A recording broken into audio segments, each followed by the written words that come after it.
Hello and a very warm welcome to Shanghai for quarterfinals day at the Li Ning China Open, the 12th and final event of the OSIM BWF World Superseries. Not only the 12th tournament, but also the 5th and final premier event, because this year, for the first time, the BWF have promoted 5 of the 12 Superseries events to an even higher premier status. And there you can see what's gone before and what's still to come. Just the Super Series finals to be played next month, and of course just the top 8 qualifiers from each of the 5 disciplines will reach those Super Series finals. So this is the last chance to try and grab those precious points to try and qualify for the prestigious finals. Well, there's our order of play for today, quarterfinals day, and we're starting with women's singles and the world champion Wang Yihan from China against the unseeded Nedelcheva from Bulgaria. Then more world champions in the mixed doubles from China up against Chen and Cheng from Taipei. Then women's doubles and the All England finalists from Japan, Fuji and Kakiwa, up against the World Championship bronze medalists Gutta and Ponapa from India. And then the last of our 5 matches this afternoon will be Simon Santosa and Peter Gader. And of course men's doubles will be the second men's doubles quarterfinal, Ko and Yu up against Tan and Kukian Kiat of Malaysia. So those are our 5 matches this afternoon. Quarterfinals day, and the players coming on to court.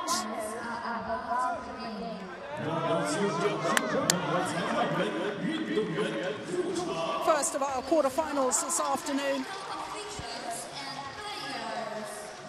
and it features the world champion Wang Yihan. Gone up this week, yesterday, in fact, to regain her spot on the top of world badminton. #1 on the world rankings once again.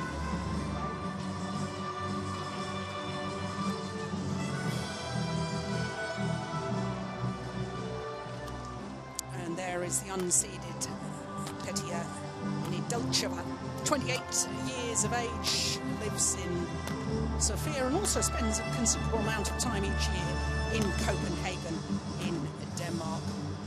So the new world #1, there she is, up against the world number 18. This is the first of our 5 quarterfinals.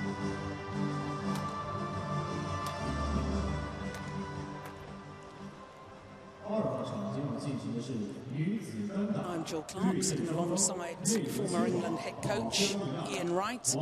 And Ian, we have to tell everybody first of all about a disappointment we've heard just a few moments ago as we look at the fact that Wang Yihan has gone up to #1 in the world ranking. The #2 seeds, though, 46 and 7. That's a pretty impressive win-loss record for the year. And that translates into 6 finals. I can tell you, having one of 5 of them. So to Nedelcheva, world ranking 17, Super Series ranking of 19, just up a couple of places since last year. Well, here's the head-to-head. 4 times they've met previously. The last time they met was at the Super Series finals in January earlier this year. Wang Yihan, of course, has won all 4, and she won that last encounter in 2 straight games, as indeed she's won all of their encounters in 2 straight games. But Ian, just going back to the point that I was making before we saw the court officials there, we've just heard very sad news that Kai Yun and Fu Haifeng, the current world champions and #1 seeds in the men's doubles, have just withdrawn from that event. That's disappointing.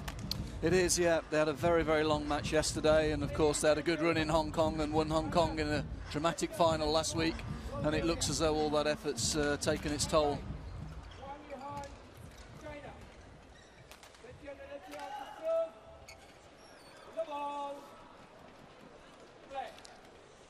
So the Bulgarian Petia Nedelcheva, far side of the court. My goodness, what a good tournament she's had so far. Very first round, she beat the #5 seed, Yang Jiao, in 3 very grueling games. 21-15 in the decider. An hour that lasted. And then in the second round, she had to play the qualifier, Li Han. That 2 straight games, but 21-19, 24-22 in 46 minutes. That was physically draining as well. Now, as for the world champion, Wang Yihan, her first round match was against Japanese player Ai Goto. 2 straight games, but 44 minutes for those 2 straight games. And then against the Korean Sun Ji-hun. That, again, 2 straight games, 22-20, 21-19, but 59 minutes in for 2 games. As we look at Zhang Ning, the current Olympic champion, now coaching the Chinese women's singles players. So both these players, Ian, have had tough matches so far through to this quarter-final. Yes, and I think that's a reflection of the playing conditions this week, Jill. It's certainly the players have been talking about it a lot overnight, how slow the hall's playing, how slow the shuttles are playing. And the length of those matches would reflect that, I think.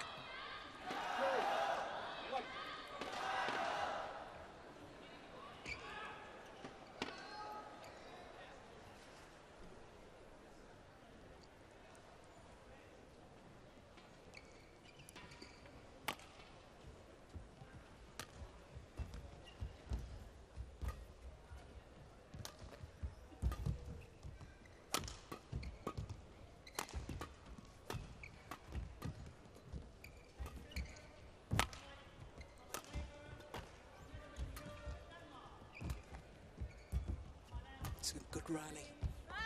Yeah, and I think just emphasising your point, exploring every inch of the court, long, grueling rallies. And a quick glimpse of Wang Shouxian, who was the #1 seed. Lost yesterday to the world junior champion, Intanon Ratchanok of Thailand. Just wide. Ian, I think the first time I really took notice of Nedelcheva was at the Olympic Games when she reached the quarter-final in Athens, I think it was. Is that right? It was Athens, yep.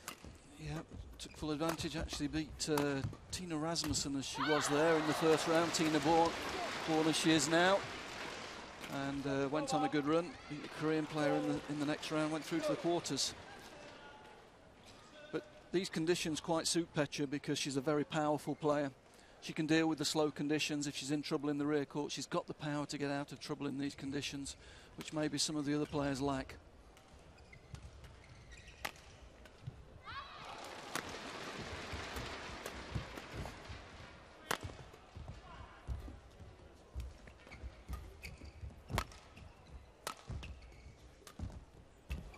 Oh yeah, that's a nice drop shot.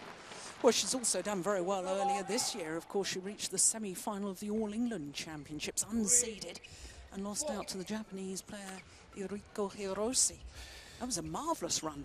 Yeah, as I say, she's a very dangerous player because she's very powerful. She's a very, very powerful player.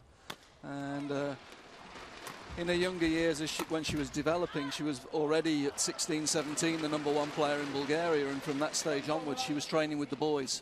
And I think it shows in her style of play. She likes to be aggressive. She likes to attack the shuttle as much as possible. And she does tend to play a different style of play to a lot of the other girls. Yeah, quite clearly her best visit to the China Open. This is only her 3rd appearance at this particular event, Nedelcheva.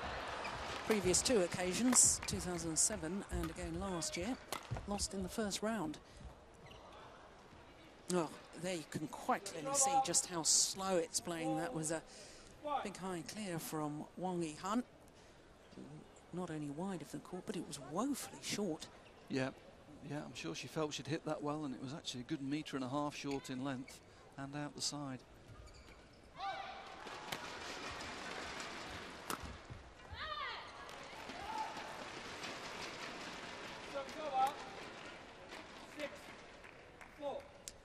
Well, the first time that Wang Yihan played this China Open, when she was just 17 years of age, back in 2005, she reached the semi-final. Semi-finalist again last year. The world champion never actually won this event.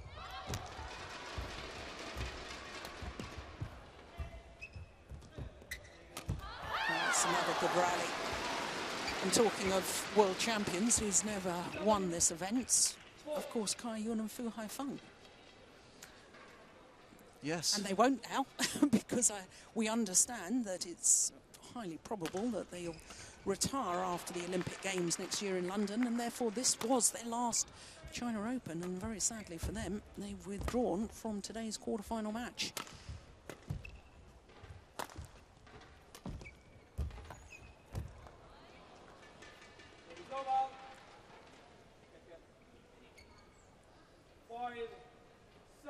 Well, as you say, Jill, it's already noticeable how hard these two girls are having to hit the high clears and force their opponents into the rear court. I would say, if anything, today it's playing a little slower so far. Maybe it's due to the fact the crowd's not in yet. Hall only half full at the moment. I'm sure it'll fill up later, but it's certainly playing slow at the moment.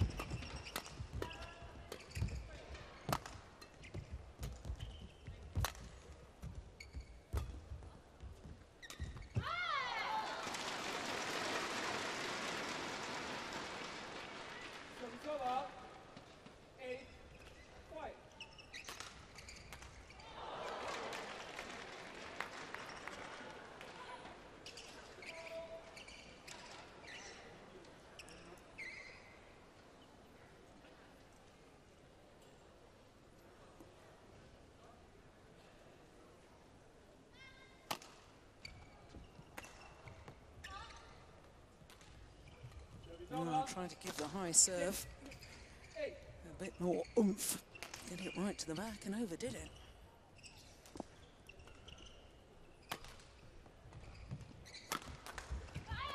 That's nice. I was going to ask you, Ian, you've been talking about the fact that we're going to have these long rallies because it's a slower Hall. I'm wondering in women's singles whether the racket skills and disguise with the overhead will play more of a part than normal, because, you know, they're not going to get away with hitting many winners from the back of the court. Yeah, it's a good point. It'll depend on the style of the players. I mean, I think we saw last night Wang Sheshan certainly suffered because she's more of a touch player, a more skillful player from the rear court, and really she had very little penetration from the rear court because of the slowness of the Hall.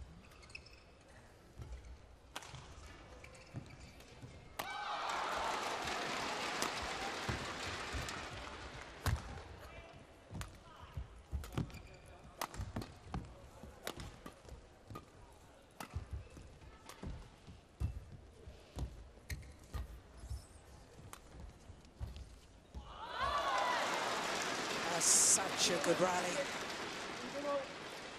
A 5-point advantage at the mid-game interval. The current world champion.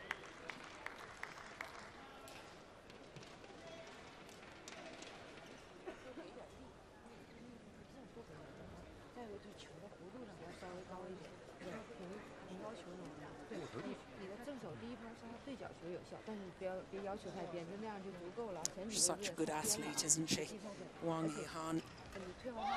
Lots of tactical advice. And when you've got the athletic ability to go with it, it's so much easier to implement those tactics. Yeah, and there's Orlin, the Bulgarian coach. He's been in that role now for nearly 20 years. One of the big characters on the tour. Great enthusiast of the game. He's certainly done a good job with Petra over the years. Yes, he tends to get very animated sometimes, doesn't he, when he's sitting watching his players? That's a polite way of putting it, Jill. A very polite way of putting it. If this gets close, I hope we get some images. So 11-6 opening game.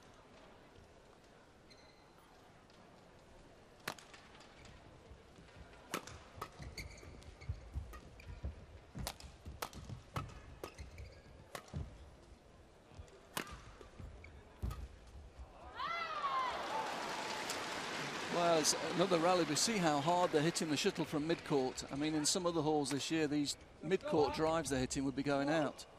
And that completely beat Petra, but I mean, it landed 1.5 meters up the court.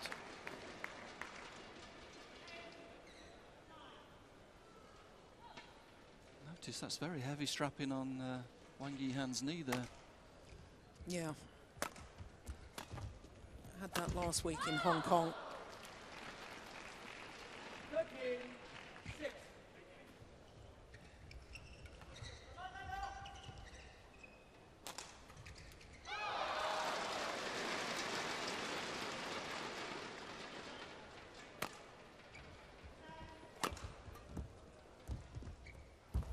Oh, that's nice.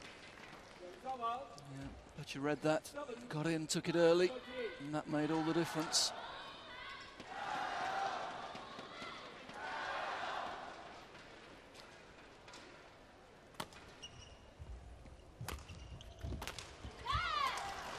That's a good angle, very good angle. And that's where Petya does tend to struggle, those short, sharp angles down to the sidelines. She's a very powerful player, but not quite got the agility of some of the other girls.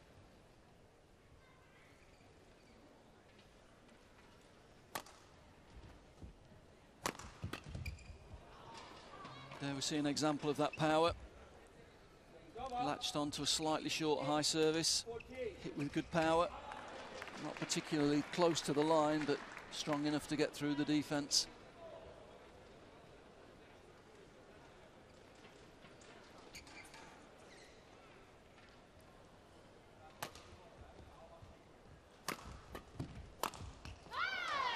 Finds the line.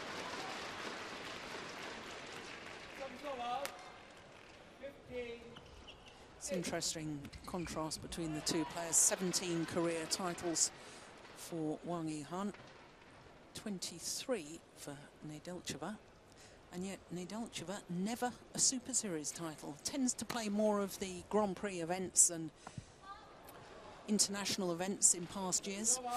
Certainly in her early years she played the European circuit very heavily. Bulgaria, badminton's not a particularly well-funded sport in Bulgaria, and it was a long time before she had to reach a certain level before she got the money to be able to travel to Asia. So it was a long time before she got the Asian exposure. And that's where the Super Series has helped so much now, with the new regulations of the top players having to support the Super Series throughout the year. Yeah, and also Petya now, with the level that she's also got a scholarship from Olympic Solidarity, so she gets some extra funding, which is available for players from developing nations.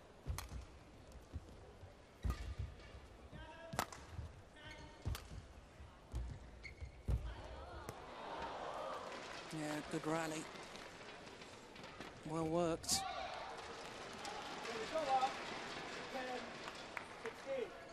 Yeah, again we see read it early, got in very early.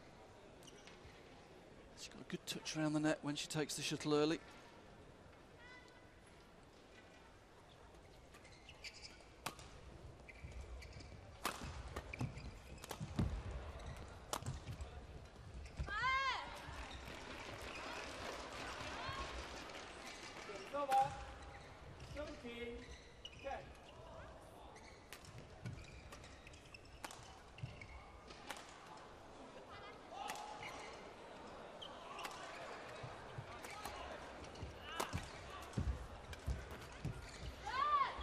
Just wide, taking it very late at the net there, Nedelcheva.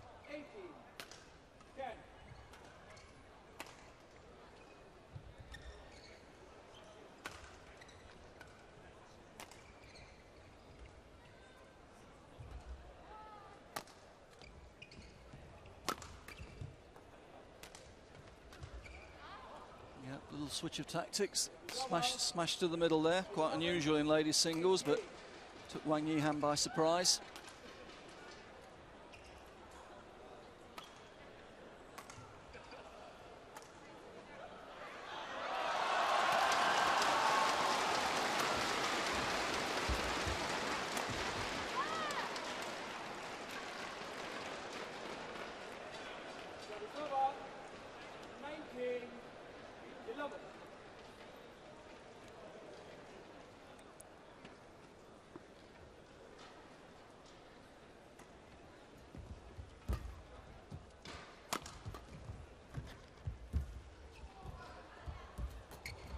Oh my goodness, brilliant. Incredible net play from Wang Yihan. It's great agility to get there. Look at that. Super touch from low down. Quick recovery. Able to kill the next shuttle off the top of the net. And now 9 game points.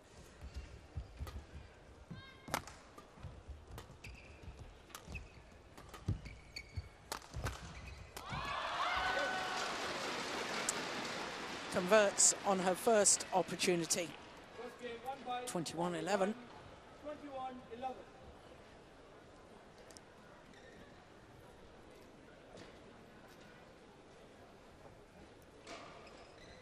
Yeah, she would have given Nedelcheva a lot of respect coming into this match, but just 15 minutes for that opening game, 21-11.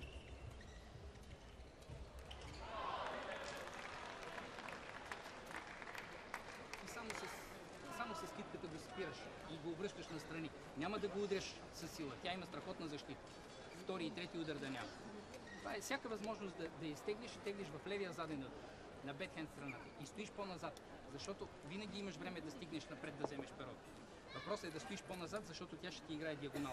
90% от случаите. Нека да играе нова, поправата не е страшно. Разбрали ме? Търсиш я на бекхенд страната. Когато търсиш бекхенд страната, да може да играе. Yeah, I think we saw the tactic a little bit evolving in the first game where Petya was trying to build pressure into the deep backhand corner of Wang Yihan. That was certainly the tactic coming into the game. And I think All-In was certainly saying that from this end she needs to go back to that tactic, try and push deep into that corner and then look to take the shuttle early after that.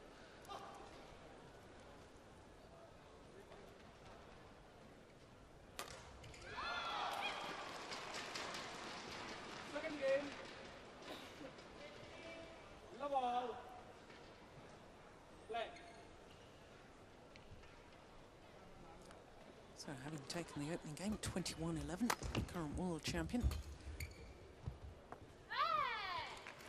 Yeah, starts well in the second.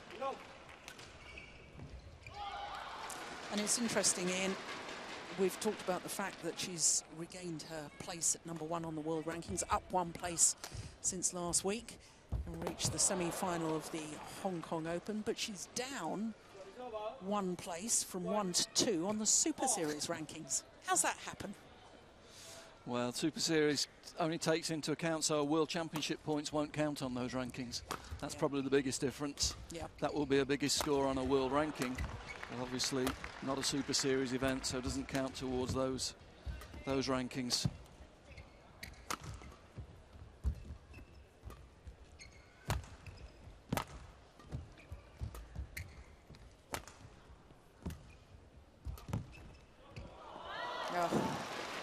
And again, the hold and flick from the net, but I guess the key is the fact that she's taking it so early at the net. Yeah, takes it early, knows she can put some pace on the shuttle there as well, because the shuttle won't fly out of the back, as with some other halls.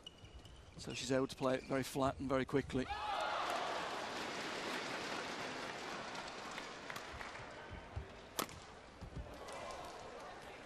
Yeah, it's a nice mix. Last time Wang Yihan served to that side, it was the straight clear into that backhand corner. Mixed it up nicely there with the cross slice smash. It's good thinking, good variety.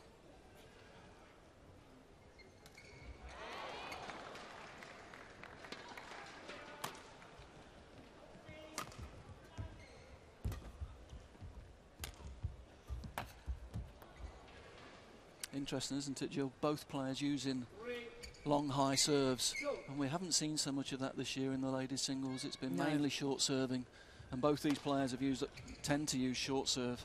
But in this hall, they can't take the risk of the opponent pushing it in quickly behind them, so they're both using the high serve.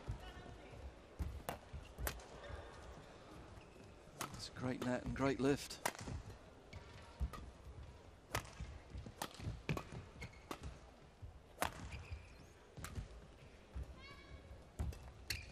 Oh, my goodness. Oh. Well, had virtually everything. Yep. And at the end, Petya had almost given up, I think. She just thought, well, I'll just go for something here, and there she goes. Cross-court backhand drop. Clean winner. Why go round it? Remarkable. I think it's that natural reaction, isn't it, though, Jill? When you see your opponent turning to take that backhand shot from that corner, you just tend to relax a little bit. Certainly Wang Yihan did that there.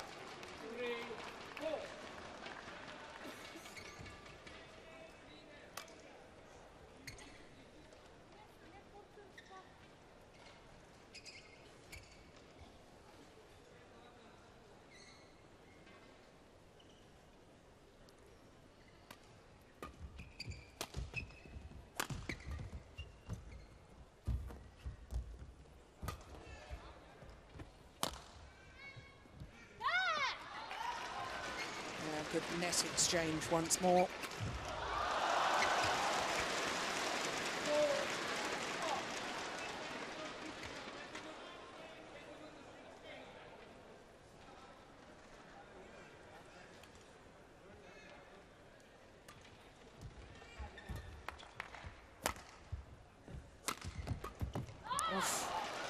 Well, she was lucky to get away with that, was Wang Yihan. Yeah, that was a chance for Pecha. Read it, took it early.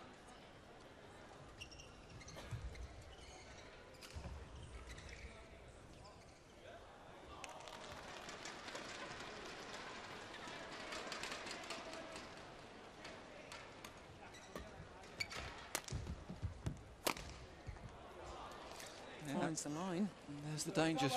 Tried the short serve, was pushed deep into the backhand corner, had to lift high, and Pecha found the line with the smash. Quick glimpse there of tournament referee Madame Isabelle Jobard from France.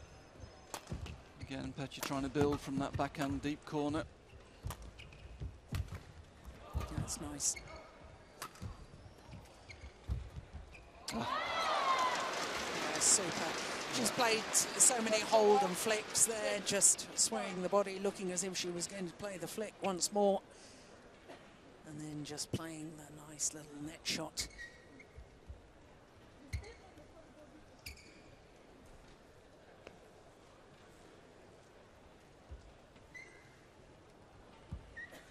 Well, Pecha just complaining here that she wanted the court sweat because there's sweat on the court, and the umpire said no. Pecha's complained and they've called for the referee, which seems a little bit over the top to me. I think the players have got the right at this stage of a match to ask for the court just to be swept very quickly. Yeah, absolutely. The umpire trying to get continuous play has ended up with a longer break.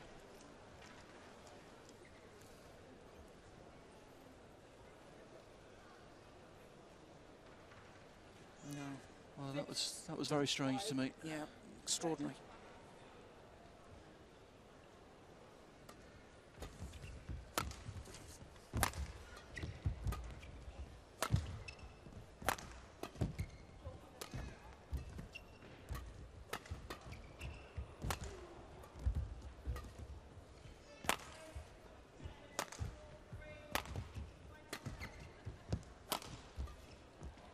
That's the danger of going cross court.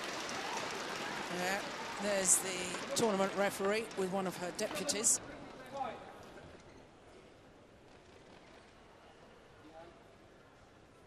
I don't know what you think, Jill. Maybe it's a little bit controversial, but if I was a player warming up and watching these matches now, when I come on, I'd be asking to test the shuttles, because these look very, very slow to me. And I have to say, I think I would, even as a coach or a player due to come on the court, I think I'd be looking for a slightly quicker speed of shuttle. Yeah, I'd agree with that. The problem is that I think when you test these shuttles, they don't seem quite so slow. Of course, when you hit a shuttle hard, it doesn't completely collapse, but it collapses a little bit, which means that it initially flies a lot quicker before it sort of parachutes out to its normal dimension. And the problem is, if the shuttles don't collapse very much at all, if they're too rigid, then when you try and hit them hard, they just go nowhere. Yep. Yep. But there's certainly overnight, a lot of the players in the press were complaining of how slow the shuttles, how slow the hall was playing and how slow the shuttles were. Yeah. And in this first game, these girls are giving it everything, and really they're struggling to hit a length. Yeah. I haven't seen a hall play this slow for a long time.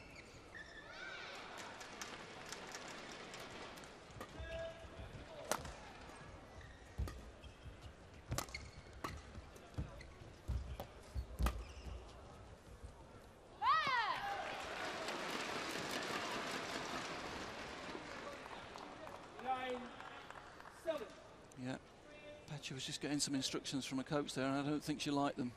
But then again, it wouldn't be a Bulgarian singles match if there wasn't a little argument between the player and coach. Oh,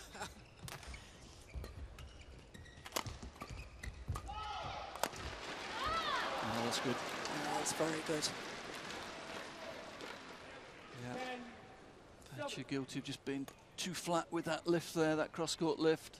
Wang Yihan, again, showing good athleticism to intercept the shuttle very early and hit down the line.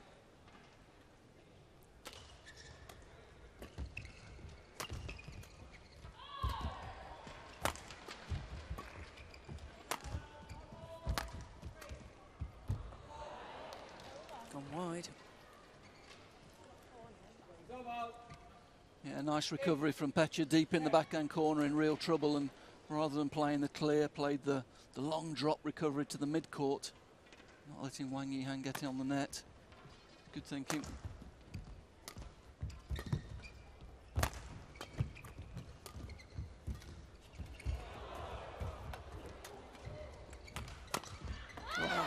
Super rally. Yeah, super rally again from both players. Pecha's playing a good match, but Wang Yihan's got all the answers at the moment.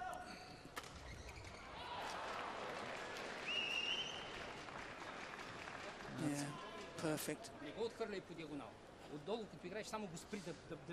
Yeah, he's not happy with her playing the diagonal from the front court, giving her interceptions.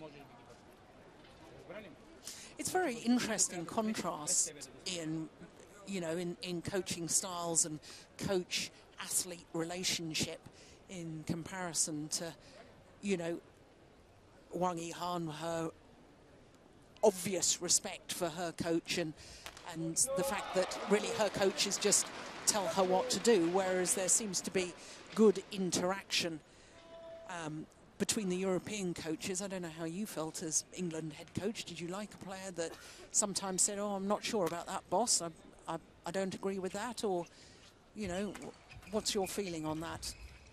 Yes, I do. I like the players to be involved in the coaching. I like to hear what they're thinking. I think it's very difficult to go on court and tell a player what to do without knowing what they're actually thinking. Yes. You know, if you don't know what they're thinking, I think it's very dangerous to just give them a tactic. Yeah, I'm very much with you on that front.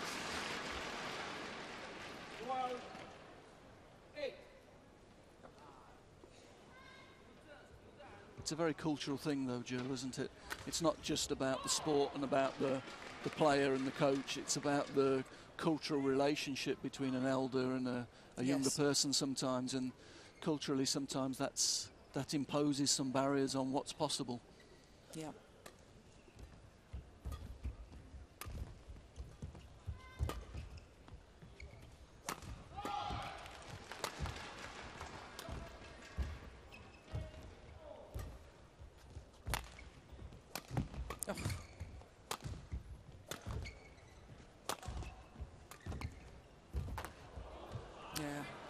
Well, it's a good rally, but Pecha's just having to work too hard to win these points, isn't she? You know, she's played another super rally there, and eventually she won this one, but there are no easy points for her at the moment.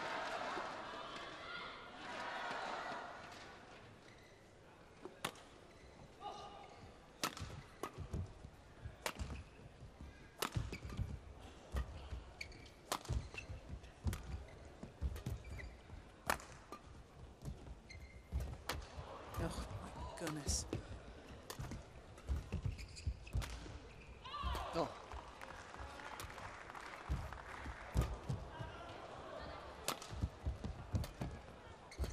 Unbelievable. Oh. What a rally. And that's pleased the Olympic champion, Li Ning. My goodness me. Every single inch of that court was explored.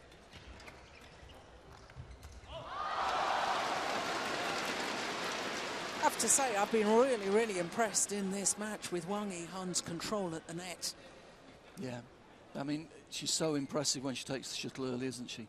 The position she gets into, if you took a photograph of her coming into the net, you could use it in any coaching manual. Yeah. It's perfect. The arms stretched out, reaching to take the shuttle as early as she can all the time, and that gives her the option to hold and play net or flick to the rear court. Or, as she's done a few times, play the cross net as well.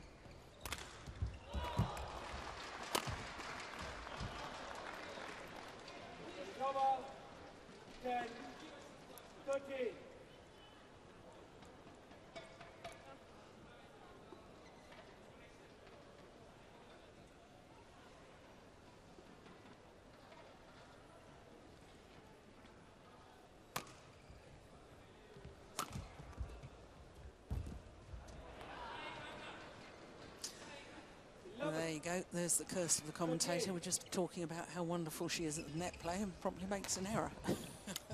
Yeah, but certainly in the last 5 or 6 points, you have to give a lot of credit to Petya. She could have folded after those 2 long rallies, and she hasn't. She's stuck in there, and she's actually only 2 points down in this game.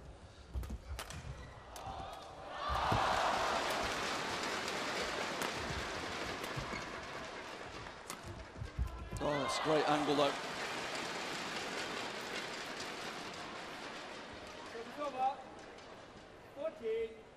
Again, good technique, cutting across the shuttle, bringing it down very steeply.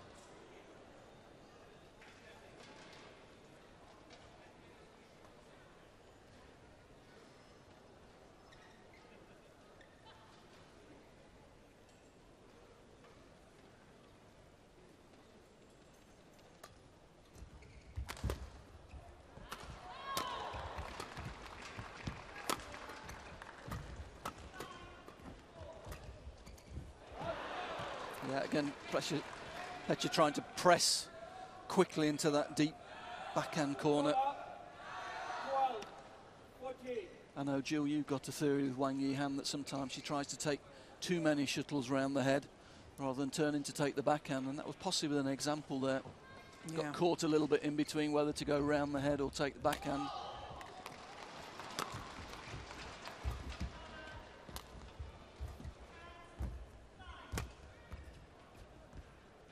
Great lift. Oh, follows it up with a wonderful angle from round the head position. Yeah, Petya trying to pressure that corner again, but Wang Yihan was alive to it this time, got round the head, hit the good angle.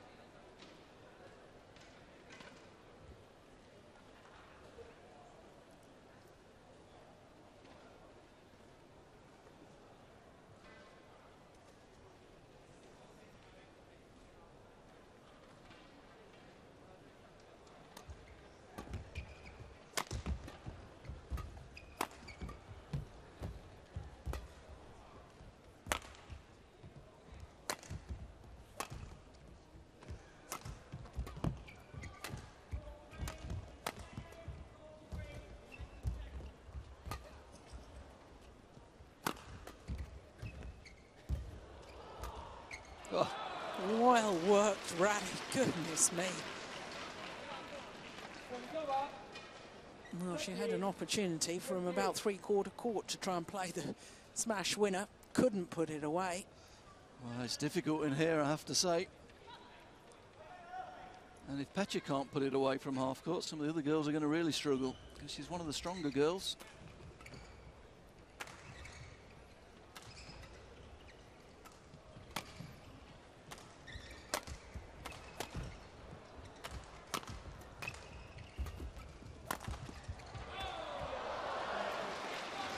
That's a good shot. Read that early again. Read the cross flick this time. Managed to get behind it, bring the shuttle down very quickly and steeply. Well, having been 4 points adrift at one stage, now just 1 point in it.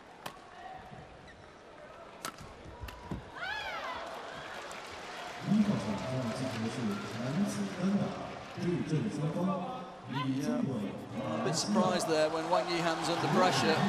She likes that cross-court slice. I think I'd have been looking for that one. Court 1, men's single. Li Ning, Malaysia. Suzuki Shaw, Japan.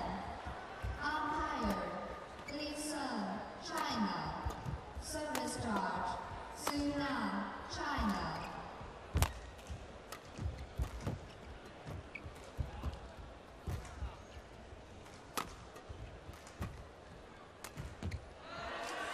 the fighting spirit in that rally from Nedelcheva.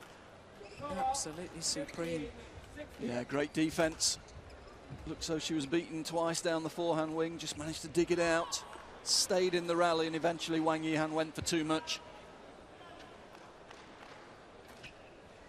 Again, the mistake came from that deep backhand around the head corner, though.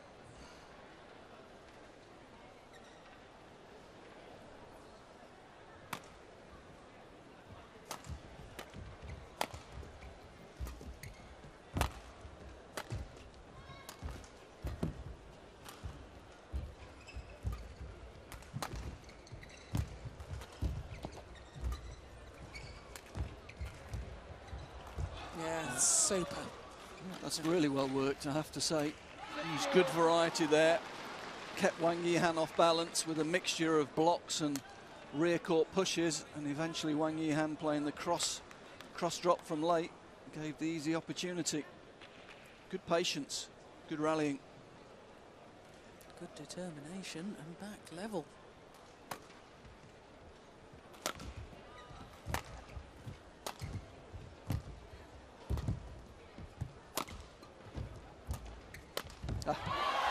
Well, that's the one that the coach asked her not to play. From below net height, not to use the diagonal from late. And Wang Yihan, so good on that forehand interception.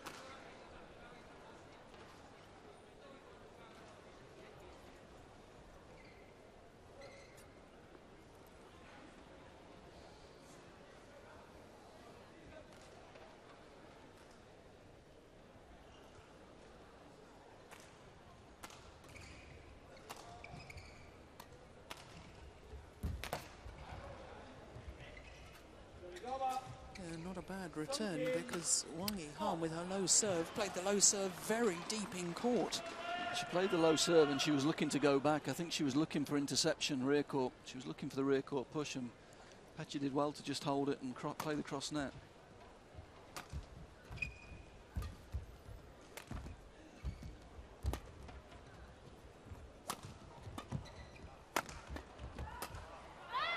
Oh, she's missed it. Yeah. Again, Would you believe it? Yeah, again, it's good defence from Petya. Again, looked so she was beaten down that forehand wing and just managed to dig it out again. Yeah, well, into the leads. Petya Nedelcheva.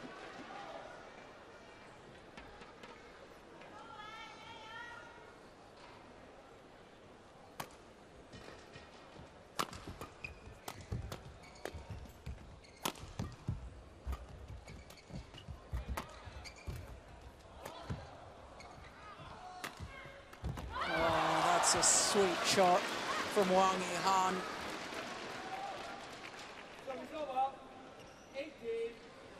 Yeah, didn't try and hit this one too hard. Placed it down a little bit shorter, and that caused the problem.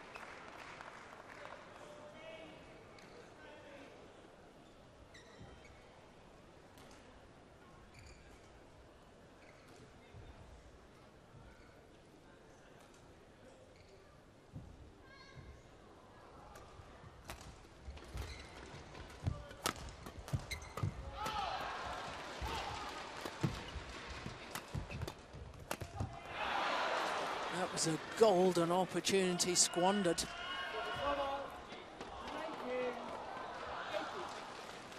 Yeah, interesting in defence though. Petya not using block defence, she's using drive defence to stop Wang Yihan getting in early on the net, as she was doing earlier in the match.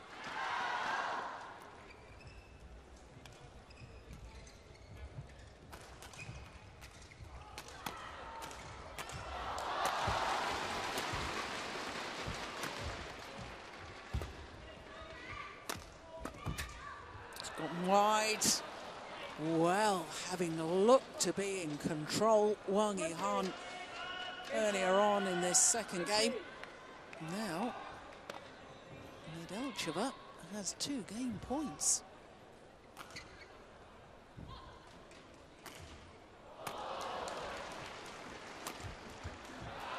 And she takes it the first opportunity with a wild error there from Wang Yihan.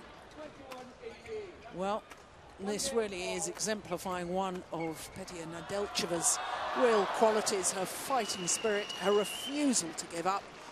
And after 40 minutes of play, it's all level.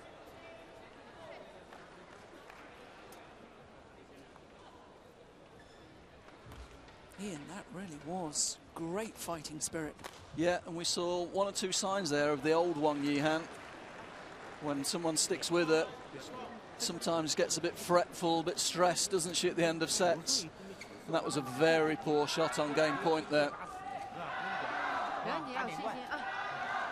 sure they're just trying to steady her down and ask her to play with better margins, not try and force the play, because she was certainly guilty of that towards the end of that second set. She was trying to hit winners rather than play the rallies out, and that really suits Petia.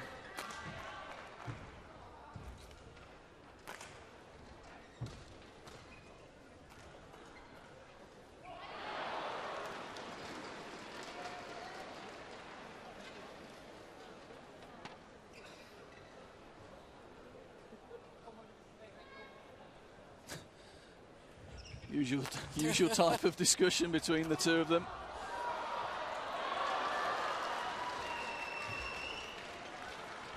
It's one of those coach-player combinations. They never seem to agree with each other, but they've worked together for 10 years.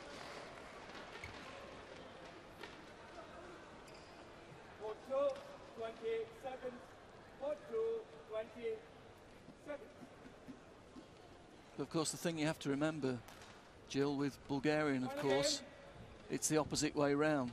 The shake of the head is yes, and the nod of the head is no. So it's the only country in the world where that's the case.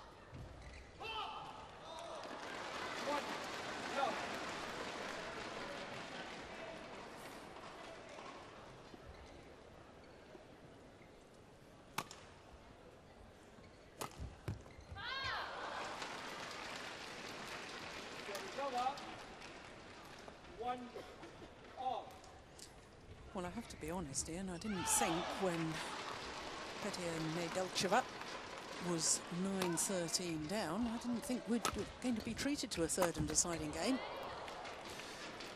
She's a dangerous player. She plays in patches. If she gets a bit of momentum, she's a very, very dangerous player. She's got strong attacking shots. She fights hard. She's found that in this match that the short defence doesn't work because it lets Wang Yihan get early on the net, so she's using a deeper defence, and she's playing a good match. Yes, and I very much take your point about Wang Yihan looking a little bit nervous now, a little bit ragged, losing her mental discipline.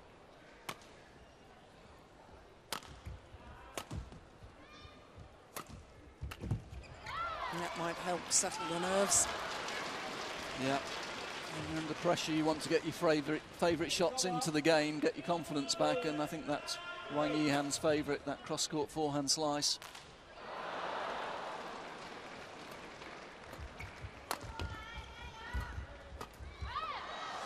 A little bit lucky there. It was very flat.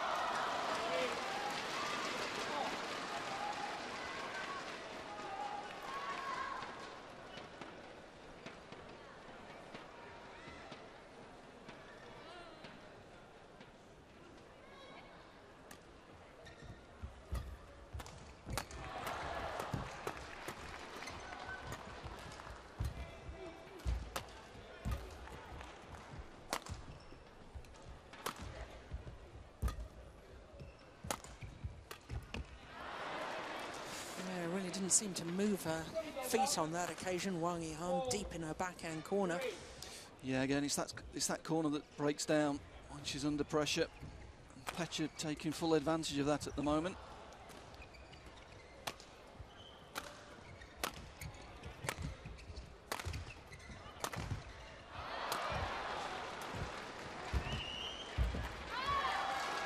Yeah, well, there's a prime example of taking the shuttle early at the net.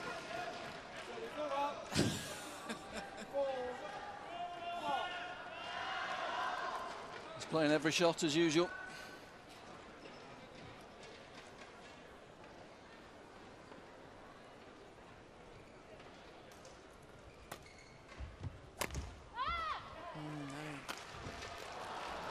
wild. It's amazing because Nedelcheva herself rarely shows much emotion on court, does she? And yet her coach is very, very animated and expressive.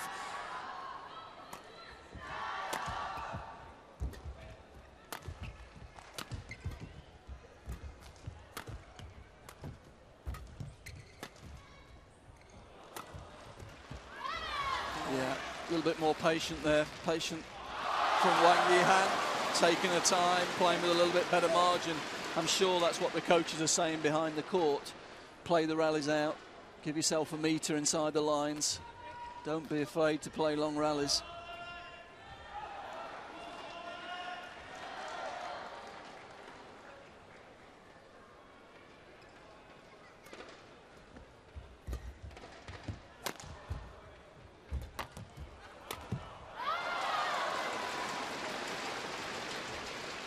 Well, I suspect Nedelcheva actually changed her mind when she was coming forward here. Yeah, I think she saw how high on the court Wang Yihan was and tried to go over the top. Just couldn't quite control it from so low.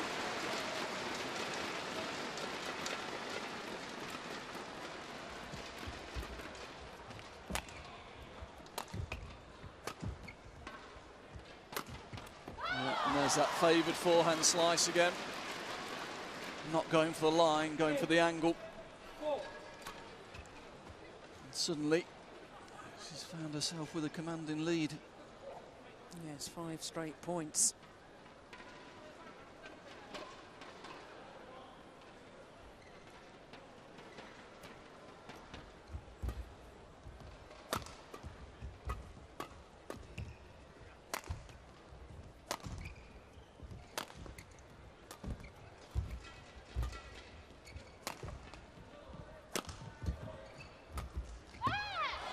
Oh, way out the back of the court. Yeah, good rally from Wang Yihan though, very patient, didn't take any risks from round the head when she was pushed there 4 or 5 times. Played the clears, happy to play the rally out, and that looks the better tactic for her. Just got drawn into being too attacking in that second game.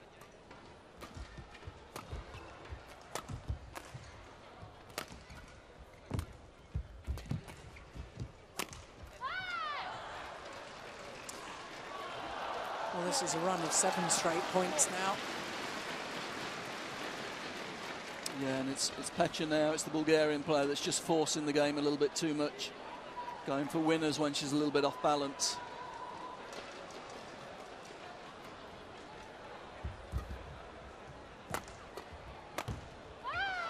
It's gone wide. Same again. Well, it's actually 10 of 11 points that Wang Yihan has just won. Because she was 1-3 down.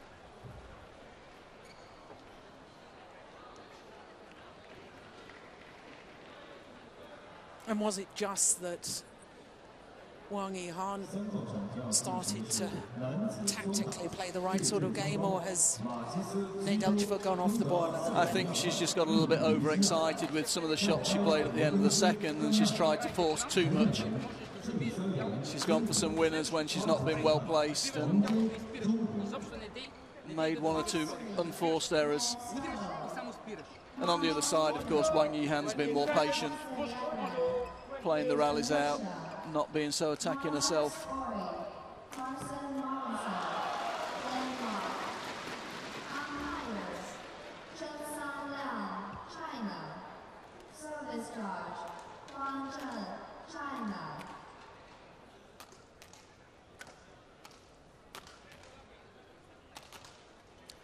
Well, the first thing that Nedelcheva has got to do is stop this run of points. Oh,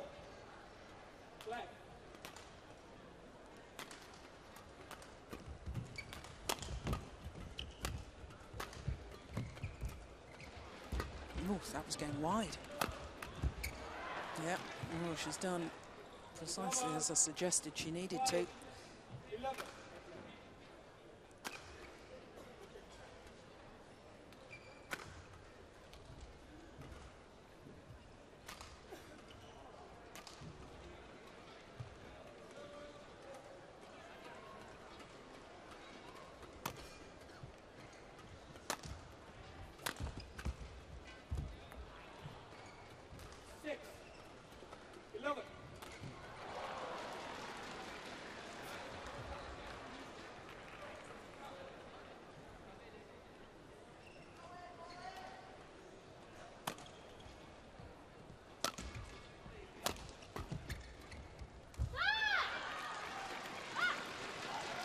Well, she hit a couple of dream backhands in that second game.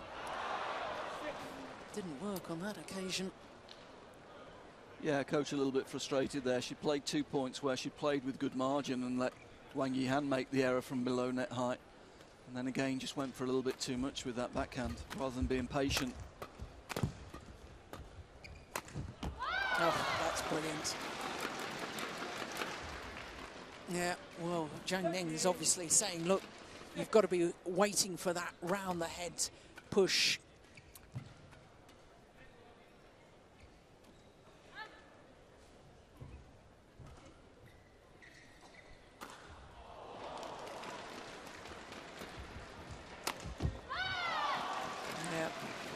Yeah, it's a bit predictable now, I'm afraid. Served her well in the second game, but Wang Yihan playing with a little bit of margin in this game, not making the same number of errors from that corner, not going for too much.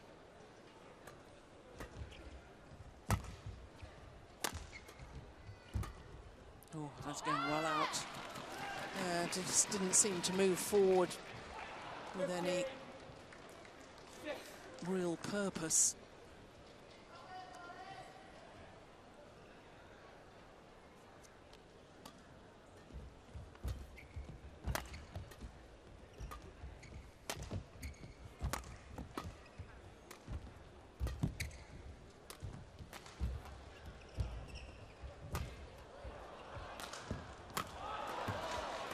It's well out the side.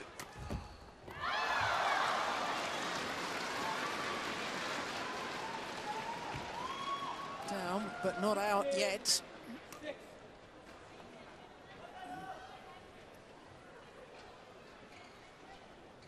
He knows it's going to be incredibly difficult from here. 10-point advantage now for Wang Yihan.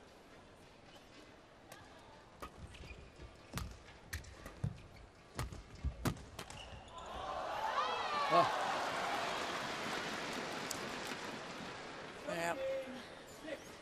Well, again, I'm sure all the coaches are saying to the players, it's never finished in this hall. You can get anything back. And that was a good example. Pecha stepping in, close to the net, hitting hard. And Wang Yihan still able to get it back.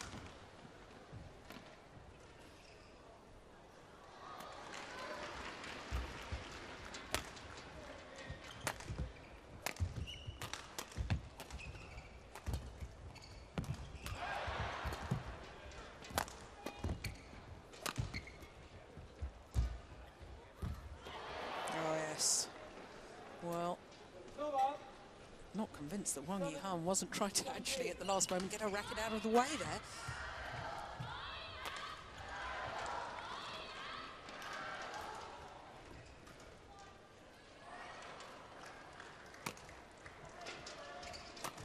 Oh, that's magnificent. Good disguise, good angle, and just no power left in the legs of Nedelcheva. Push out wide and defend that.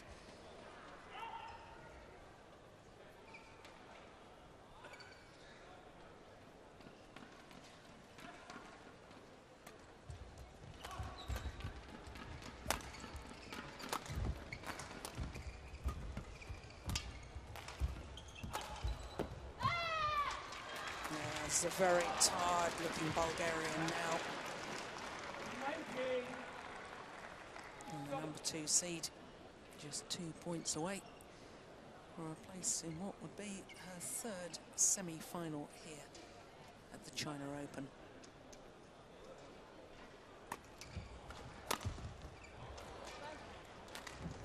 Yeah, you can never write her off though. She'll fight right till the end.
11 match point opportunities.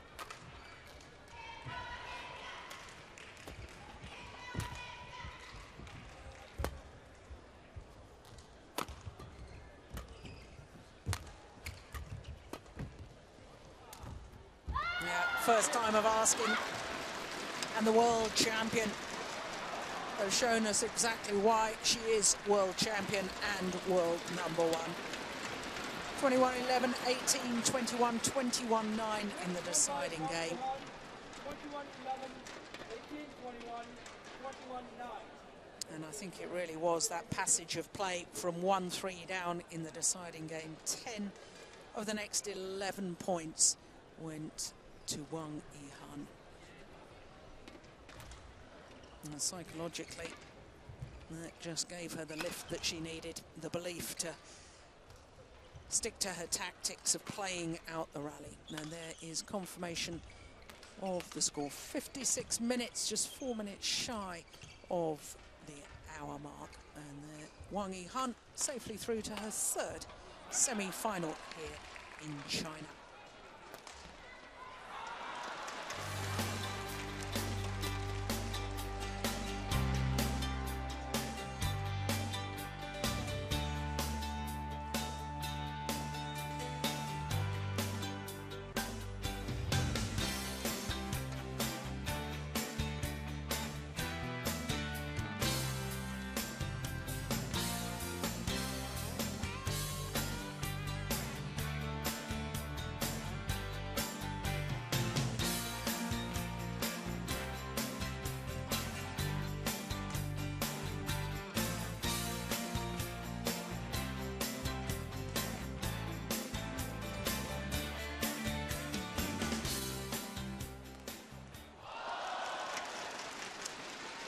Well, that's the first of our quarterfinals this afternoon.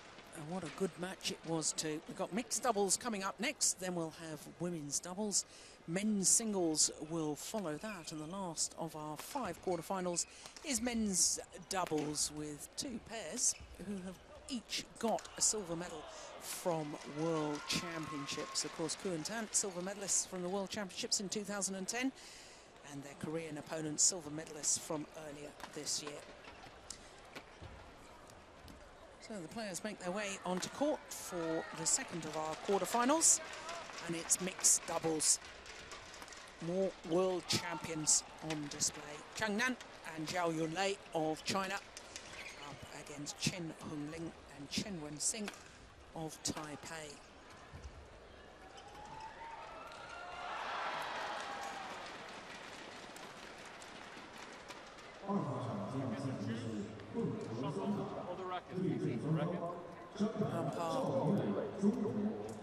Michael Dahl from Norway, just doing the toss of the coin.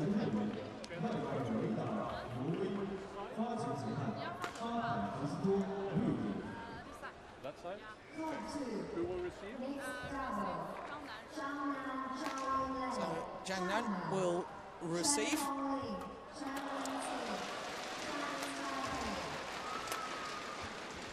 World champions were beaten finalists here last year. We're looking at the moment at Chen Hongling, and there's his partner Chen Wen-Xing, 29 years of age, number 5 in the world rankings, up to number 4 in the Super Series rankings, so they have definitely qualified for the Super Series finals. The number 5 seeds Chen Hongling and Chen Wen-Xing, as indeed, of course, have the world number 1s, Zhang Nan and Zhao Yunlei. For the world champions from China, each of them last year got through to 2 finals here at the China Open. But the number 5 seeds, as I say, number 5 in the world ranking, having played 19 tournaments over the last 12 months.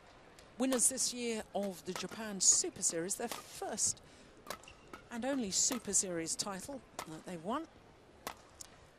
And who did they beat in the semi-final in Tokyo? it was their opponents of today. Thrilling match it was too.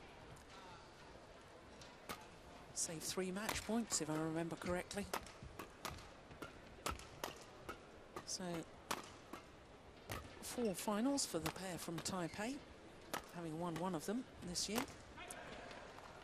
But the number 1 seeds, the world champions, 47-8. That's a very good win-loss record. 21-year-old Zhang Nan and 25-year-old Zhao Yunlei. And that win-loss record translates into 6 titles. Every time they've reached a final this year, they've won, never defeated in a final. 5-1, their win-loss record. And the last time they met, of course, was in the semi-final last week in Hong Kong. 2 straight games it was to Zhang and Zhao, who went on to take the title. Thrilling final against the Danes. 3 games it was in Hong Kong.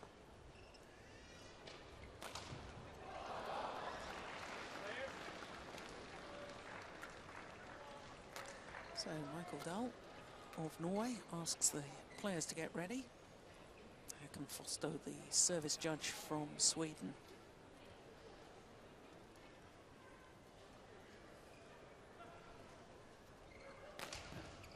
These 2 pairs actually met each other last year at the China Open in the round of last 16. And it was obviously the Chinese pair who went through to the final, who won on that occasion. That was 3 games. Of the 6 previous meetings, it's only twice gone the full distance at Japan Open.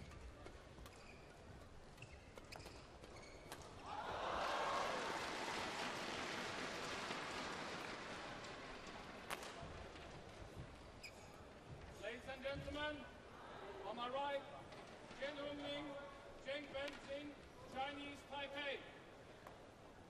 And on my left, Zhao Yunlei and Zhang Nan, China. Chen Hongling to serve to Zhang Nan. Lava. Play.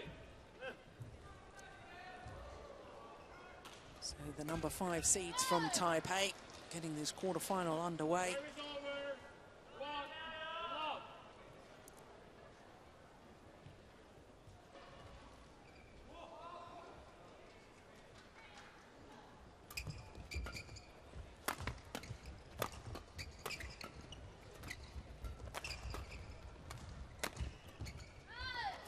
Now, of course, for the Chinese world champions, they've actually only played 1 match so far, because in the first round they were due to play against the qualifiers, He Hanbin and Bao Yixin, teammates from China. That never happened. Their opponents pulled out. Have you heard, Ian, what the reason was for pulling out, what the injury was? We're told it's an injury, but we haven't actually been told what the injury was. No, I haven't heard anything on that one.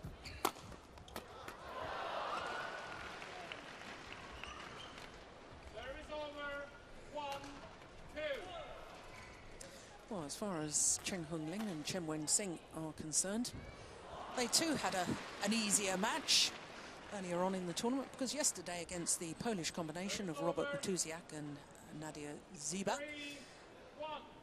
they had won the first game. They were 10-5 up in the second when the Polish combination retired, injured. So there's been quite a lot of players falling by the wayside.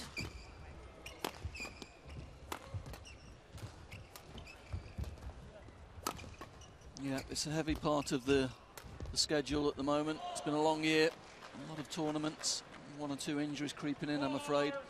And also I think the conditions here causing 1 or 2 problems as well. Matches longer than they're used to a little bit, and the conditions are a little bit cooler certainly than in Hong Kong last week, and it's all sort of adding to each other, adding up. Yeah. Unfortunately, we're getting 1 or 2 withdrawals.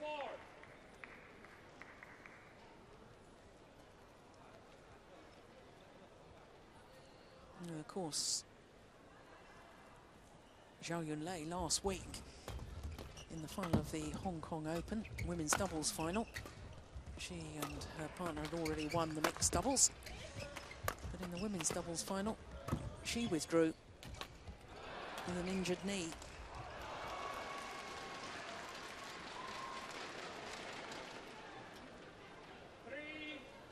And Zhao Yunlei didn't actually have to play on the first day of the first round of the main draw. Got a walkover in both her mixed doubles and women's doubles. Extra day's rest probably will have done her a world of good. Over. 5-3. Yeah, she's one of the few athletes going for 2 events at the Olympics, going to try and qualify in 2 events, and looks as though she'll do it quite comfortably. But it does take its toll, particularly when you play back-to-back Super Series events. 2 finals, as you say, last week. She's looking for 2 finals again this week, I would say, at least. Well, Zhang Nang has broken his racket. Off he goes. Wow. And that's the problem. You get distracted sometimes by seeing your opponent dash off court. You're not concentrating on just playing your shot because you've... No, you've been distracted. Take your eye off the shuttle just for that fraction.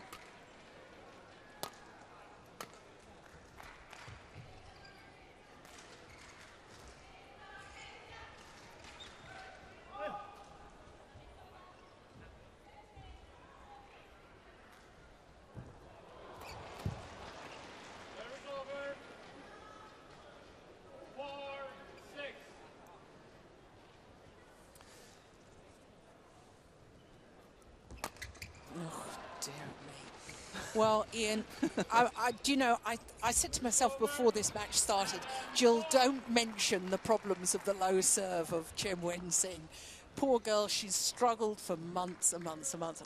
We have to talk about it. She's just lost all confidence on her low serve, hasn't she? Yeah, I don't think we'll see her try many in this game, and certainly not after that one. I think we'll see a lot of flick serves from her, just trying to get the shuttle in play. And to be honest, probably not a bad hole for her to be doing that. You know, flick serve, this is one of the easier holes to defend in, as we were saying during the ladies singles match. So she may get away with some flick serving in this match.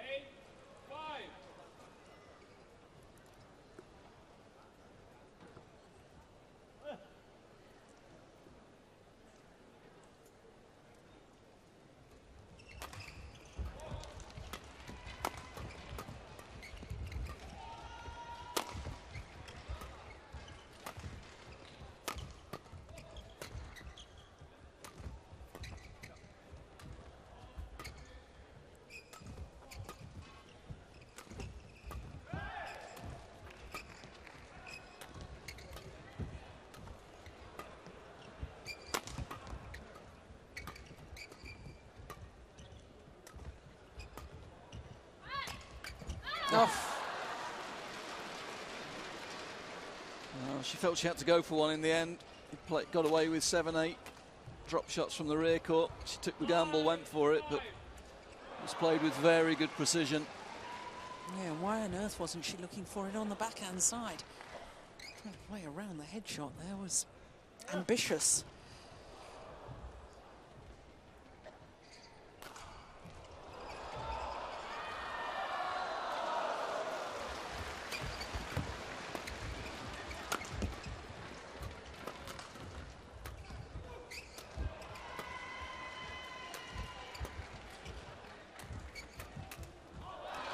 That's a great interception from Zhao Yunlei.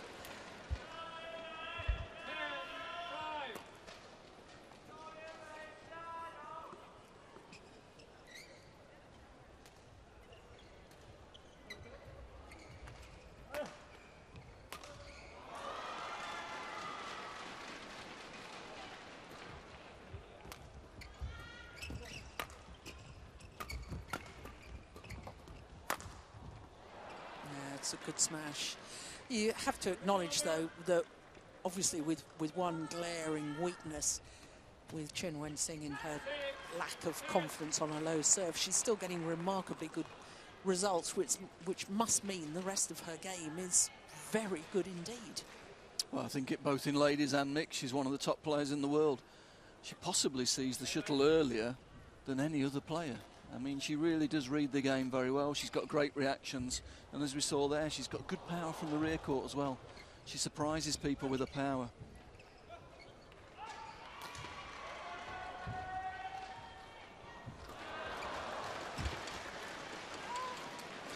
Flick serve. Well, it's called good. Zhao Yunlei doesn't like the call.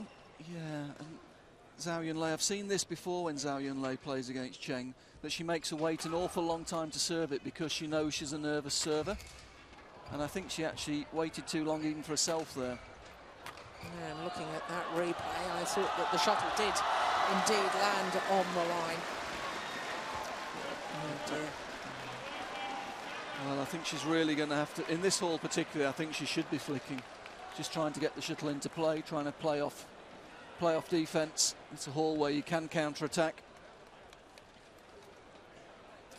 Well, this Chinese combination actually formed their partnership at the China Open 2 years ago. They reached the semi-final.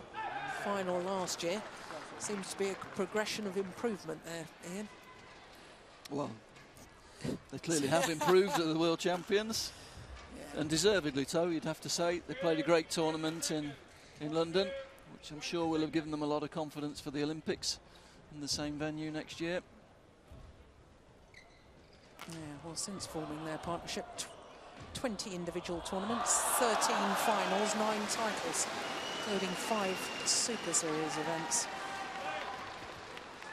And somebody that's only 21 years of age, that's pretty impressive.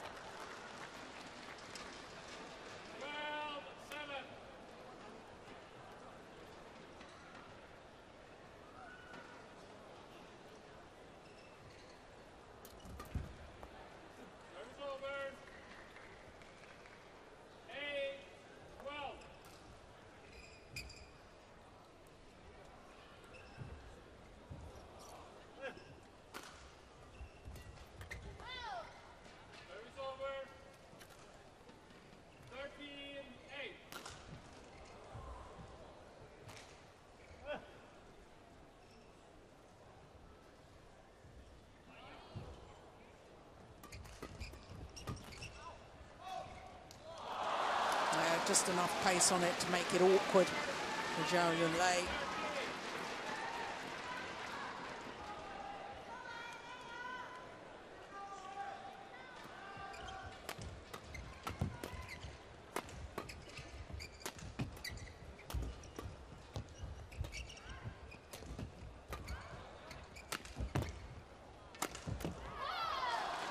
A good angle, good patience from the rear court there. Not trying to hit the shuttle hard, knows it's difficult to get through, going for placement and angle.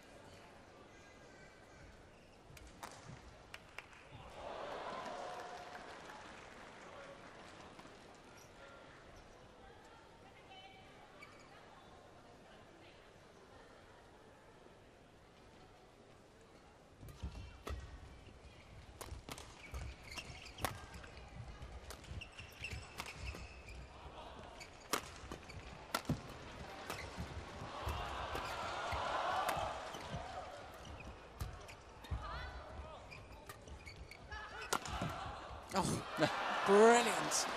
Great defensive shot from Chen Hongling. And that's the problem when you do put pace on, you don't really get value for your effort. He seemed to have all the time in the world to play that, didn't he?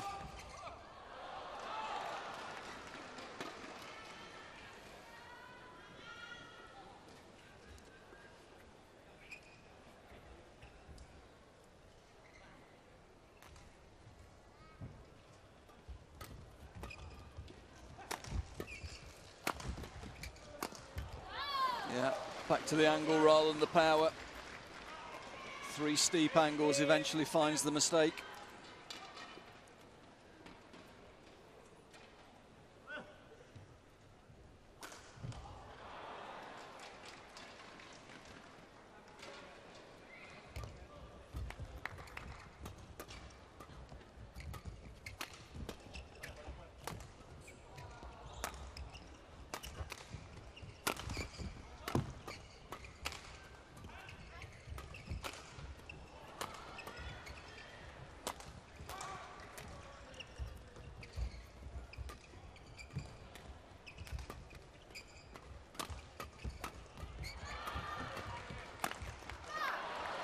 That's another good rally.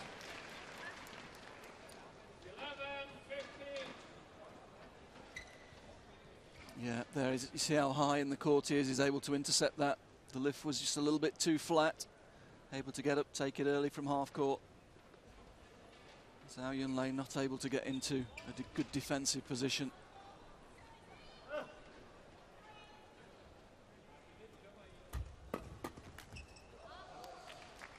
But she's very quick on that flat game, isn't she? Chen there, guilty of trying to go through Zhao Yunlei, and that's really not the way to go. She's got very good reactions around the net court, anything driven through her zone. Very quick onto it.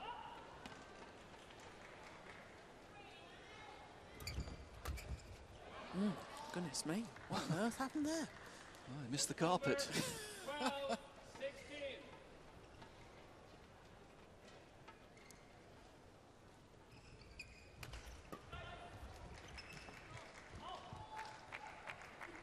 Service over. 17-12.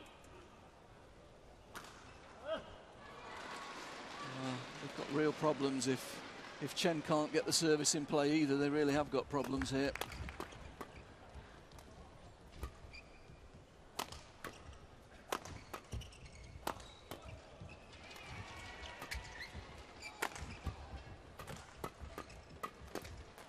Well, again, that's a dangerous game to play with Zhao Yunlei. She really likes that flat game.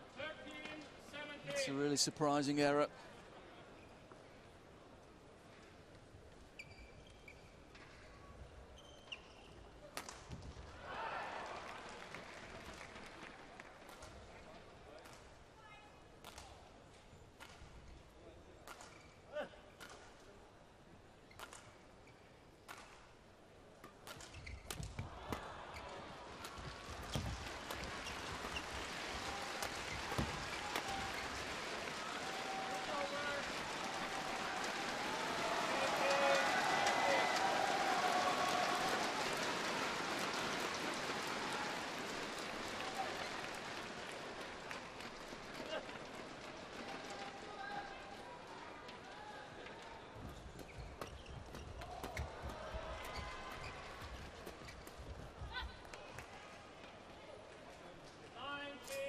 It's all getting very fast and furious, isn't it? And I think the pair from Taipei just need to think about the placement of the shuttle a little bit more, guided into the open spaces.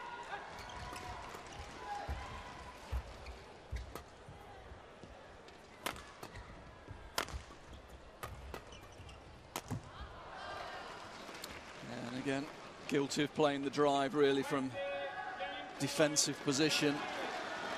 And that gives the interception chance. 7 game points for the #1 seeds.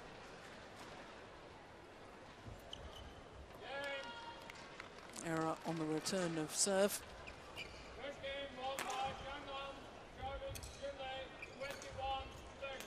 Yunlei, 21-13. 21-13 confirms the umpire. And in the end, it was pretty comfortable.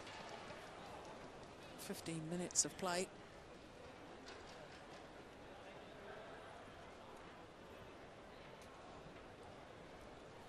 Yes, as you say, Jill, Taipei pair have really got to think a little bit about their tactics here. The problem for them is that Chen's natural game is to play quick down the sides. He likes to play a driving game, and he knows his partner's very quick to cover. The problem they've got on the other side is that that's exactly the strength in Zhao Yunlei's game. She likes that flat game. She's very quick to intercept on the front court, and that's causing a lot of problems for the Taipei pair at the moment.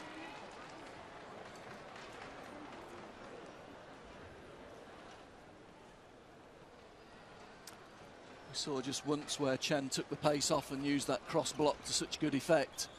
But only the once he didn't learn his lesson. The very next rally, in fact, he went back to a flat drive and paid the penalty. Really needs to mix it up a little bit with some blocks, pushes straight to the mid-court, just push to the mid-court straight and use some cross blocks just to give some different, pose some different problems to the Chinese pair. Court 1,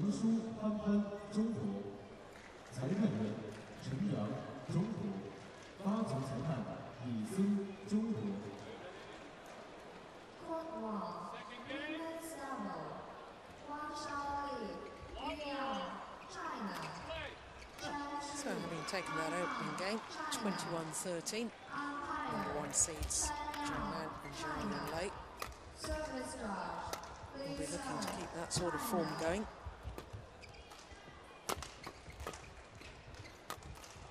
Yes, well taken.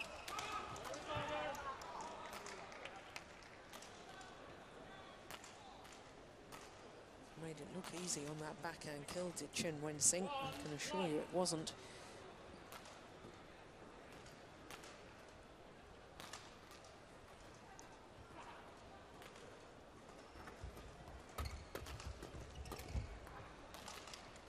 Well, that's better. Took the pace off there for Zhao Yunlei to take it from below net height, and then she made the mistake rather than hitting up to her on the mid-court.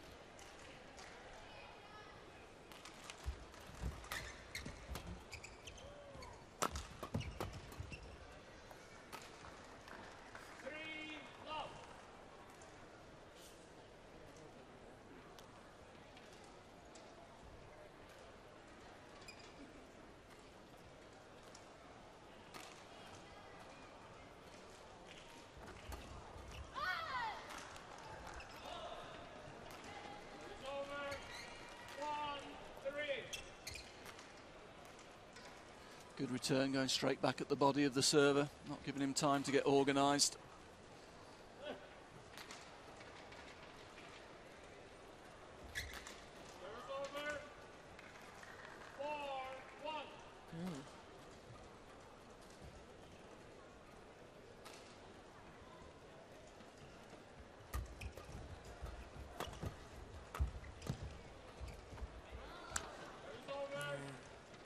Right idea. Yeah, he's trying. It's not really his natural game, though. Incredible strapping on the leg of Chen Wen-Sing. Bright pink.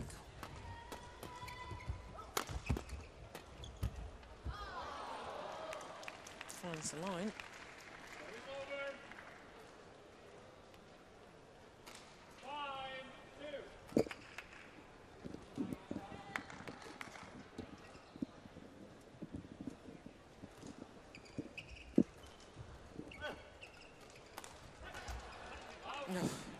Error on serve, goodness me. As I say, there's a lot of pressure on his serve, isn't there, Jill? When you know your partner's not got a very good service, not confident on serve, that puts a lot of pressure on your own serve. And he's already made 1 or 2 mistakes himself.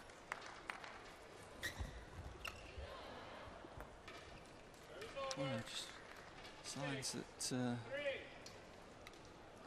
Zhang Nan's just relaxed a little bit at the start of this game. Made 1 or 2 uncharacteristic errors.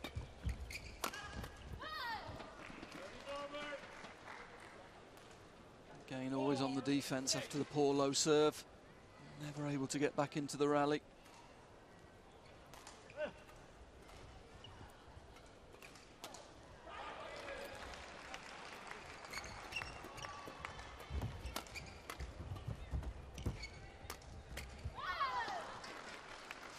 Oh, the Chinese were all out of position there.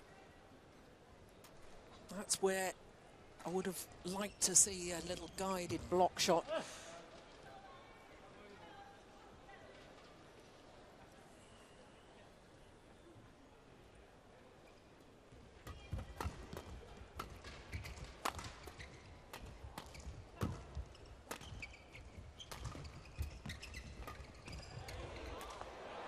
Too long. Yeah. Level. Yeah, it's difficult for Chen. His natural game is pace on, pace on, pace on, and you can see at the start of this second game, clearly the coaching was that he's got to try and take the pace off the shuttle a little bit, but he just doesn't look natural when he's doing it.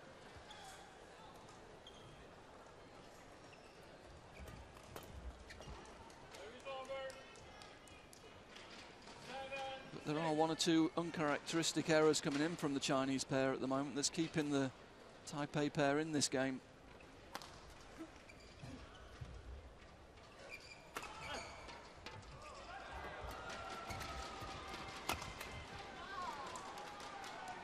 Again, that's a poor mid-court push from Zhao Yunlei, giving her opponent the opportunity to step in and take it from above net height in the mid-court position.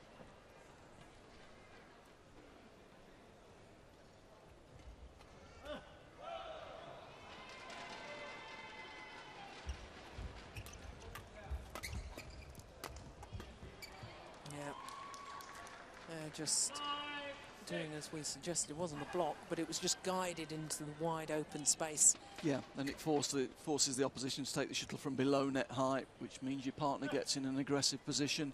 You've got time to get organised. But this is a really sloppy first half of the second set from the Chinese pair, I have to say. A lot of errors. You see Zhang Nan in between the points, looking at the other courts. Not focused at all at the moment.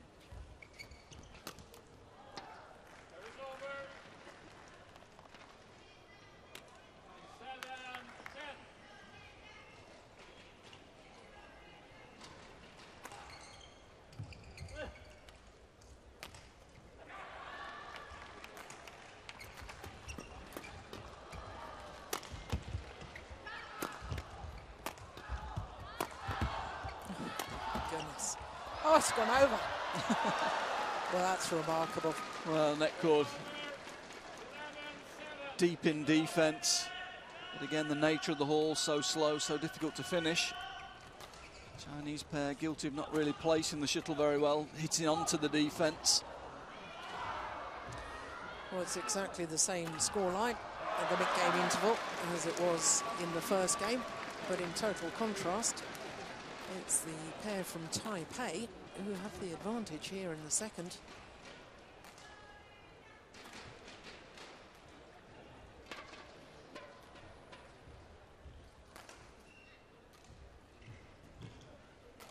For 2, 20 seconds. For 2, 20 seconds.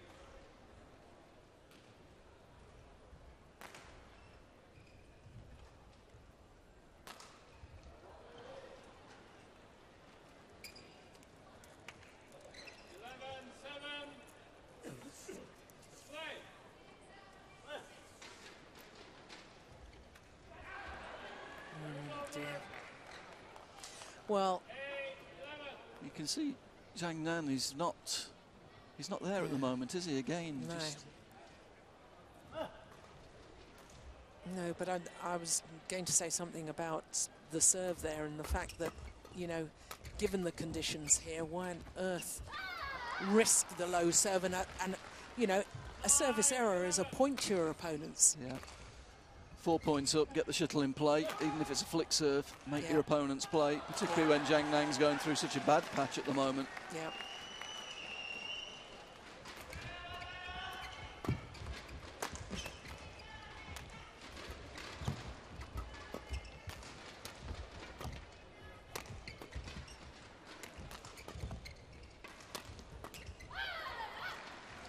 And again, the error comes from below net height, trying to put pace on the shuttle, rather than being patient, playing the block, trying to cover the net position.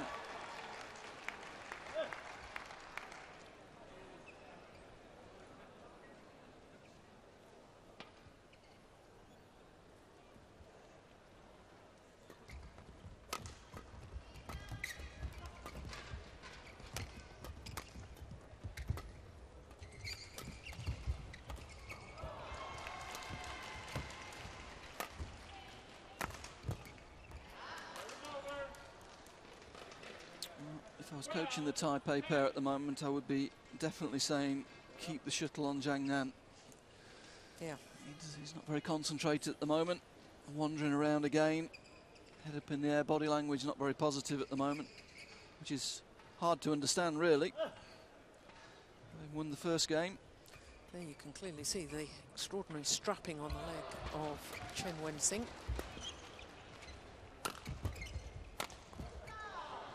That's another error. 13-10.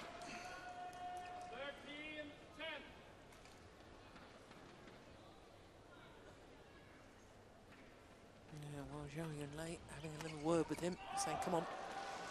Looks tired, actually.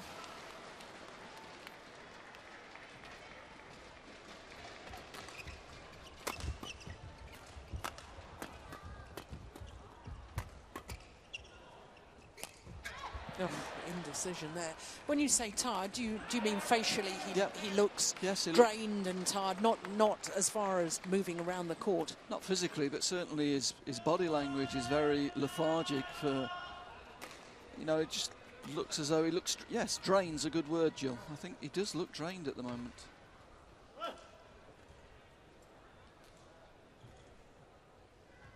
Yeah, because this is only his...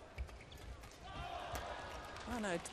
Did he play qualifying in the men's doubles, or did they get straight into the main draw with Tao Xiaoming? I'm not sure. I think they were main draw, were they?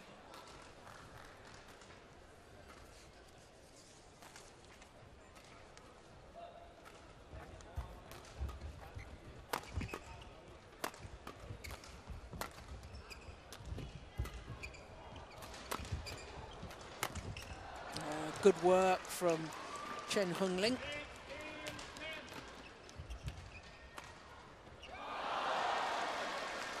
Six-point advantage now to the pair from Taipei. And yet another error from Zhang Nan.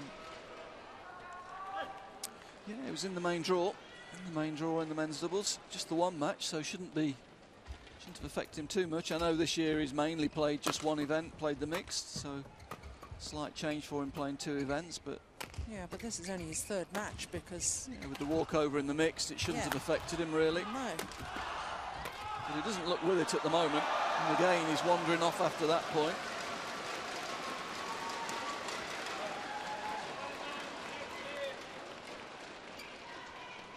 How, as a coach, do you snap your players out of that if they've gone a little bit lethargic? Do you give them a severe talking to, or...? I think he's getting them to... He's probably thinking about the match. Does he want to go to three? Is he going to try and come back in this? And you've just got to get him to focus on 1 point at a time, just to concentrate very heavily on the next point that's coming and break the game down. Very often when people get lethargic, it's because they're thinking in the long term rather than the short term. Yeah. Oh dear. Well, again, you have to question the tactic. An opponent who's not in the best form at the moment. Get the shuttle in play, flick him.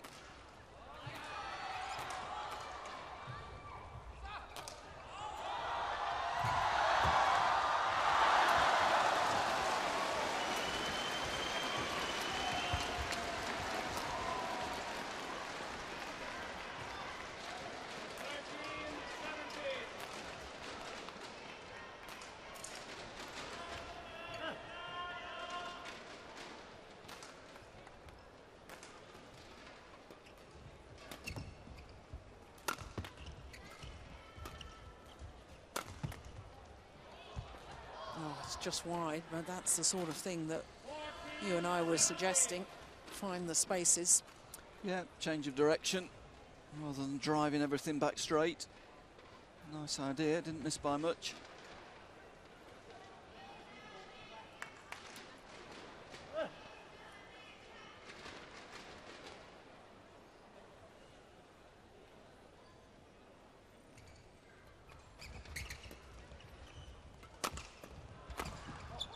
Oh, he's missed it. That's too long.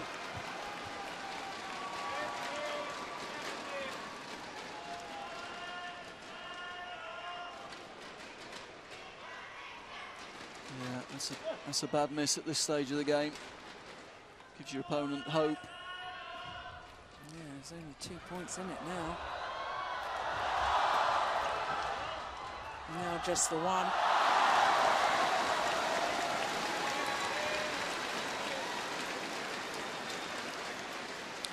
5 straight points for the #1 seeds. And the Taipei pair just guilty of 1 or 2 errors, and also letting Zhao Yunlei get in on after the service as well. And they should really be looking for Zhang Nan at the moment. And there we see it. As soon as they go to him, they get the error.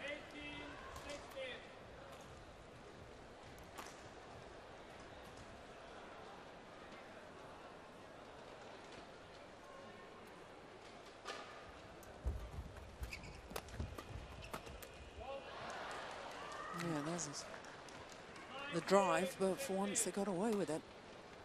Yeah, Zhao Yunlei will be disappointed with that. That's one of the favourites. Read the cross-court drive, well placed, rack it up, missed it.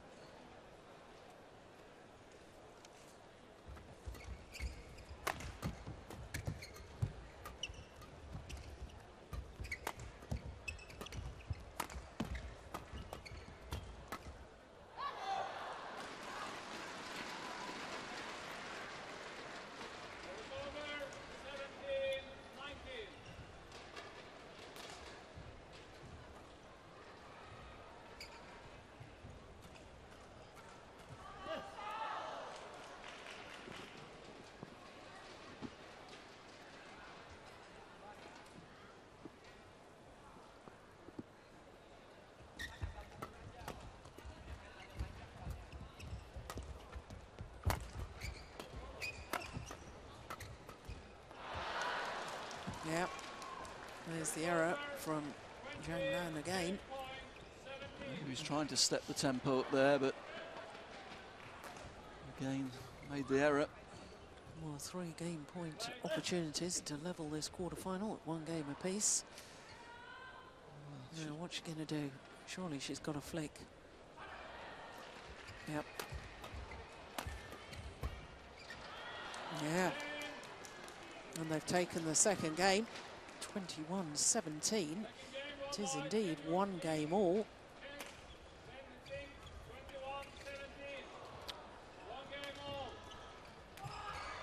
33 minutes. And it's 1 game all. It'll be interesting to see the attitude of the Chinese coaches here. How they try to motivate their players, get them going again.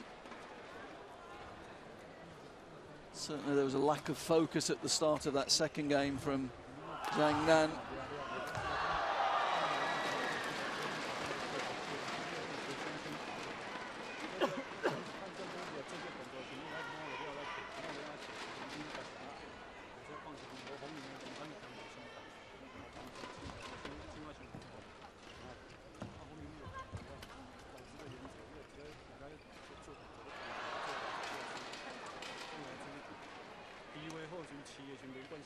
Yeah, it's definitely all the shadow movements there you can see are all about push and block and change of direction. Changing the pace, not trying to force it.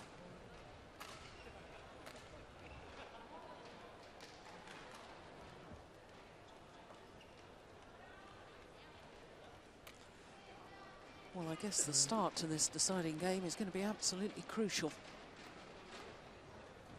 Yeah, first 4 or 5 points will tell us a lot here, I think. Final game. Love all. Play.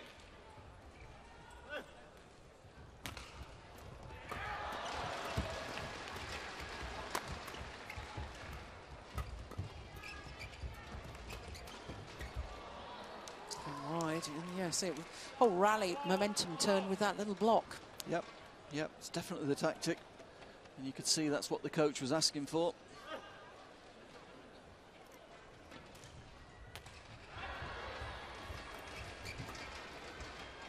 And again.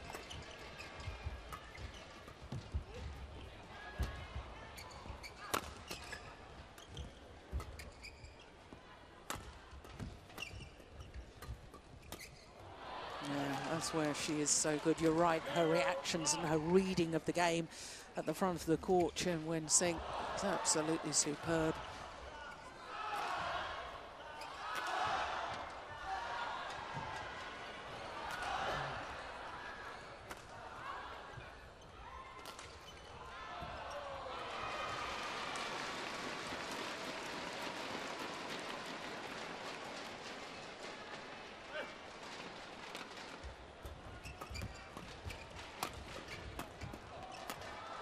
Definitely out of sorts though, Zhang Nan. Almost every shuttle is hitting, he's off balance. You can see the body language is not good. Doesn't look 100% to me.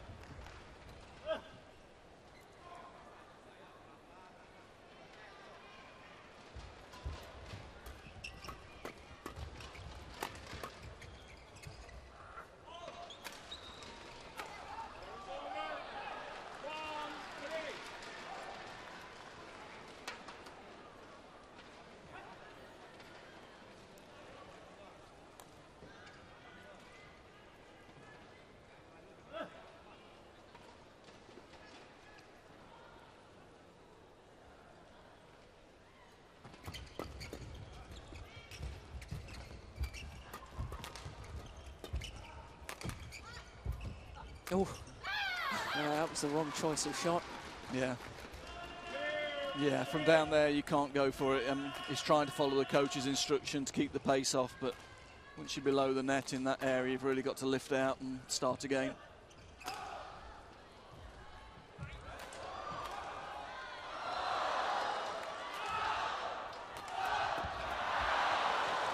No, just missed it.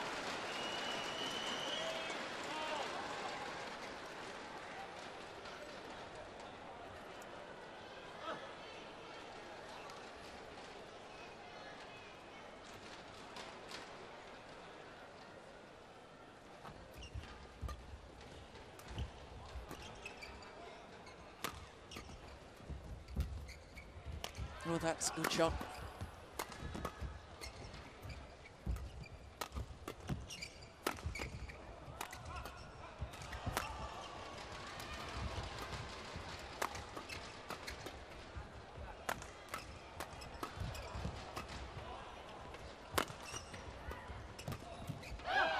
It's a good rally.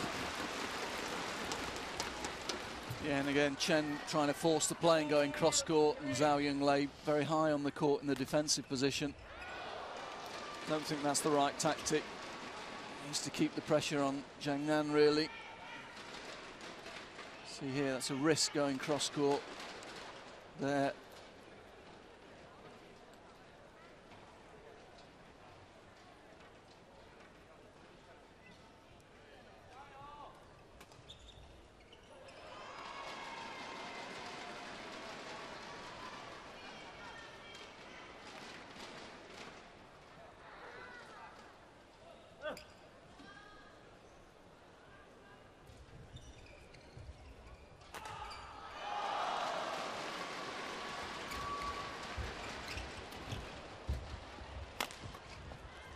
Done it again. He had Zhang Nan all over the place and went cross-court.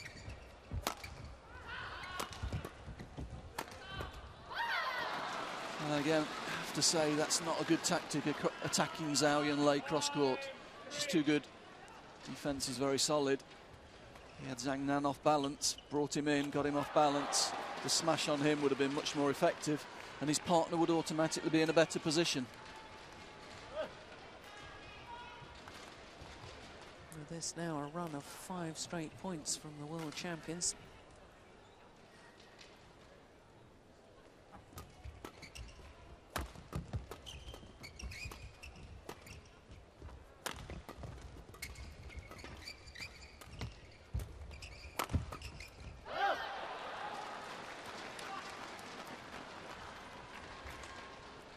Again, the smash on Zhao. Smash on Zhao comes back even quicker. She's in that crouch defence position. It's hit onto a racket. The pace she puts on makes it too difficult to control.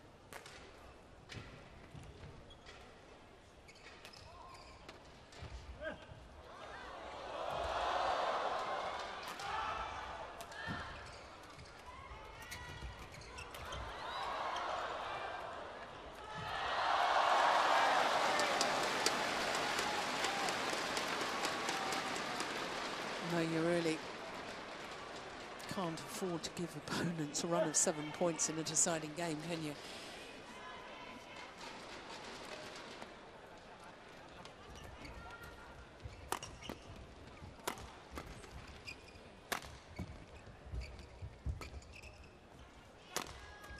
Oh, my goodness. Well, she's trying the crouch defence there. Got herself in a right tangle. Yeah, got in a real mess there, I have to say. Having said that, you know, she's so aggressive in defence, isn't she? Again, she'd stepped up the court. It's been very effective for her.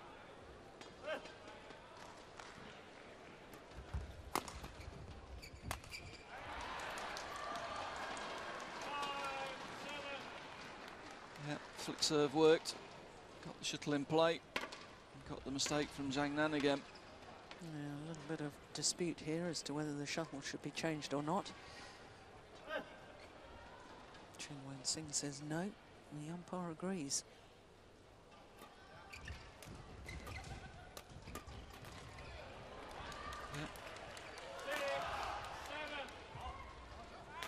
Any points they can score on her service are a real bonus, aren't they, in this match?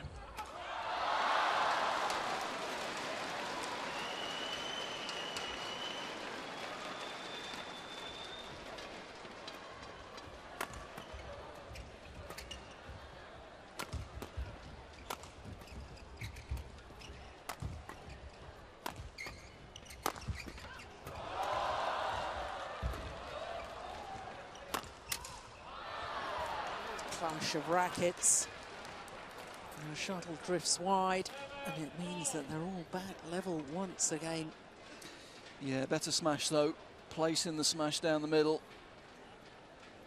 You'll see it here, both the Chinese retreating. The smash to the middle causes the indecision.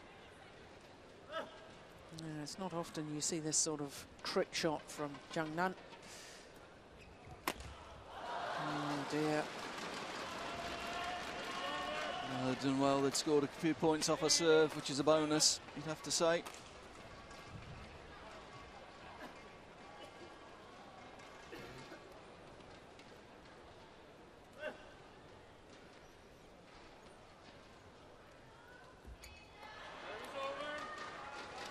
He's patchy, isn't he? He goes. I thought on that run of 7 points, I thought, oh, he's back into it, and it's all of a sudden then, you know, you sort of think, oh no, I'm not quite sure he is.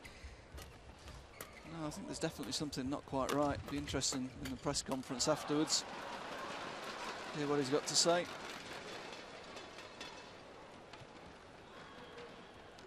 Service over, 9-8.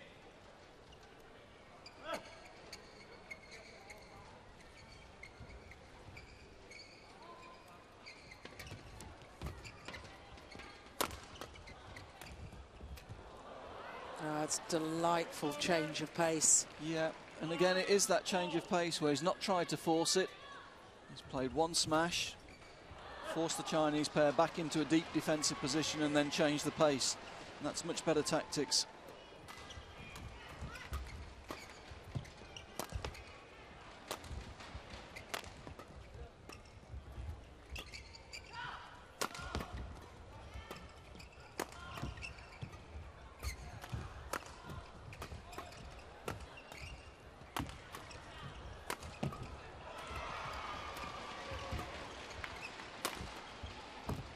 Oh.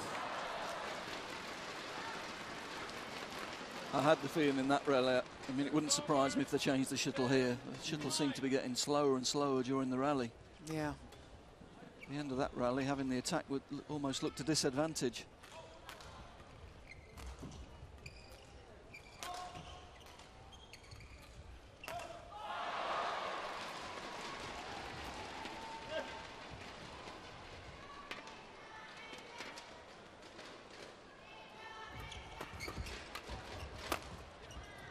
Oh, remarkable defence. Yeah. Purely instinctive. Yeah, great defence, but again, it's the gamble going with that cross-court smash, particularly against Zhao Yunlei, who defends so well. Yeah, partner's not happy with that.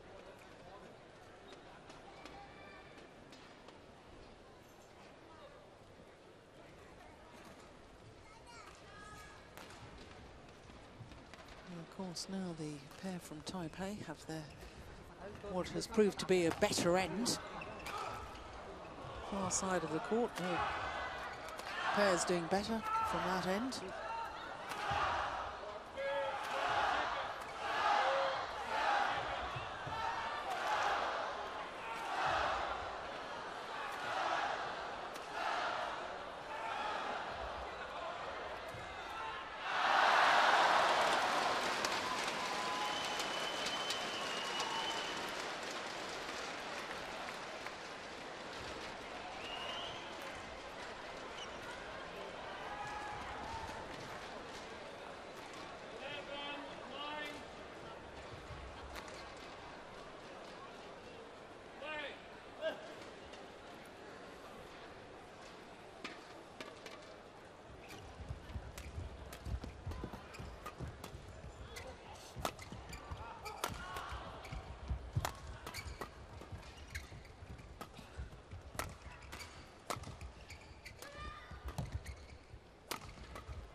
She's holding them together at the moment. She is, she's playing very well, but again, Chen guilty of hitting straight to her here, look. There was lots of space on the net. Zhao Yunlei was off the net position. And he's played straight back to her and she's found the winner. Doesn't give his partner any time to get into position to defend there.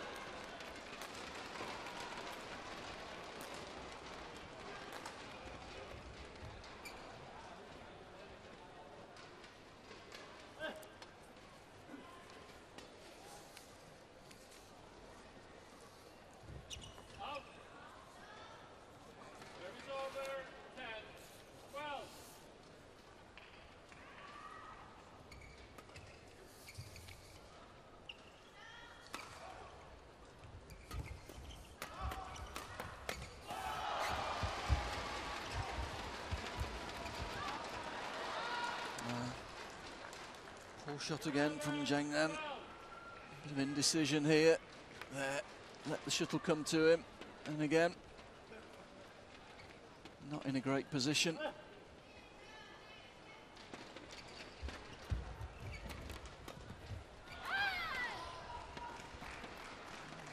Turned into a game of errors at the moment.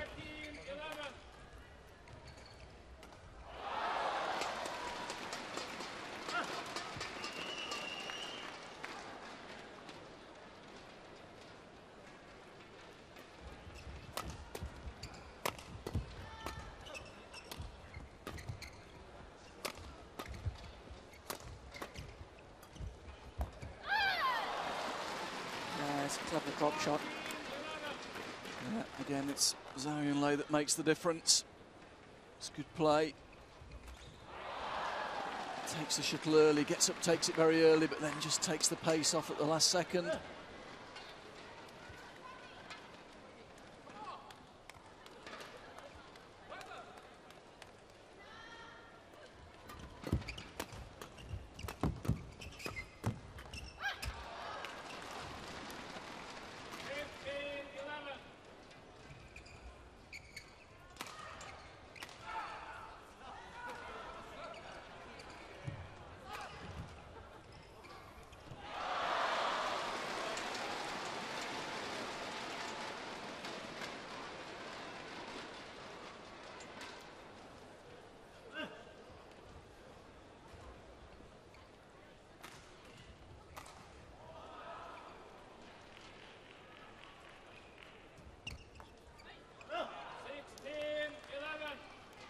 Great serve. And even passing the shuttle back there. Chen Wen-Sing taking the opportunity to practice the serve.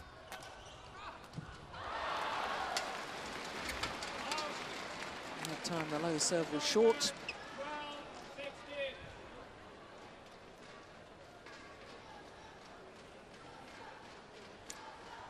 Flick serve, do you think, Jill? Has to be, really. Yep.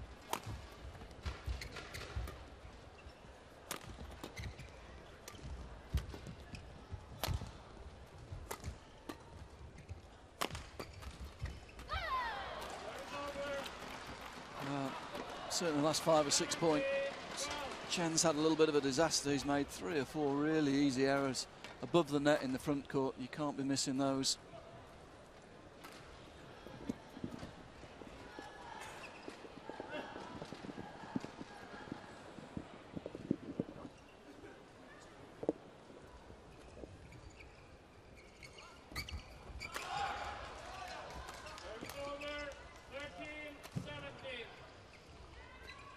Really need a good little run here to the pair from Taipei if they want to win this match.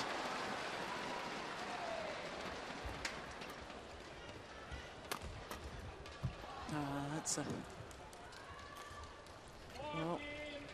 good shot. So both Ian and I have been saying that it's a little bit dangerous to play the flat ones, but worked well on that occasion. Well, it worked because they got Zhao Yunlei off the net position. It was Zhang Nan at the front of the court, and he's not as natural there, hadn't got his racket up.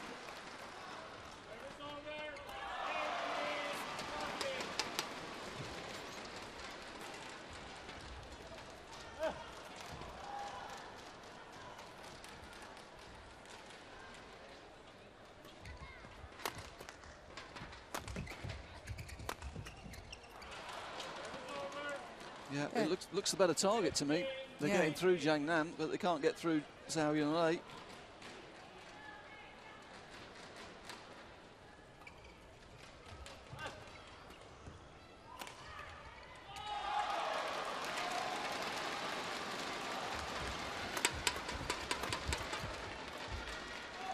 Oh, just missed it. That could be costly.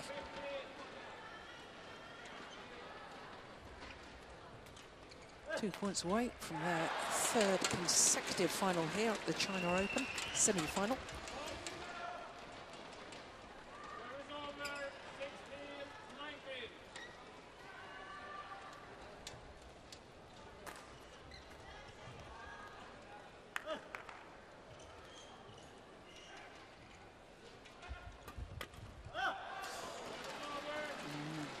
was an okay serve and he had a chance. But again, he's trying to hit hard straight back onto Zhao, even if it goes over. Zhao Yunlei's well placed. 4 match points.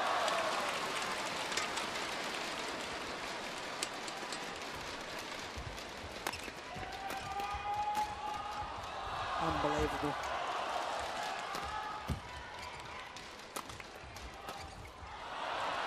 In the end, they got through, but my goodness, initially, what great defense from Zhao Yunlei.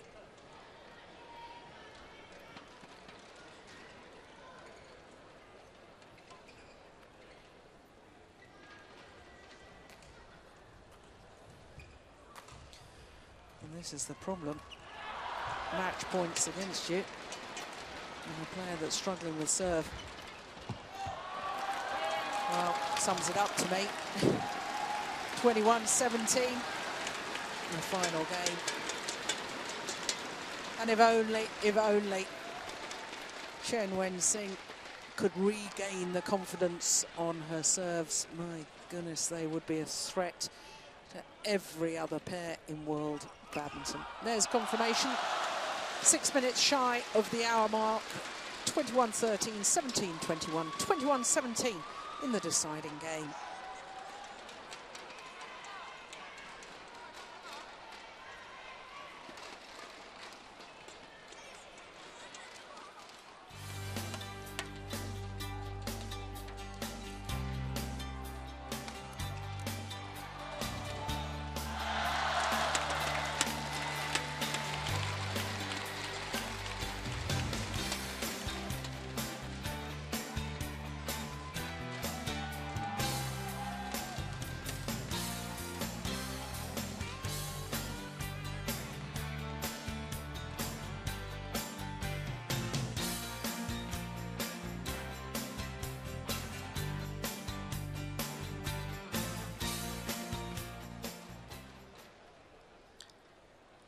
So 2 quarterfinals complete, both going the full distance. Next on court is women's doubles and the All England finalists from Japan against the World Championship bronze medalists from earlier this year, Jwala Gutta and Ashwini Bonappa.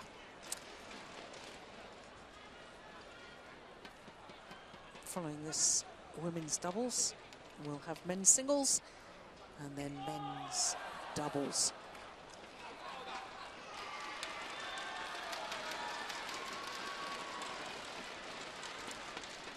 Well, if you were with us yesterday, you will have seen Jwala Gutta in the mixed doubles, going down with partner Diju Valiavitil. Going down to the Danish combination, who have been in terrific form, of Joachim Fischer-Nielsen and Christina Pedersen. So we'll be hoping for a better result today, as far as Indian fans are concerned. But it's a tough matchup, I can tell you, because Mizuki Fuji and Reika Kakiwa are not only the number 3 seeds, they're the number 3 ranked pair in the world. Jwala Gutta, the left-hander, and Ashwini Bonappa, 18 in the world ranking. Super Series ranking of 12, down a couple of places actually in the Super Series ranking since last week. But for the Indian combination, this is their 12th Super Series event of the year, so wonderful supporters of the Super Series.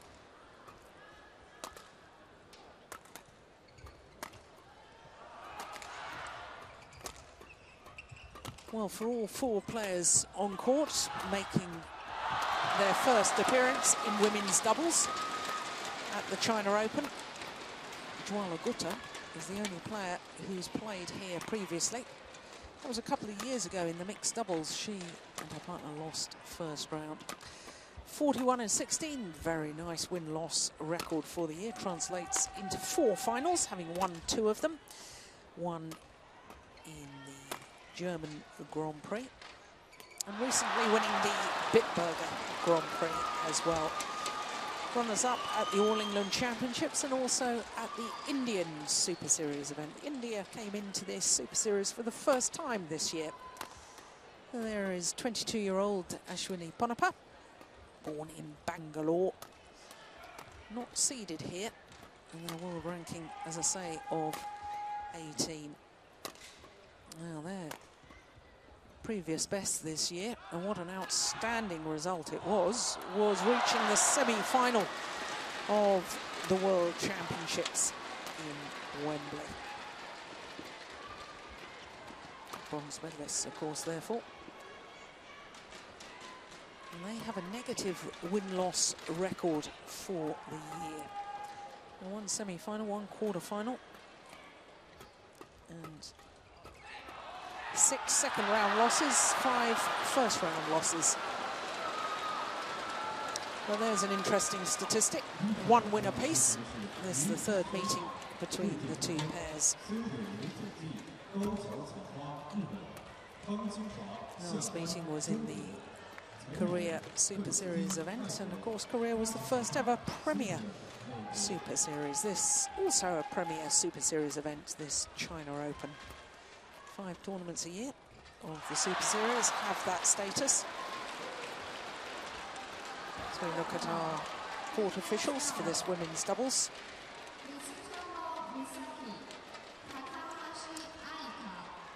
So for Joanna Gutta and Ashwini Ponappa,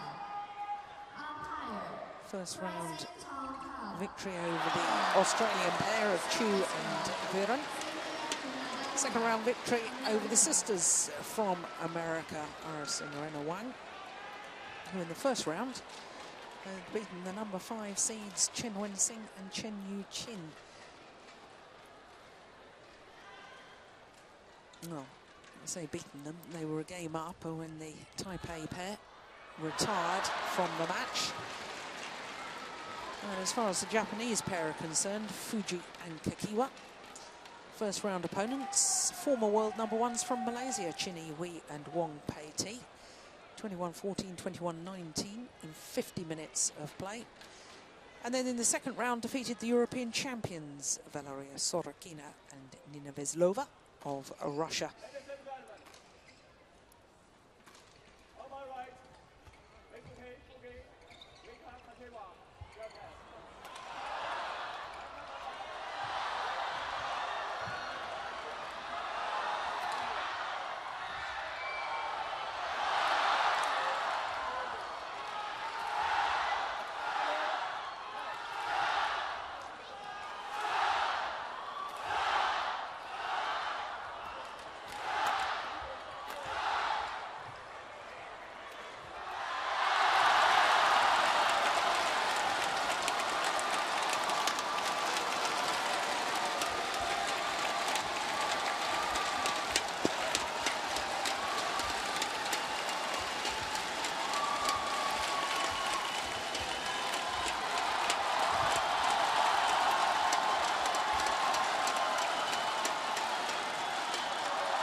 Well, Ian, you were saying to me earlier on that you thought, obviously with the slow conditions, which we've already talked about, that it would probably suit the style of the Japanese women's doubles players here.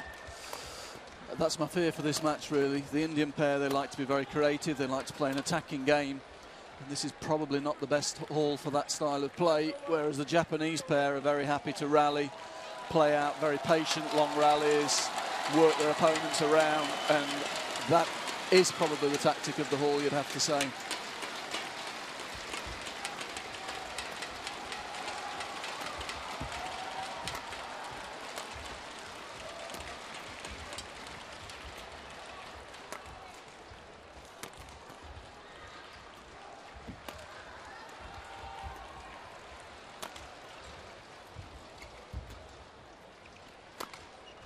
Oh yeah, nice smash from Ponappa. Great placement. Yeah, that's well placed, but I think we're going to see Ponappa have a lot of work to do in the rear court, because Gutta will be trying to get into that net position the whole time. It's going to be a real test for Panapa, I think. Yeah. Gutter loves to go forward. She reads the game so well.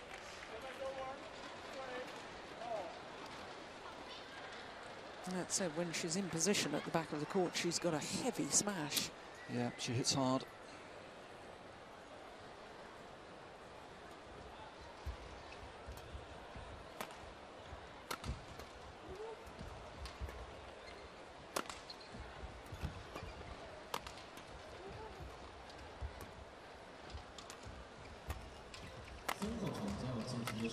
Yeah.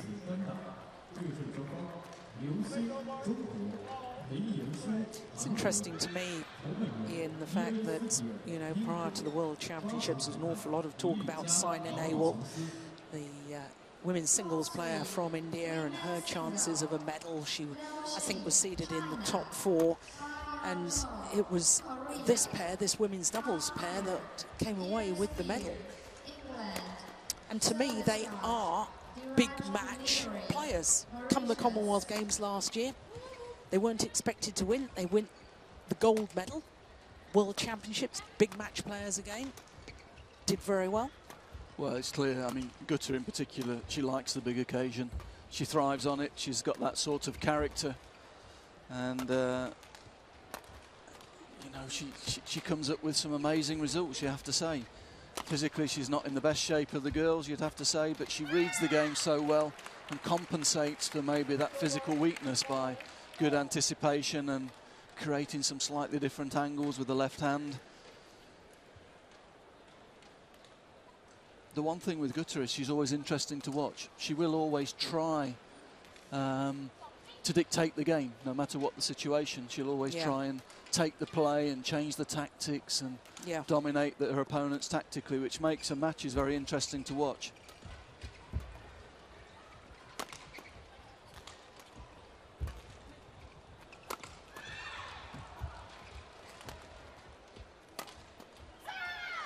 Yeah, expanding on that point a little bit, I mean, I love the way that she really goes for it at the front of the court and tries to intercept shots that perhaps pairs like the Japanese pairs in general, they're coached to be much more steady, so you rarely see them taking the half chance at the net. Everything's about percentages, and I like to see players being adventurous. I know sometimes you coaches keep saying to us players, you know, don't do too much of that. You've got to do it at the right time in the match. I understand that, but from a spectator's point of view, she's great to watch.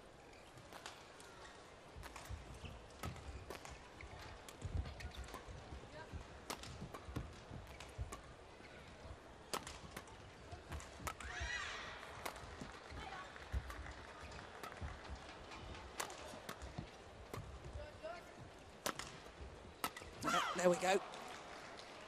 Yep, you don't want to be playing up that left-hand side of the court when she's in the front court. That's a powerful finish, reads it well. Stepping across, doesn't have to move too far. No problem.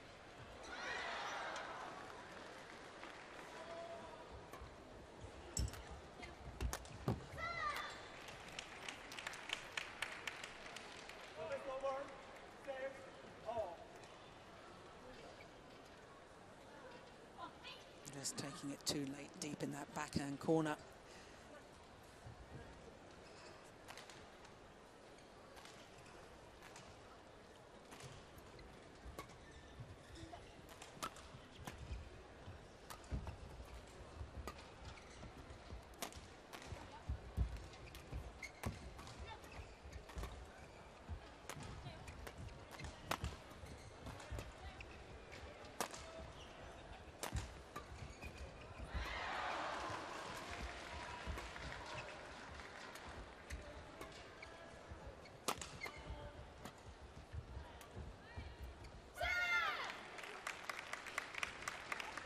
Interesting there.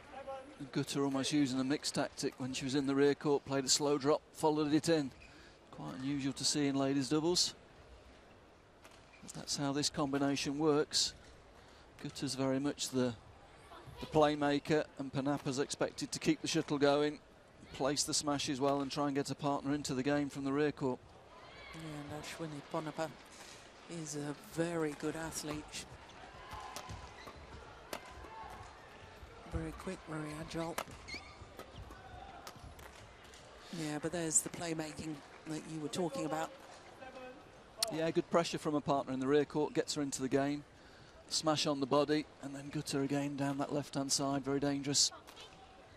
Good reach as well, good interception.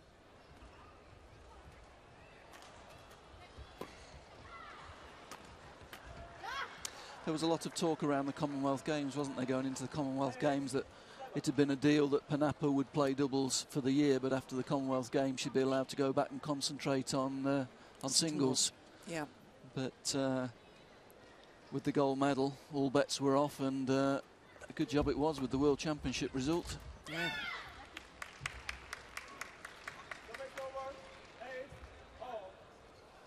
First ever women from India to take a World Championship medal.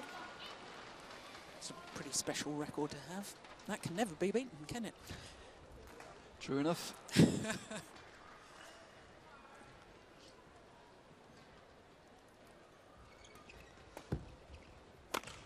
Of course, Gutter with a characteristically was very quick to point out that she'd got the first one, not Sina. All the publicity had been for Sina.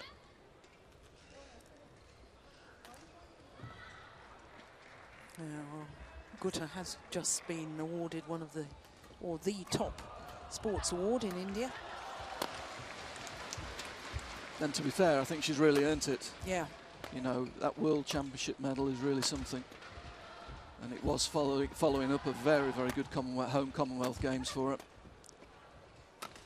And that coupled with all her mixed doubles results in the past and present, she's still doing well in mixed. Yeah, a bit unlucky really. That it's going to be very difficult for her to qualify in the mix for the Olympic Games with a partner. Diju having missed almost a year out really with that back injury and the surgery he had. They're going to struggle now to qualify, which is sad because they're definitely a top 16 level pair. Yeah.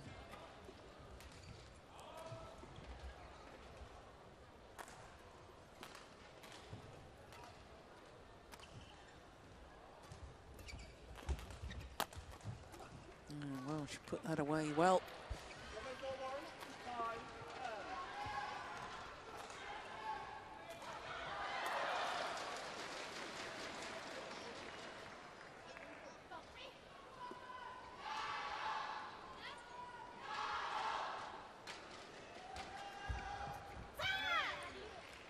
Yeah, she just doesn't look as comfortable at the front of the court. Ponnappa making the error. It's always delightful to see the politeness of the Japanese players. They turn a little bow to the court officials as they leave the court.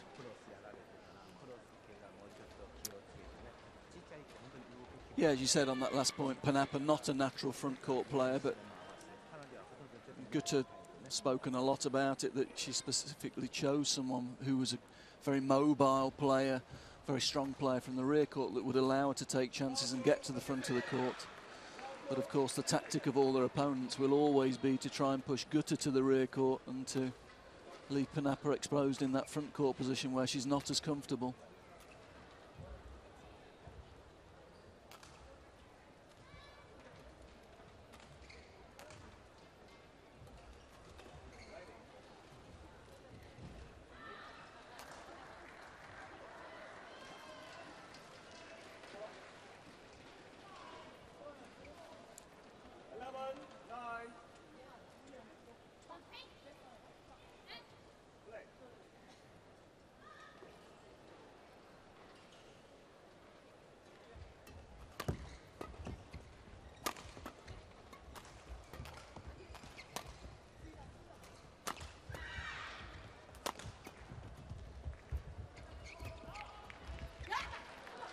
Yeah, it was clever.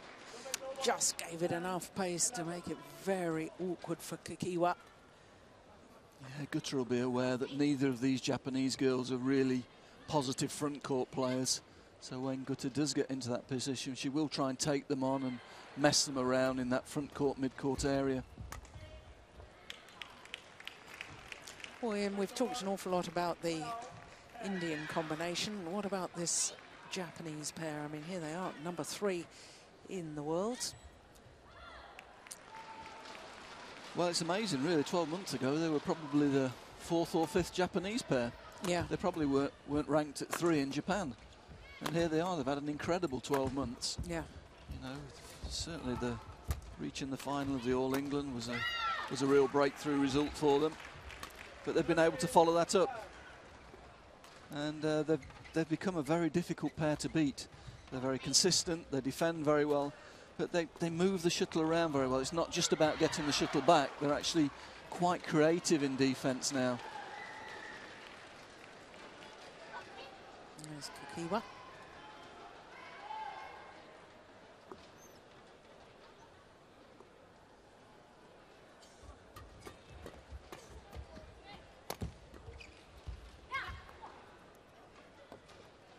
Service over, 11-13.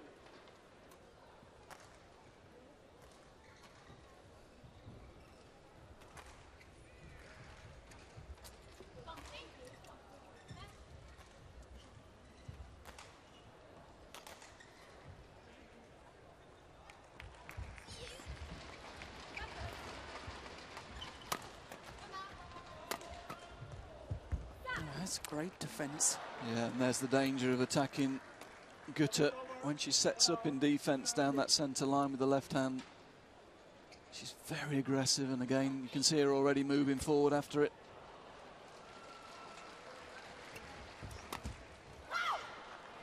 Luck of the net cord and the back level.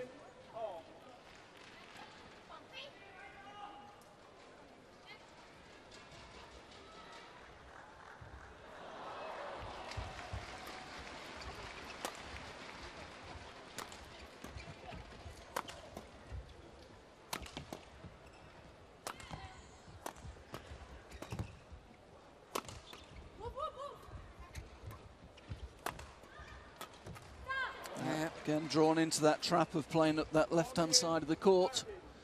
Panapa worked it well. Got a partner into the game down her favoured side.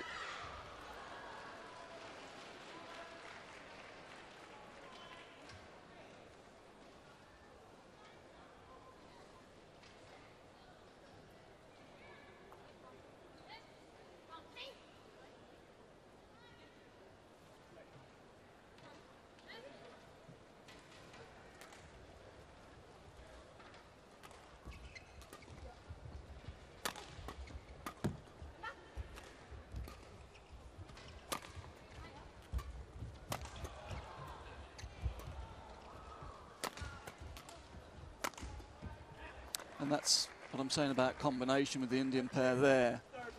Panapa played a really good block in defence, and she actually took a step back because she knew her partner was coming in. Yeah. They've got a very good combination, this Indian pair, and it's very easy to go on and say, right, we're going to push Gutta to the back of the court and work her there. It's easier said than done, because they've got some very nice set plays and good understanding.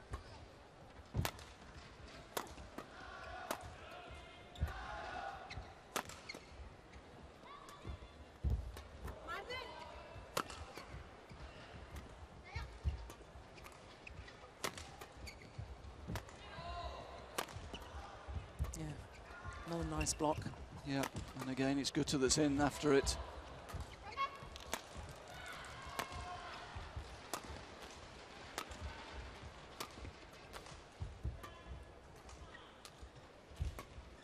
It's a good rally. Yeah. Yeah, good patient play. Very good from Panapa in the rear court. Lots of variety. 2 or 3 times she tried to set Gutta up on the left-hand side of the court there. Didn't work, but she didn't overforce afterwards. Went back to basics, went back to the centre of the court, kept the rally going. And a run now of 6 straight points. From 10-13 adrift. 16-13 up.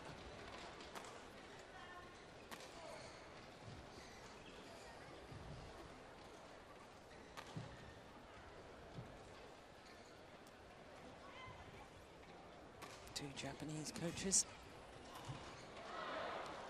And there's the head coach, Park Jubon.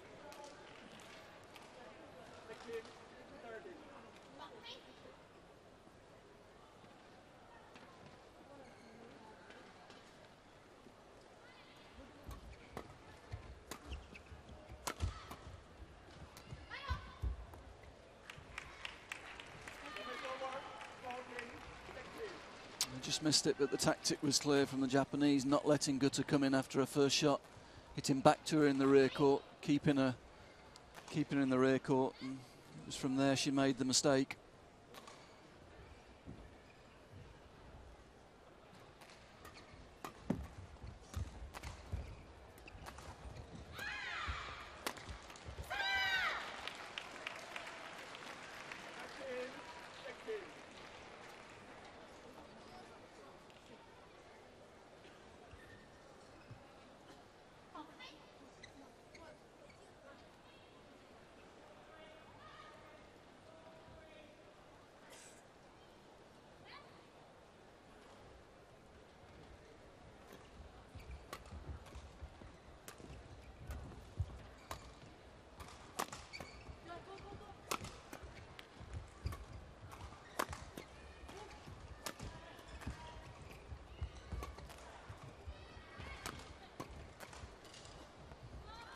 Change of pace from Ponapat from the back of the court had the desired effect. Yeah, that was nice again. Again, she went for the big smash down the line. Gutta couldn't quite intercept, and again she was patient afterwards, went back to the centre, as you say, took the pace off the shuttle, and that just forced the mistake from the Japanese pair.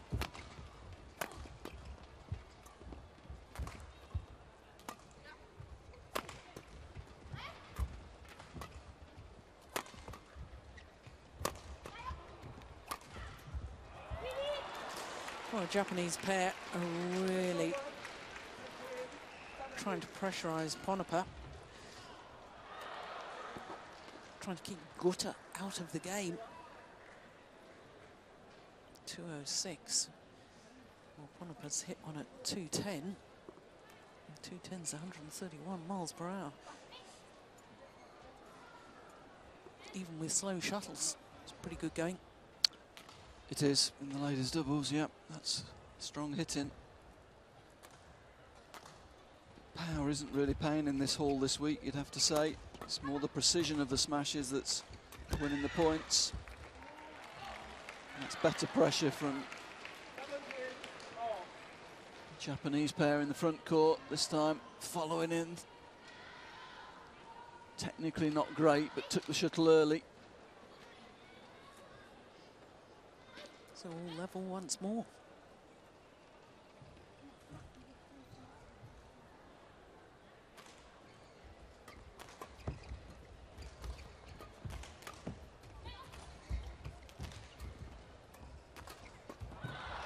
Yep, that's dangerous. Playing the block in front of Gutta when she's in the front court. She's by far the best front court player in this match.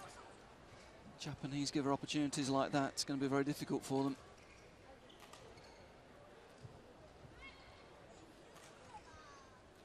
Since the interval, it seems to be Fuji that's been given the instruction to try and get forward. Try and not leave as much space on the front court for those blocks in defence.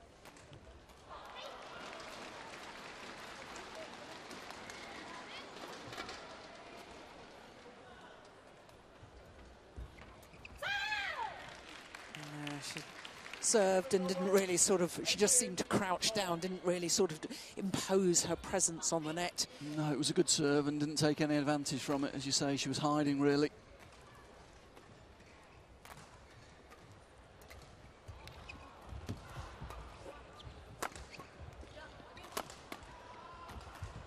It's gone wide. Yeah, you can see the idea, not wanting to play straight there, knowing that Gutta will be looking for that. Just overcooked it out the side.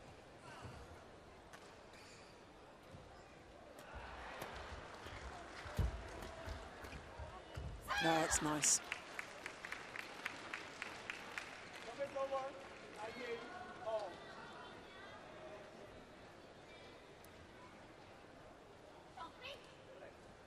Just took the pace off, saw the space.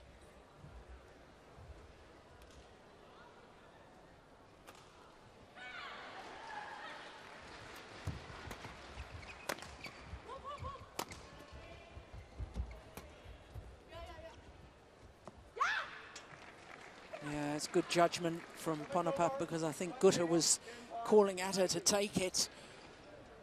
Courage. And they've earned themselves a game point. Seeded pair from India.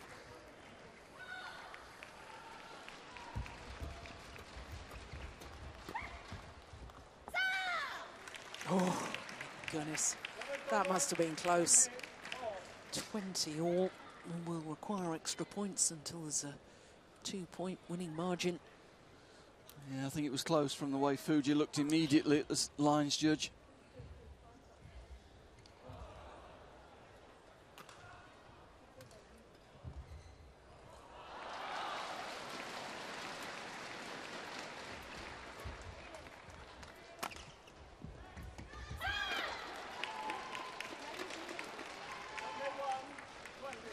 Well, that could be costly, that error at the front of the court from Ponapat.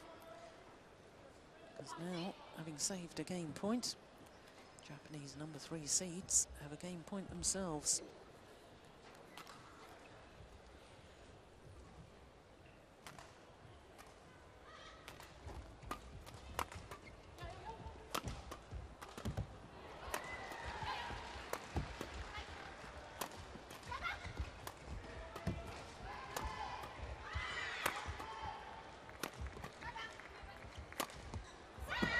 Oh, she's found the line. That's incredible. What a great smash to close out the opening game. Pinpoint accuracy. And she was under pressure because Gutta had moved forward. And look at the sheer delight there from Mizuki Fuji.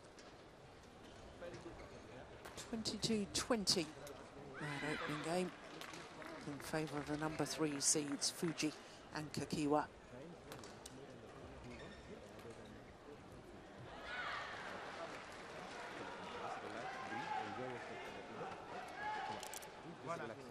That was interesting, telling Ponapat to relax and enjoy herself on court. Obviously felt she got a little bit stressed at the end, and maybe that did cause the couple of vital errors at the end there in the net position, maybe just gripping the racket a little bit too tightly, a little bit stressed.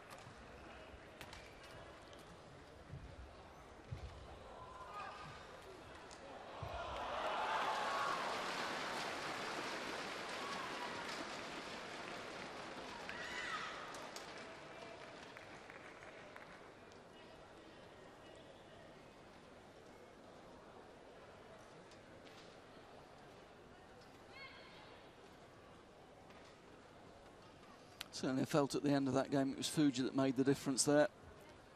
Was a little bit more creative, tried to take the front court a little bit, and then at the end was very, very positive in the rear court. Pullela Gopichan on the left. It's at his academy in Hyderabad, where national team, most of the national team train.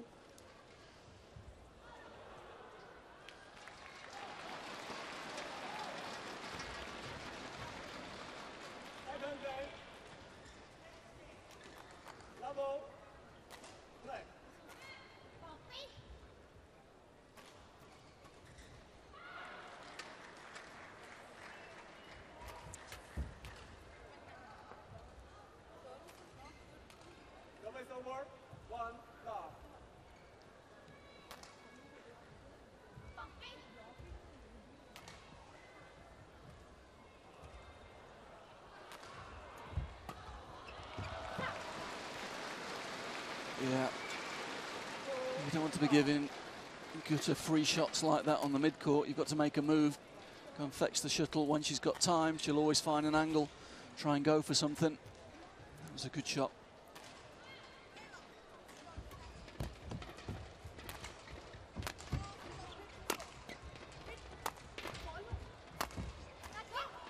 Just missed it.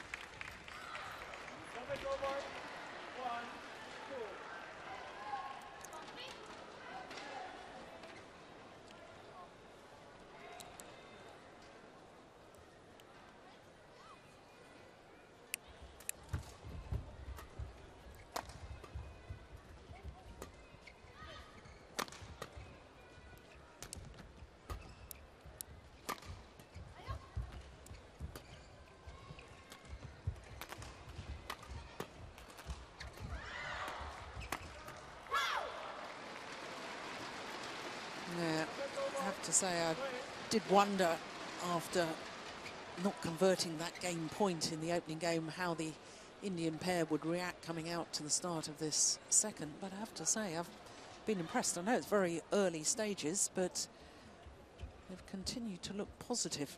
That's a very good sign. Yeah, I'm sure they felt they had a good chance in the first game, and they've got every chance in the match.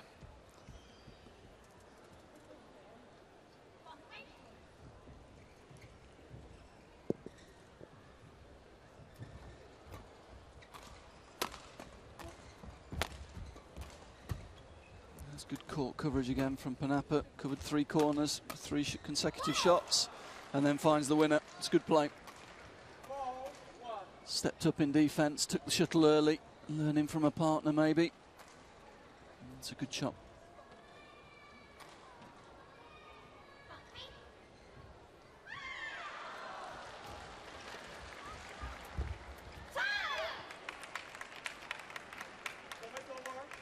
Just managed to make Gutter turn to play this interception. Shuttle had gone past her. Yeah, just caught a little bit flat-footed there, reaching rather than moving the feet to it.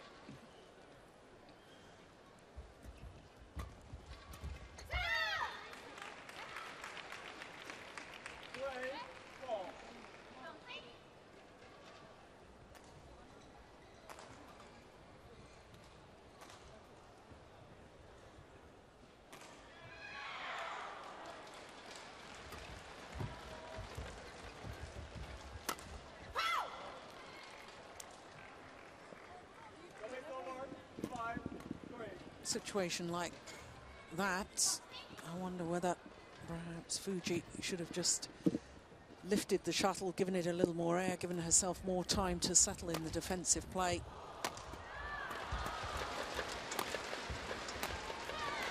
Yeah, that's a much more positive rally from the number 3 seeds.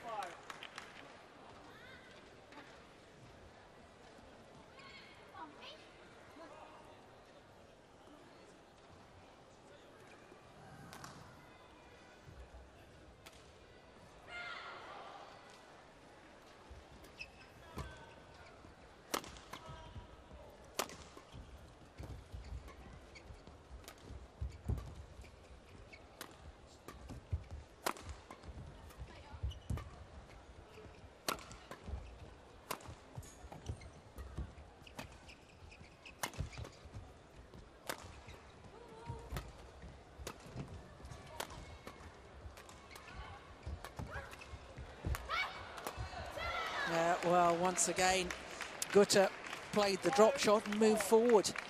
And her partner wasn't alert to it. Yeah, didn't give her partner a chance there. We can see it. She almost knocked Panapa out the way to try and get to the net there. Left her partner no chance. Good awareness from the Japanese pair, though, to find the space. Really working Dwala Gutter at the back of the court.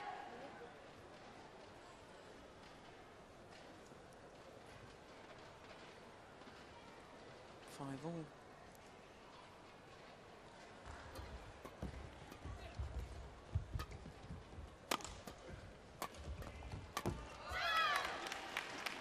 Yeah, nice channel attack. It's more positive from the Japanese. They seem to have come out in this second game looking to attack a little bit more, try and take the initiative away from the Indian pair. First game they were very happy to let the Indian pair play and just try and play counter. Certainly being a little bit more aggressive here.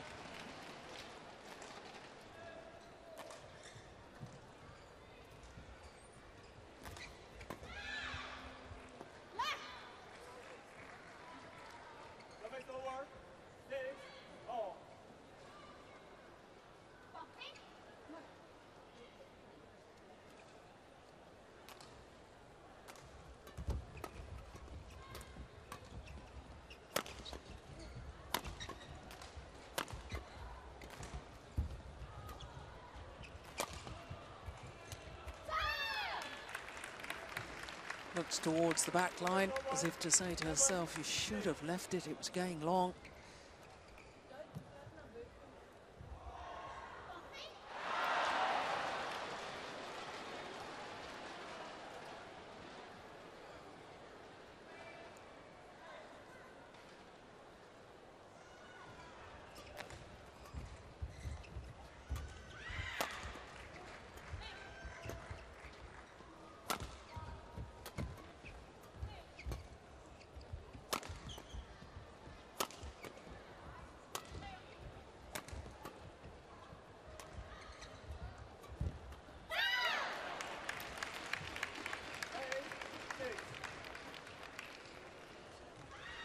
Yeah, not giving the Indian pair as many opportunities to get into their favoured formation at the moment.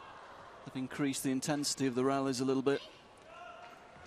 Indians having less time on the shuttle, less time to try and take the initiative.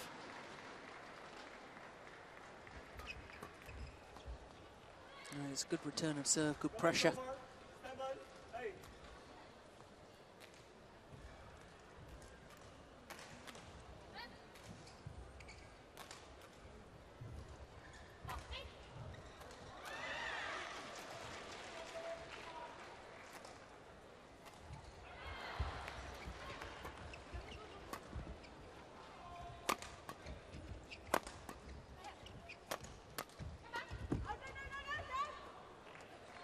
The call from Gutta to her partner to leave it.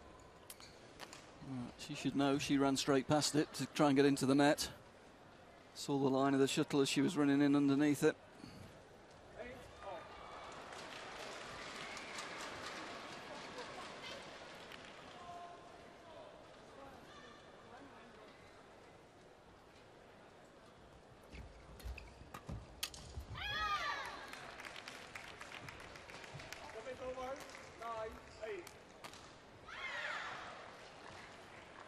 Had some success going to the centre of the court, Japanese pair.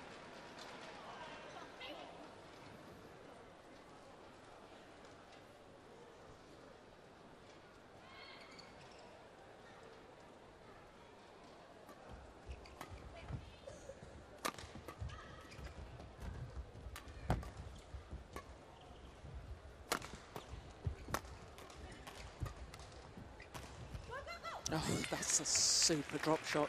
Yeah, from Fuji. And better tactics, more aggressive. Panapa in the rear court put pace on, and Japanese flattened out the defence, which again took Gutta out of the net position and created the space. More aggressive defence.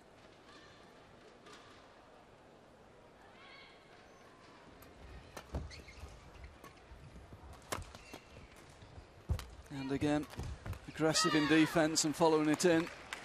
That's the difference so far between the two games.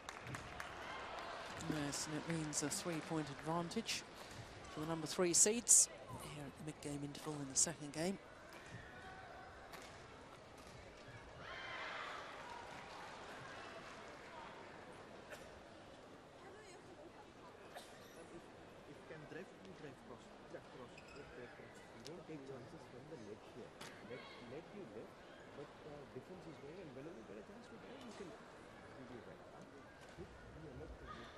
Don't take chances at the net. But the net from Ponapan lifted.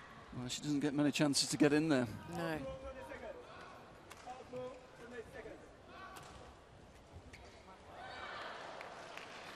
Certainly in the first half of that game, I can't remember her actually being in the net position to take a chance.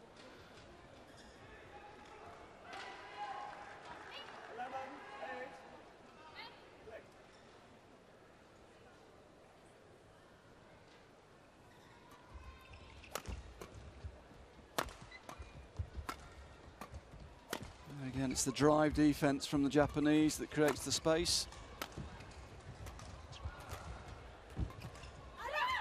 It's gone wide.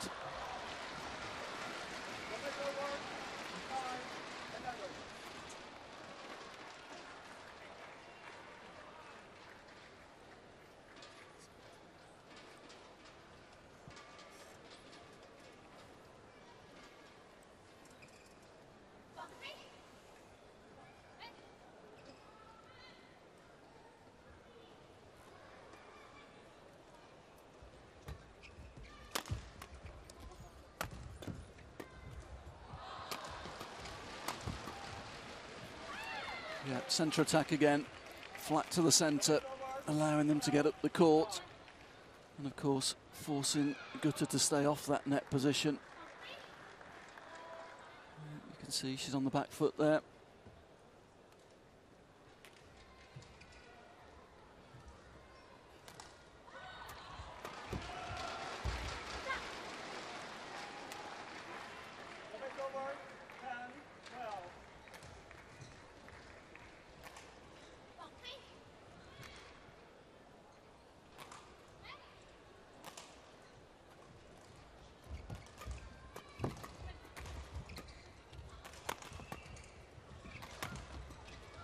That's nice.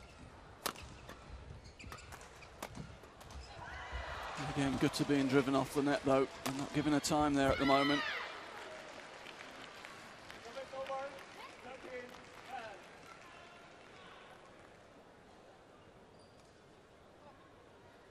Yeah, well-placed smash. Panapa trying to anticipate forehand defence and the shuttle just being hit firmly across it.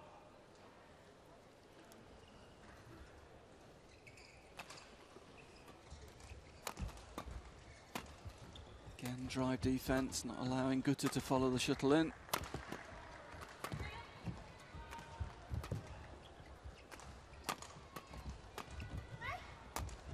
Oh! Good rally.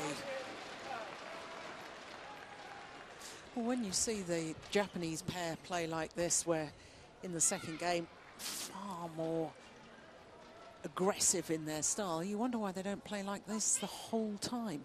Yeah, I think in some of the quicker halls, the drive defence probably doesn't work because it'll drift out the back of the court. But in this hall, the Japanese will be difficult to beat because they can use drive defence and keep players off that net position, and that suits their style of play.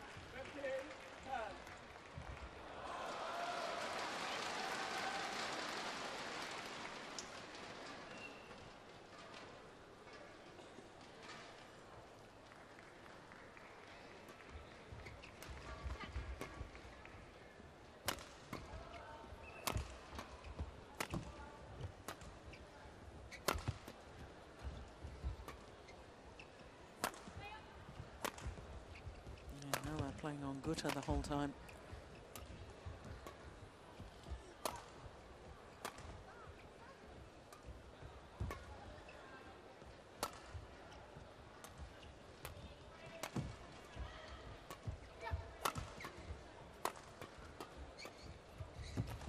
Yeah, it's a good rally. Well worked by Joala Gutter. Yeah. She's taken a few deep breaths after that one, though. She's not used to being kept in the rear court that long. Yeah, toweling down as well. Getting extra time. But that's what the Japanese have done well. The Indians are having to work a lot harder for their points in this second game. They're not falling for the set plays. I told you she had a powerful smash, 2-14.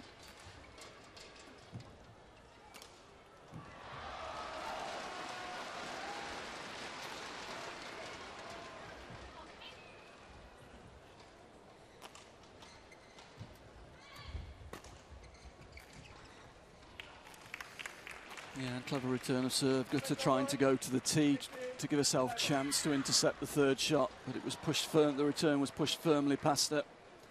Partner having to pick it up, slightly unsighted, made the mistake.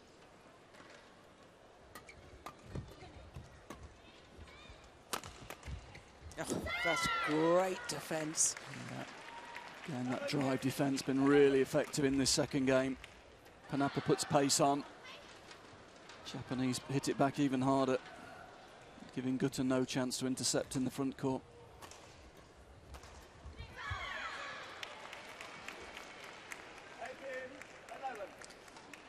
And now the number 3 seed's just 3 points away from a place in the semi-final.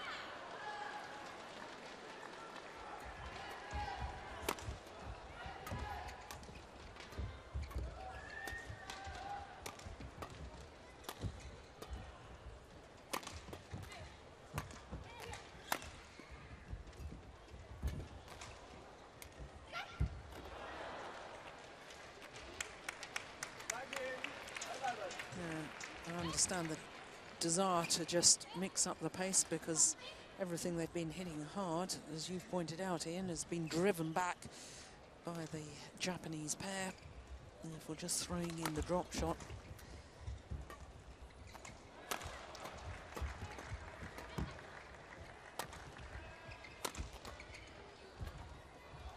And there's another drive defense. And that means that the Japanese pair of Fuji and Kakiwa have 9 match points.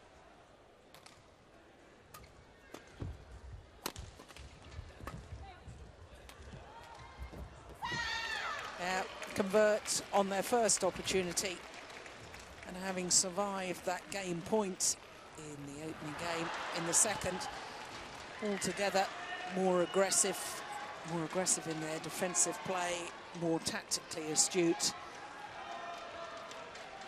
and with the power smashes from the back of the court just not penetrating today in these slower conditions, slower shuttles here in Shanghai. Made it awfully difficult for the Indian combination. There's confirmation of the score. 22-20, 21-11.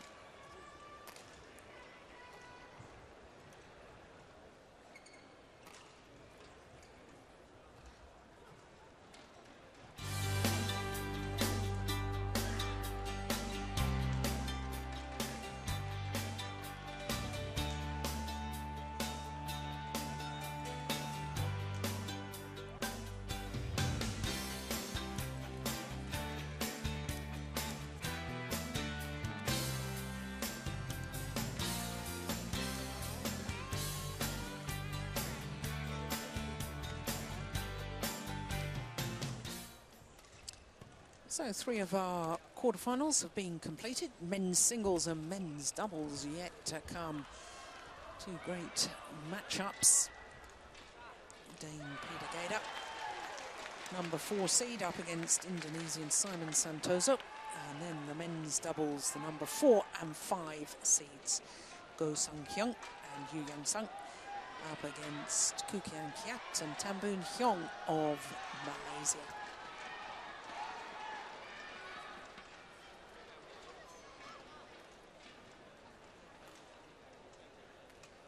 So even that 2-game match, that women's doubles we've just seen, lasting 43 minutes. First 2 matches, both of them 4 minutes shy of the hour mark. And I can bring you right up to date with 1 or 2 other matches that have been going on here in Shanghai. Lee Chong-wei safely through, the number 1 seed, of course, in the men's singles against Sho Sasaki of Japan. Tricky matchup that was, 21-18, 21-13. Well, this is probably the last opportunity for Peter Gator to try and win this China Open title. Twice he's been a semi-finalist previously, back in 2003 and 2005. Can you believe his first quarter-final appearance here at the China Open was in 1997, 14 years ago. Well, he's 34 years of age. He's going to turn 35 next month, December. Flower or number? I think his birthday is actually during the Super Series Finals in Luzhou. Number. You take ends. Service? It's interesting. Peter Gator has said that he wants to start this near side of the court as we look down. Born in Aalborg in Denmark. 5 times a World Championship medalist. Silver medal in 2001 in Seville. Lost out to an Indonesian player called Henderawan. Henderawan now coaching in Malaysia.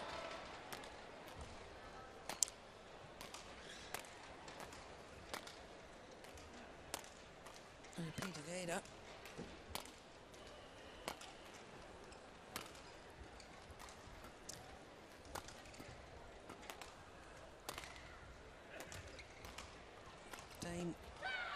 former All England champion. There he is. 1999, he won that title, and it's just remarkable when you look at his world ranking there.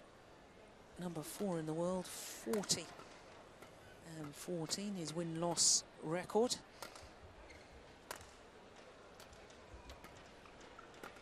Number 11 in the world ranking. Super Series ranking has gone down to 13, down 2 places. And he was quarter-finalist here a couple of years ago, was Simon Santosa, losing out to Lin Dan. That was his last appearance here.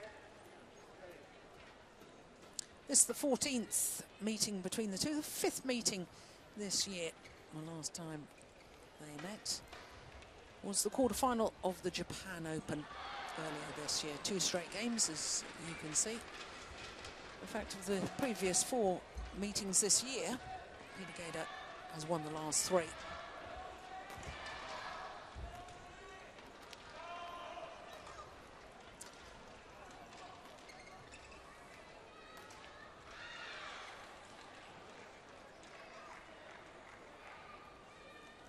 Ladies and gentlemen, on my right, Kino Game, stand by.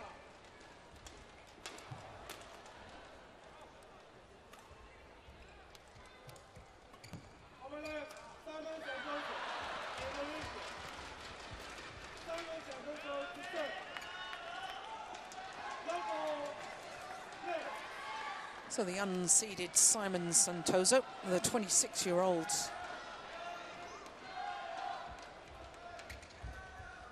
Fresh from his victory at the Southeast Asian Games last week, his gold medal in Jakarta. Retained his Southeast Asian Games title.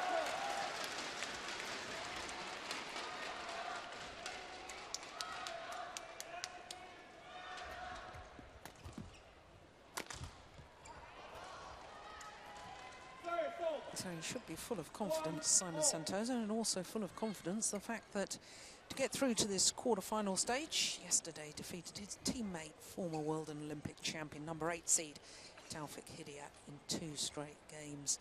In fact, for his 2 matches so far, he's been on court 1 hour and 22 minutes. Compare that to Peter Gader, who his first round match against Sungwon Ho of Korea, that in itself lasted 1 hour and 23 minutes, so a minute longer for 1 match than Santosa's 2 matches. And you couple that first round victory, which ended up 22-20 in the deciding game, couple that with his match yesterday against China's Du Pengyu, which was 1 hour and 7 minutes, so 2 hours 30 minutes on court.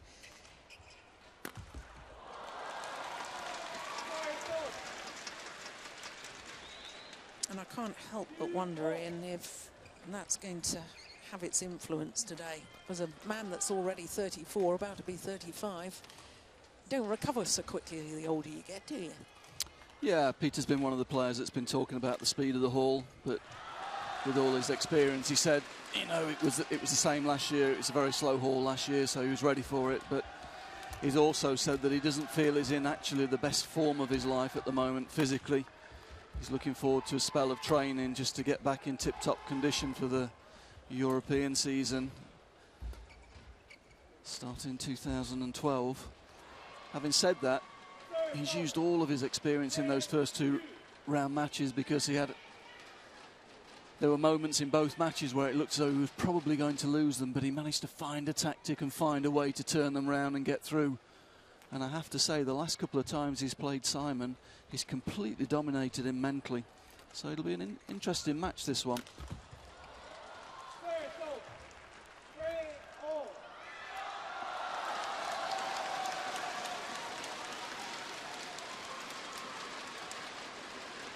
As you said, Simon won the SEA Games last week. But of course, it was a double gold with the team event as well, but that means that he has played a lot of matches recently. So Simon also maybe just getting a little bit jaded himself.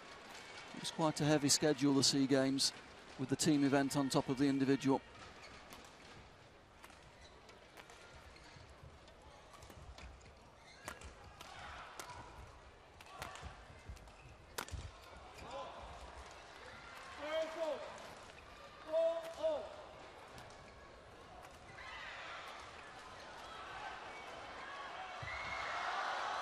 It is quite remarkable to think that Peter Gader became world #1 on the 4th of November 1997. Here he is, still in the top 4 in the world. And actually last year reached at least a semi-final of every single tournament he played.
Reigning European champion, Peter Gader. 5 times European champion. Never lost in the event. Super shot.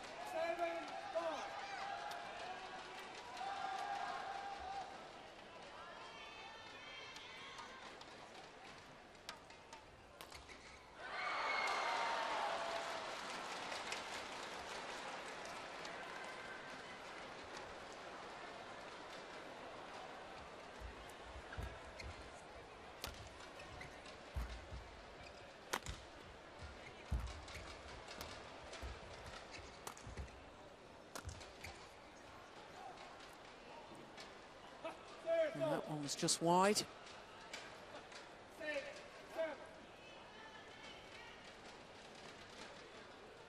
Oh, I didn't look it from that. Now it looks though Simon might have had a point there.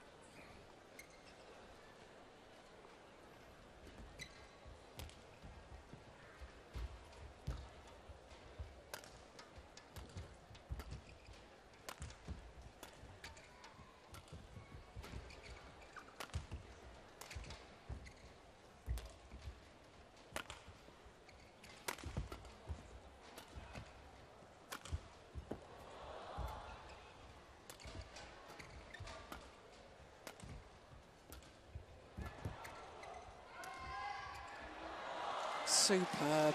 My goodness me. You don't get much better than that. That's a great shot. Just a little hold, just a little cut across the shuttle.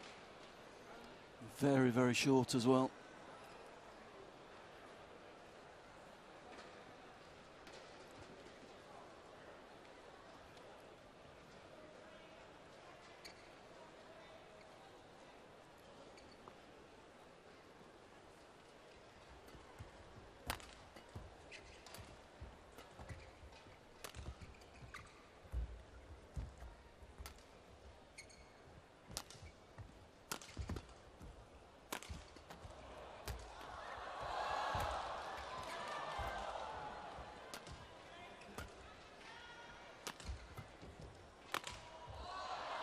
Just long, my goodness me, having weathered the storm, did remarkably well to keep in the rally early on. And then misses on the back line.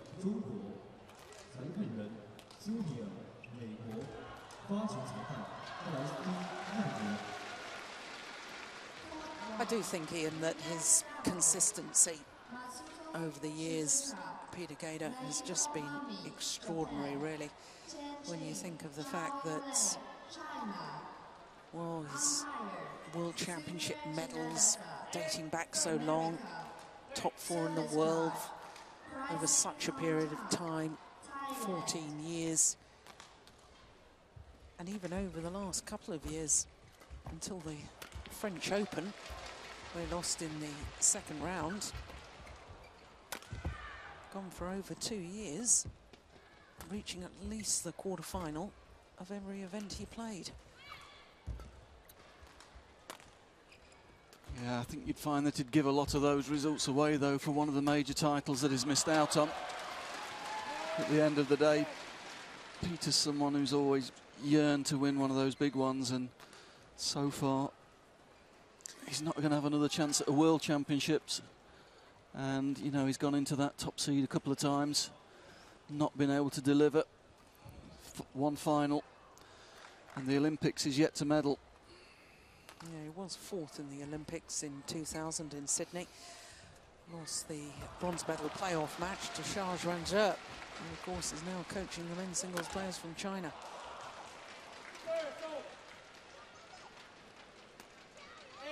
Yes, I remember it well. I mean, that was the, I believe that was the first time they'd been in the medal playoffs, wasn't it, Sydney? Is that right?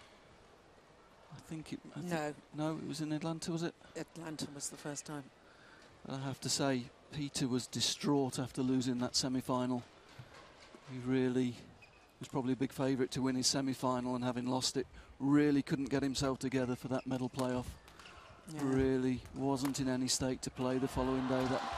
That bronze medal match, hadn't expected to be in the bronze medal match, and really couldn't get himself together for it. Well, I have to say, whilst I haven't played a bronze medal match in Olympic Games, I have in other major games, and they've been the worst, most difficult matches I've ever played in my life. It is desperately difficult. It's harsh, it's very harsh. You build up for 4 years for the Olympics, you get to a semi-final, you lose. You're that close to being in the final. And yeah, you know, so many occasions people have had match points to go to Olympic finals and missed out, and then the next day they have to come back to try and win a medal. It's very harsh.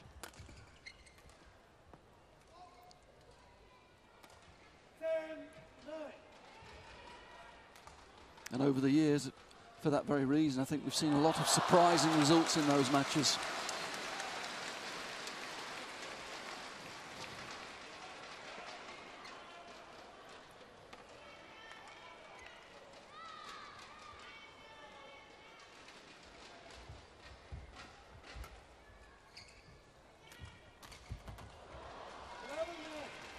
That's 4 straight points from 7-9 down to 11-7, 11-9 up.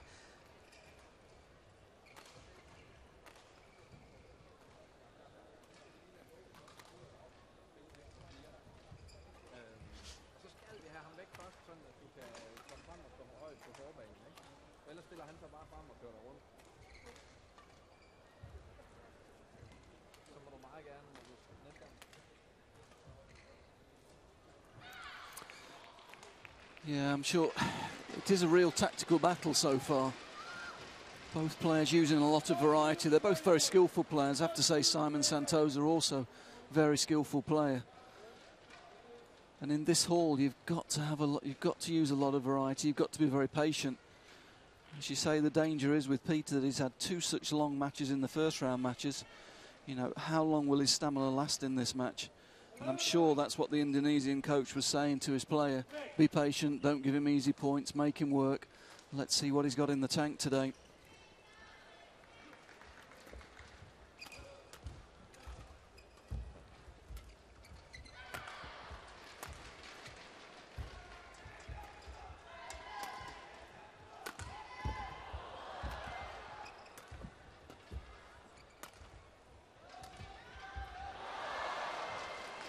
Well, the luck of the net cord, immediately apologises to Simon Santosa.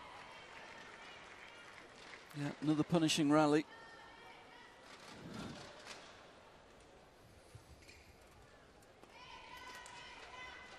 Court needing to be mopped of the perspiration. Simon Santosa, 5 career titles, just 1 Super Series. That was the 2009 Danish Open. Beat Mark Schwiebler in the final.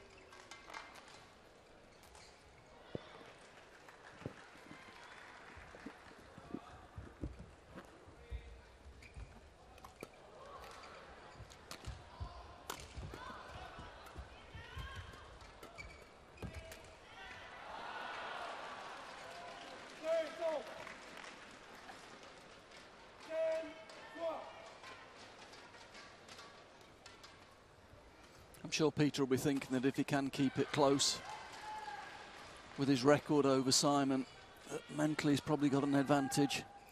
And I think Peter's certainly trying to keep the tempo quite low at the moment, trying to control the game, keep the pace out of the game, just trying to stay in it.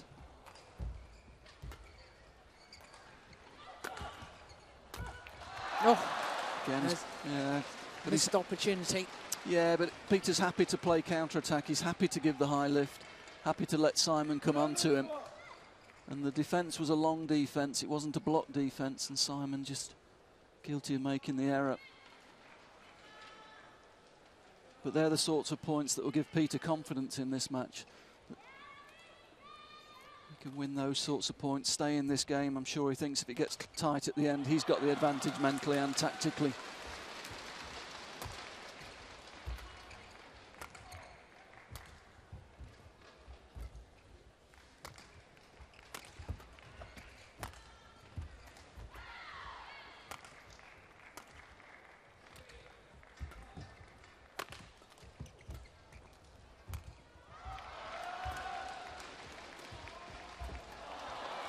Yeah.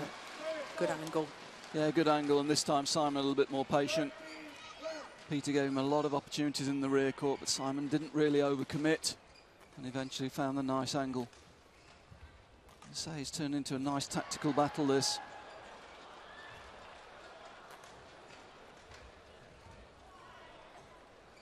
Again, Peter taking as much time as he can between the points.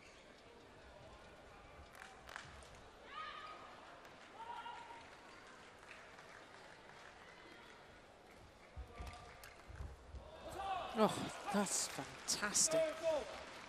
Wasn't a bad spinning net shot from Santoso, but my goodness, the control here to make this kill. In fact, it was a net cord from Simon Santoso. Gader did so well there.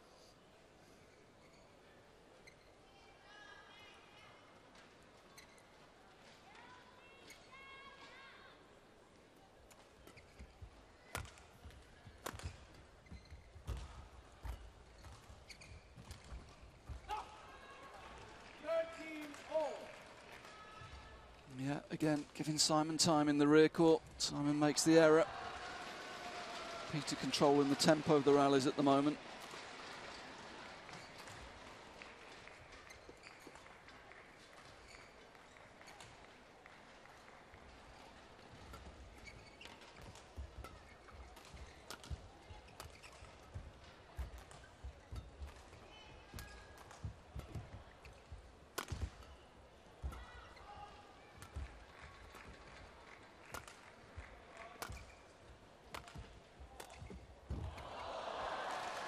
Yeah, good control play again. Mixing up the pace, put one smash in the middle there, mixed it up with the drop shots. Nice cross angle to win, took it early.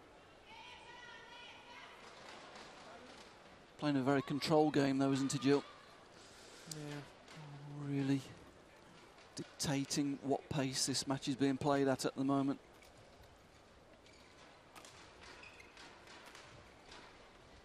He's always been a very clever player, very astute tactically though. Always been a great believer in playing badminton the right way as well.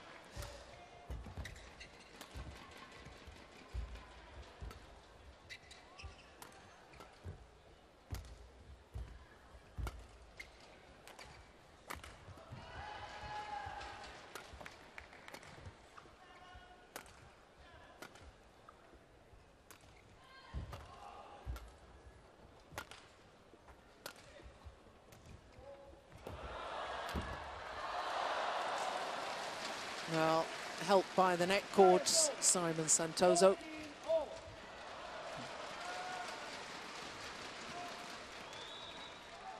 Shuttle just got deflected. Yeah, and again, up until that point, Peter had been very much in control of the rally.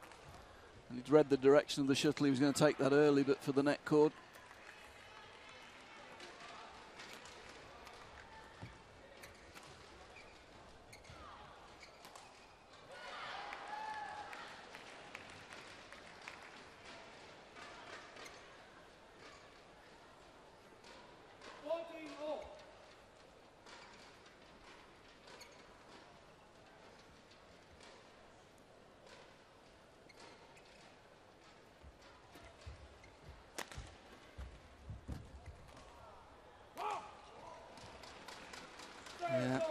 Peter tempting Simon into going for the cross-court attack.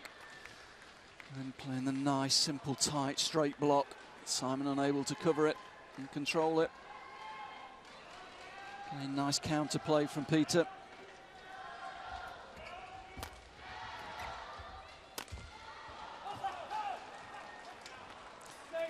Well, it's called good. I have to say my initial reaction was that it was just wide.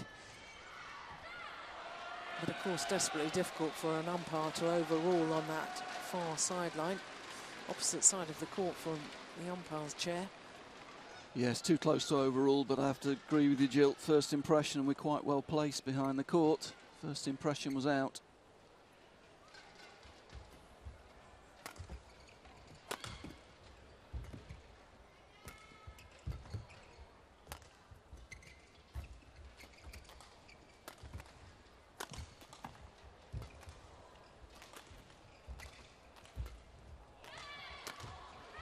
Oh, that's wild. Yeah, and it's good patient play again from Peter.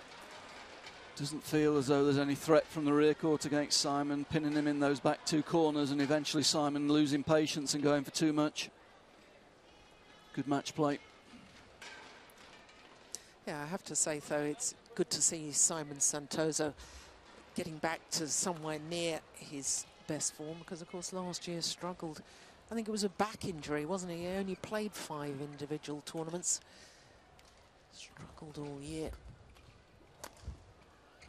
It's just a little bit shorter. Peter just losing his length there. Simon able to take it a bit early, and that makes all the difference.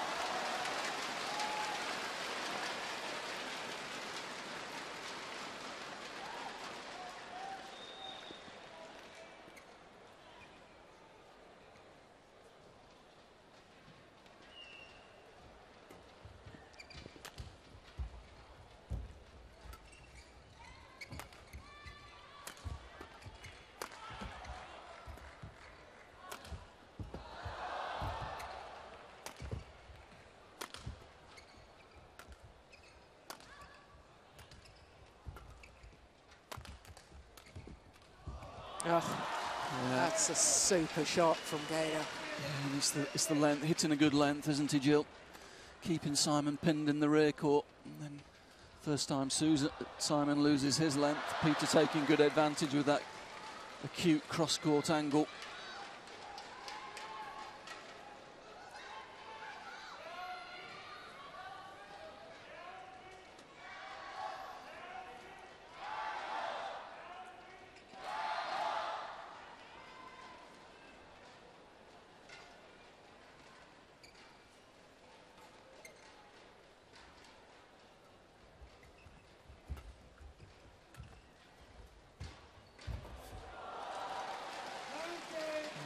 The acute awareness of where the gap is. Yeah, Simon's just struggling tactically here. Peter's reading everything that he's hitting from the rear court. Peter hitting a good length and then feeding off Simon's shots. Able to take them early, read the direction. That's pushed wide. And all of a sudden, 5 game points to Peter Gator.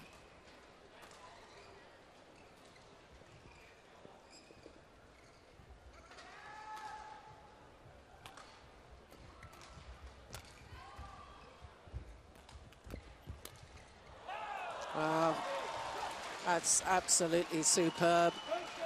From 11-13 down, 10 of the next 12 points going to Peter Gator. And he closes out the opening game, 21-15.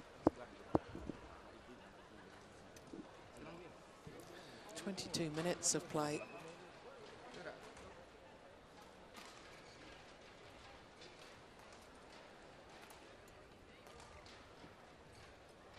Yeah, bit of a masterclass tactically there, Jill. Peter really dominating the play. Showing all young players that are watching how to play in a slow haul. How to control the tempo of a match, how to control your opponent, take his options away. And I've seen it once or twice this year already with these, when these two have played each other. Simon just gets frustrated tactically. Hasn't really got any solutions.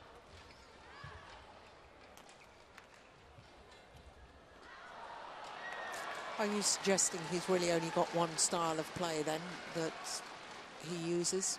No, I think Simon's got a lot of variety. I think it's just against Peter. I think he's got a little bit of a block. I think he's got a lot of respect for Peter, and he's always worrying about what Peter's doing rather than concentrating on his own game. I mean, I think Simon actually, I know it's a slow haul, but he needs to use a little bit of smash. Maybe 1 or 2 smashes to the middle just to fix Peter in the middle of the court, create some space. But he needs more variety, more changes of pace, more changes of angle. He's been drawn into playing Peter's pace, and he's really got to break that. Shi Zhengfeng on the right there. We're having a long discussions yesterday as to whether Lin Dan is actually married to Shi Zhengfeng or whether they're still just engaged. So Peter Gader, having taken the opening game, 21-15, with a real surge for the second half of that opening game.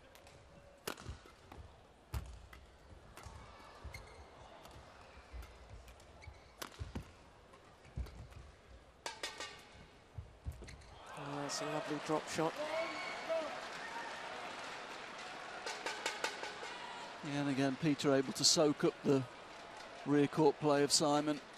And when he gets his own opportunity, he doesn't go for the smash, goes for the placement. And again, Simon caught a little bit flat-footed in defence.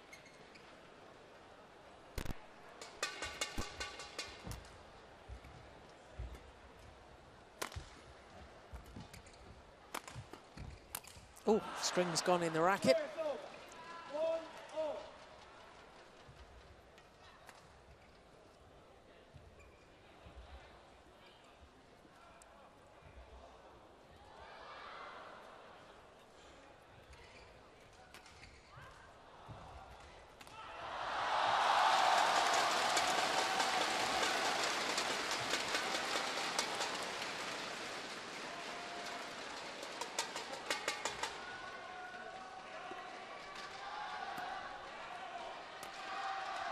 Some of the Danish players.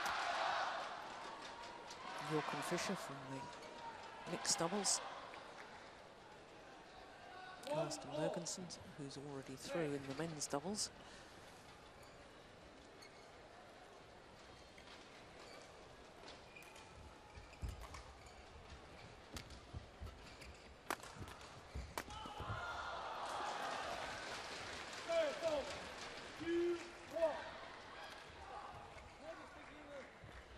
Nice change of pace from Peter there. Well, that's unusual. Peter was talking to his coaches at the back of the court there.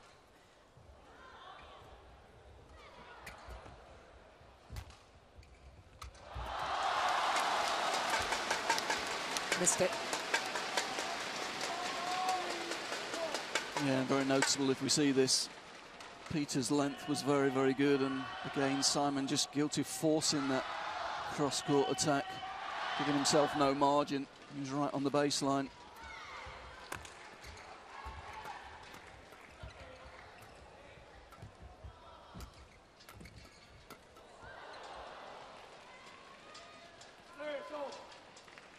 Yeah, Peter just trying to mix it up, playing a slightly quicker, flatter rally, but that probably suits Simon a little bit better. Do you remember from Peter's first 2 matches which end of the court he started? Whether that far-sided is his favoured end is what I'm trying to ascertain. Because both his previous matches, he dropped the second game. Won the first, dropped the second, and then came back in the third. That's a good question, Jill. I watched both matches as well. So did I. Give me a minute, I'll have a think about that one.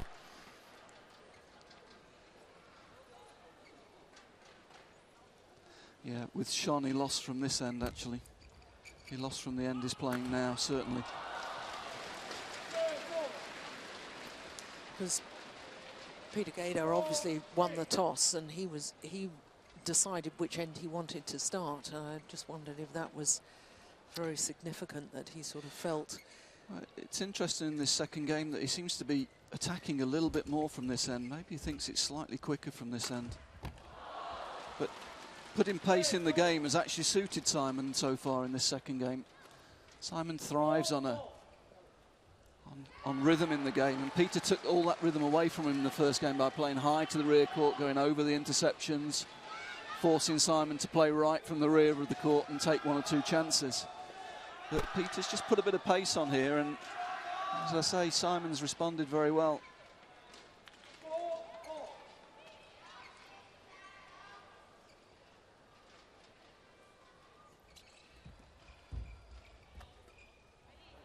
Good net shot.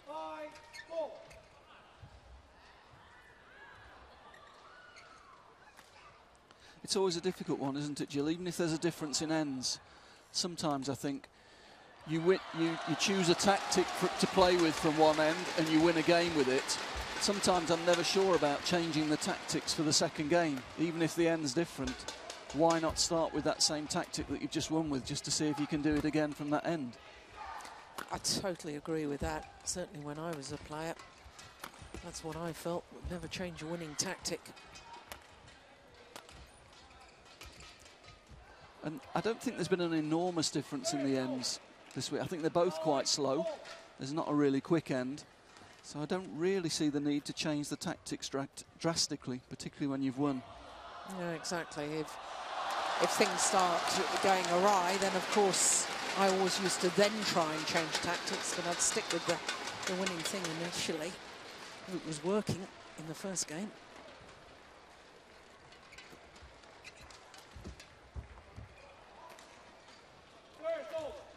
Yep, certainly Peter not being as patient at the start of this second game.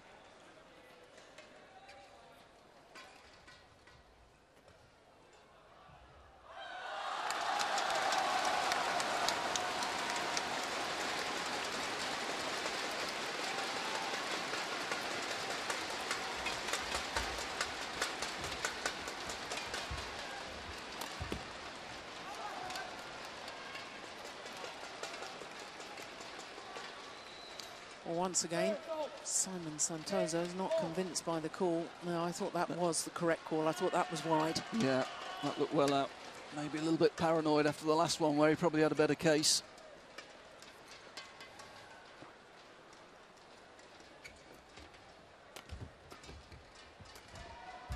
It's noticeable Peter not hitting to the rear court from this end.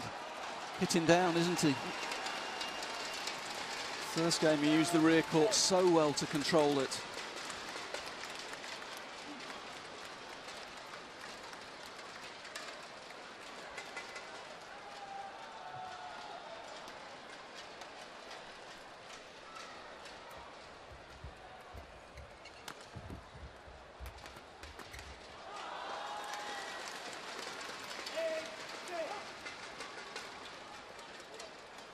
It's good play, good angle. That gives him the time to get in behind it.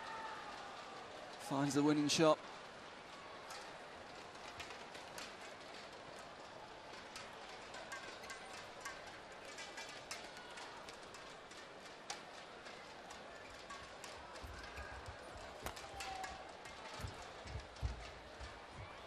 That's drifted wide. Yeah, that's a poor shot. Took it early. Lacked conviction. 4 straight points to Peter Gader.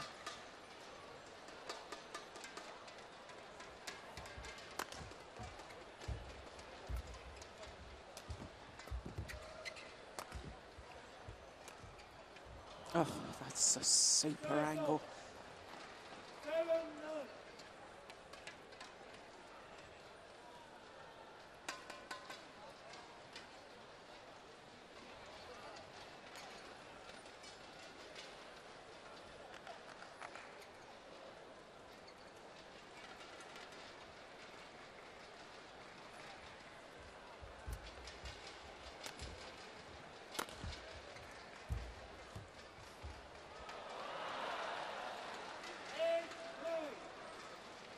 Yeah, you're right. He's very reluctant to hit to the back of the court. They're trying a difficult, deceptive net shot, making the error, and I'm surprised he just didn't lift it to the back.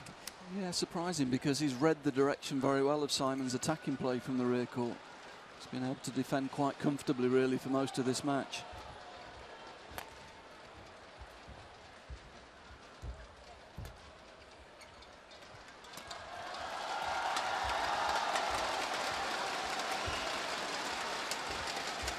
But yeah, he's not hitting the clear anymore, is he? And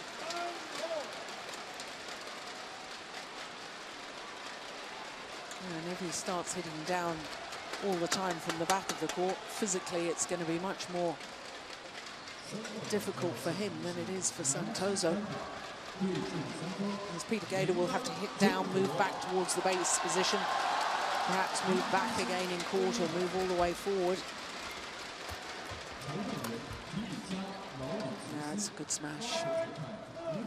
Well, 4 straight points to Peter Gader, replied with 4 straight points for Santoso.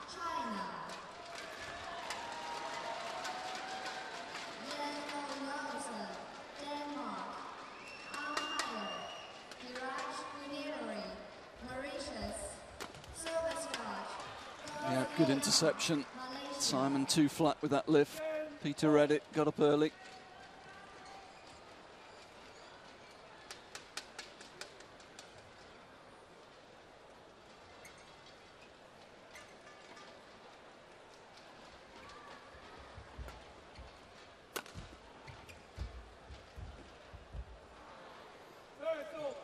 Well, Simon Santoso has the advantage, as indeed he did in the opening game, in the big game interval, but he couldn't convert. Peter will be disappointed with that. That's his favoured area. Took it early.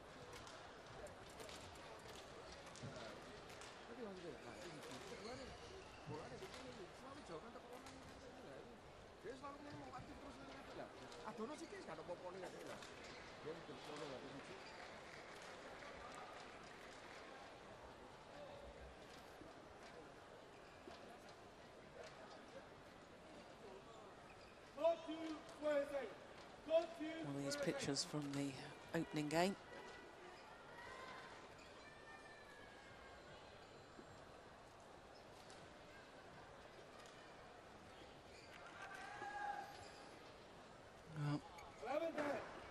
One would suspect that Peter's going to come out and try and get control of this after the break. I think the next 3 or 4 points will be very interesting. Yeah, that's certainly what he managed to do in the opening game. Great effect.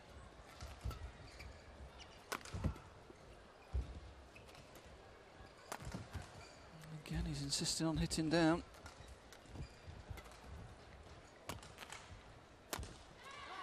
Oh, it's called good. I wasn't convinced by that myself.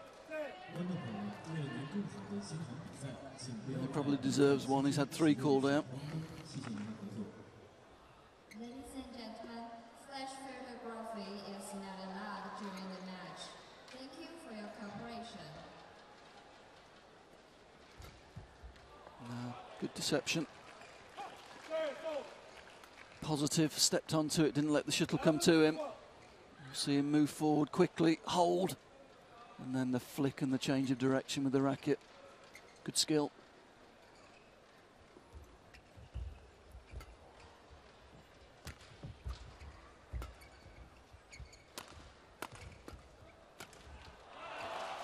Yeah, so too was that. But I did notice when Simon Santoso lifted the shuttle to the back of the court, the first lift, his base position was so far forward. He's beginning to really realise that Peter Gader is hitting an awful lot coming down.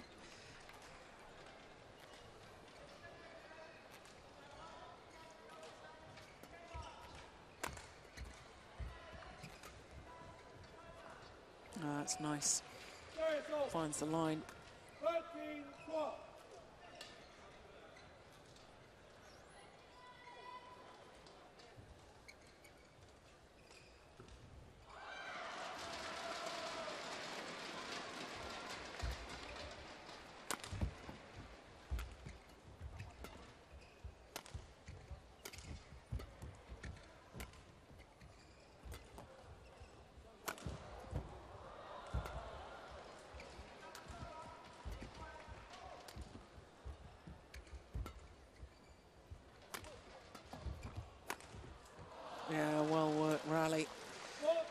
Yeah, and your point was proved in that rally, Jill, in that Simon was really anticipating the drops, stayed very high on the court.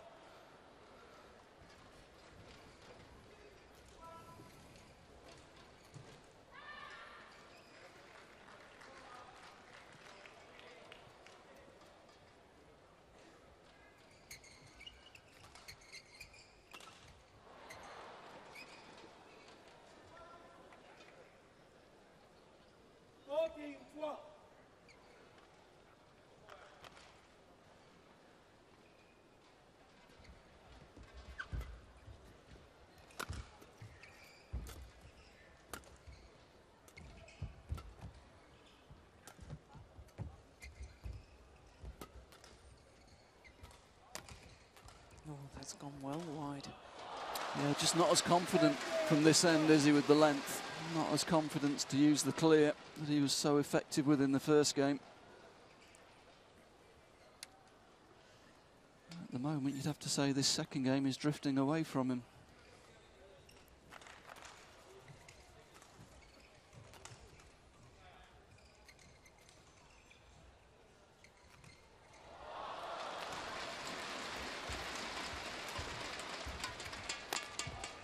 No, that's gone wide. Yeah, broke a string actually. That probably was the problem there, because he took the shuttle early.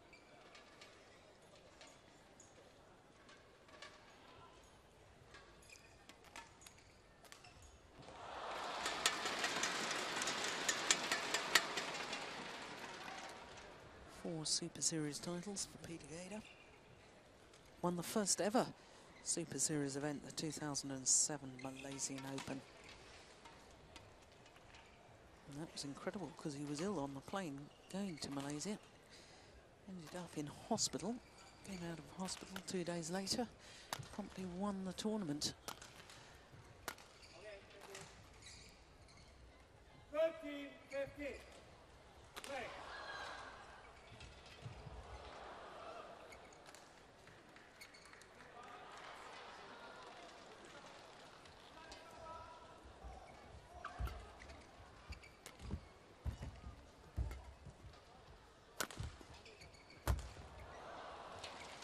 Play is over. 16-13.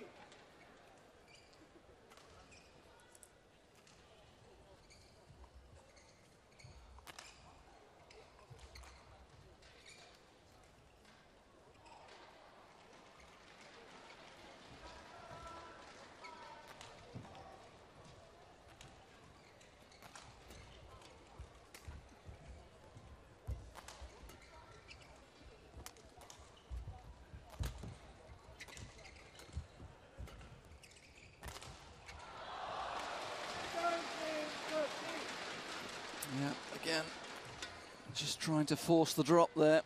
Not willing to use the rear court. Made the error. Even if it had gone over, Simon had covered it quite comfortably. He was high on the court, would have taken it early.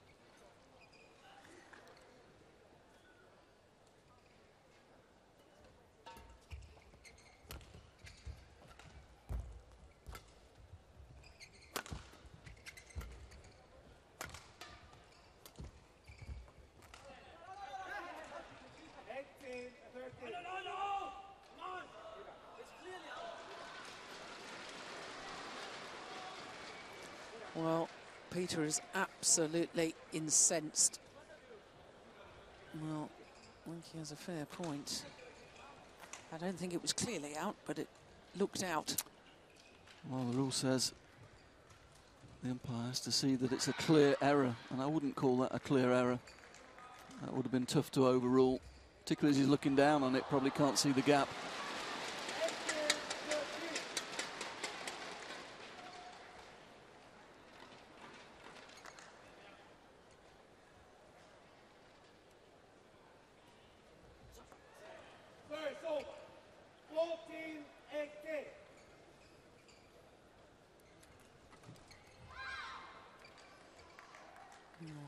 Be interesting to see whether he can use his anger and aggression, channel it in the right direction to his advantage.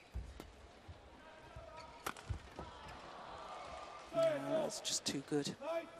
19-14.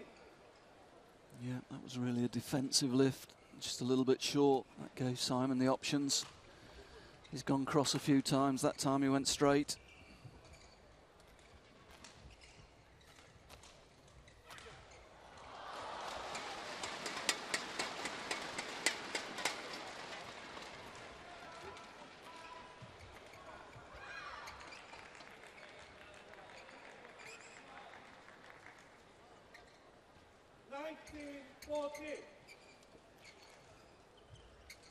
So 2 points away from taking this second game.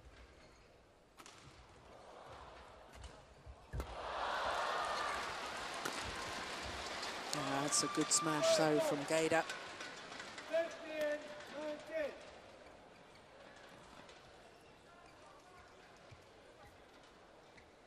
Yeah, again with his record against Simon, he'll be thinking, if I can just get 1 or 2 points here, there's a chance Simon will make 1 or 2 errors. There's a chance he'll start to think about, can he beat me? Can he take a game off me? Just under 143 miles per hour, that smash.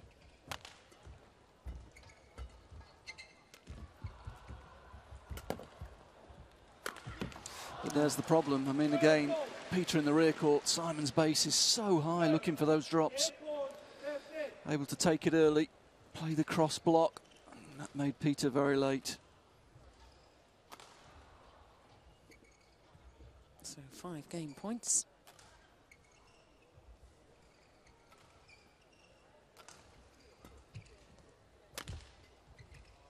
Yep. 1 game all. 21-15, as indeed was the opening game. 1 game apiece, and will be treated to a third and deciding game. 46 minutes already this match has been in progress.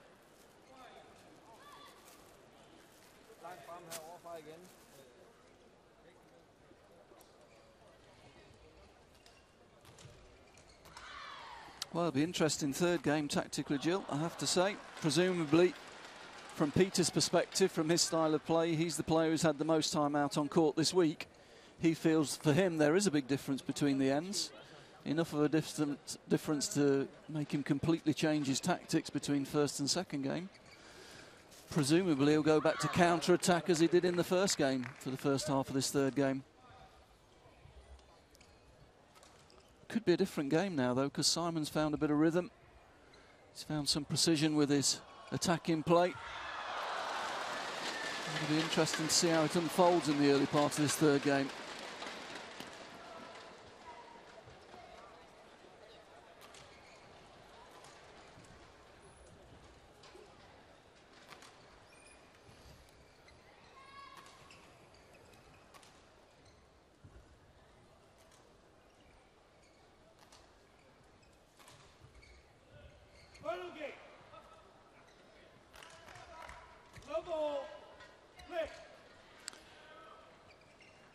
Well, here's an interesting statistic. Of their 13 previous matches, only gone to 3 games 3 times, but every time it's gone to 3 games, it has been won by Peter Gaida.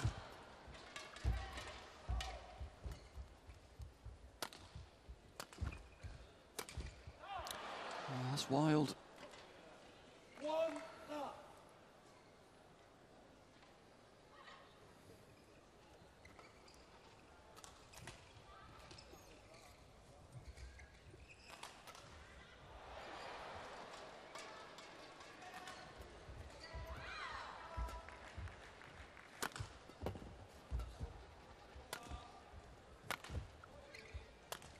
Yep, here we go. Much more confident with his length from this end. Back to the patient game we saw in the first game, but as I say, Simon's found a bit of confidence in that second game. Might not be as effective now.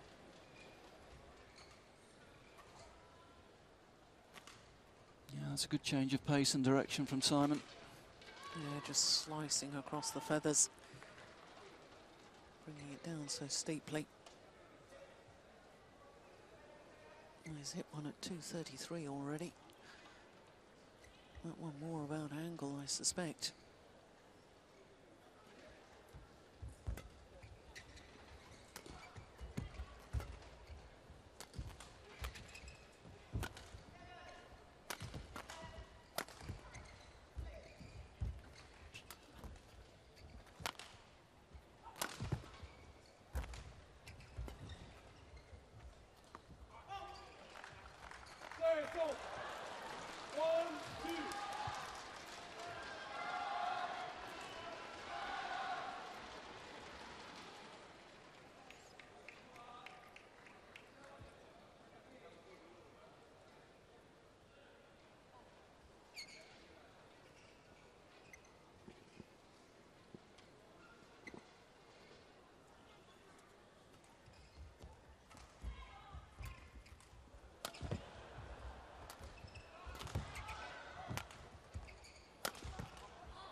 And that, to me, well,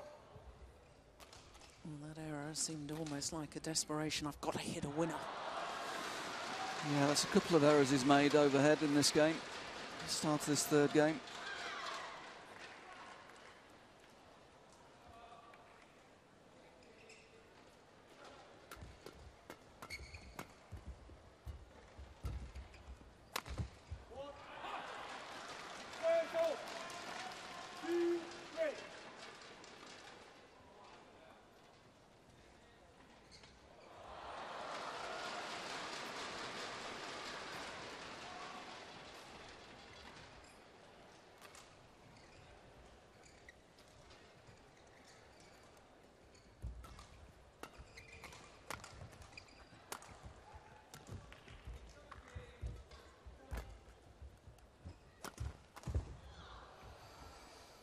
Yeah, again, that's a good angle from Simon. I have to say, he looks a lot more confident, having been able to take that second game. Peter trying to go back to the tactic that was so effective in the first game, pushing into the rear court, but Simon playing with a lot more precision now.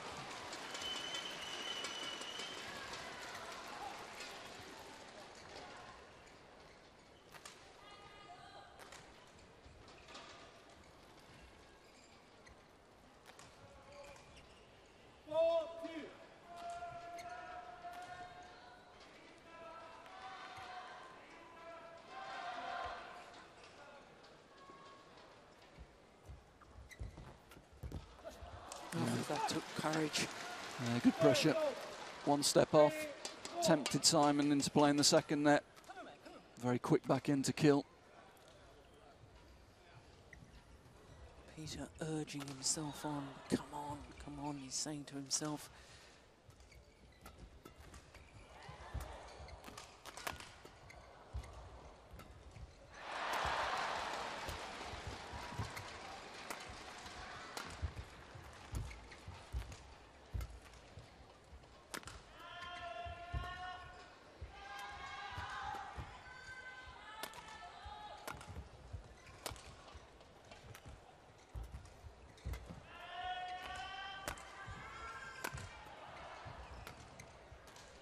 Testing rally.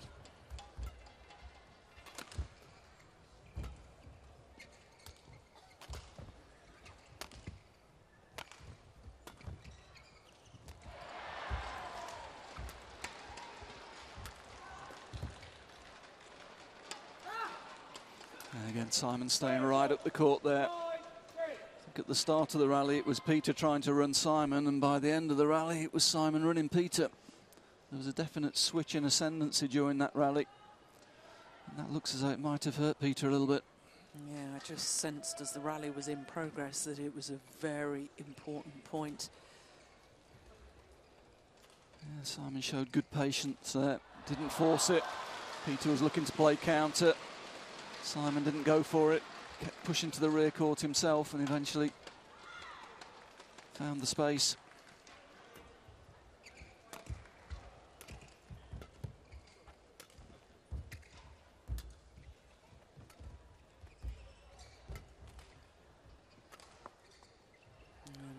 Drops on the line, and it would appear from that far from it being playing quicker from that far side of the court. which actually makes Gader's decision not to play anything to the back of the court in that second game from that far side even more bewildering. And there we were, Ian, singing his praises about his tactical awareness in the opening game. All seems to have gone horribly wrong. Well, with these big hauls, sometimes Peter's clearly gone on with a very clear idea tactically what he wanted to do. He chose ends when he won the toss. He took an end he felt comfortable to play counter-attack with, won it, totally controlled it, turned around and felt he'd got to change his game with the change of ends. But, you know, sometimes with these big hauls, with a crowd in, conditions change from day to day. And as I say, as a coach, you'd probably want him to start the second game with how he's dominated the first game, just to see what happens early on. Very easy to switch tactics, but to switch straight away looked a little bit strange to me. Yeah.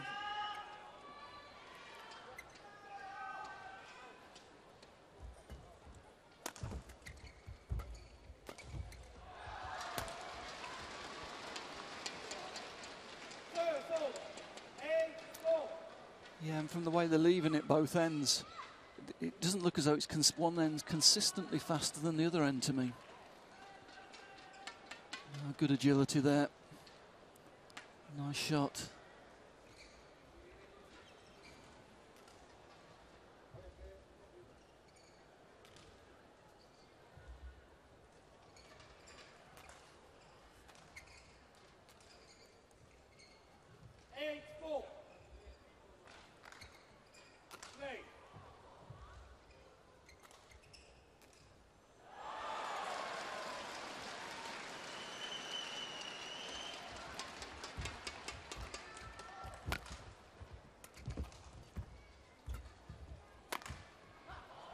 That's nice.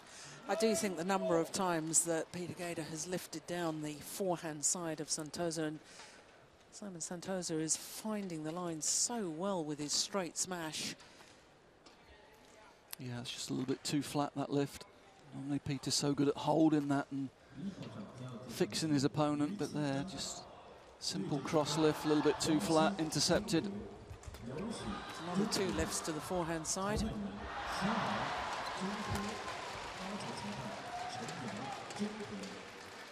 Yep, got it right this time. I would suggest, as this is his favoured end in this match so far, he needs some points on the board before he changes. Yeah, goodness, that was close, wasn't it? Service charge, China.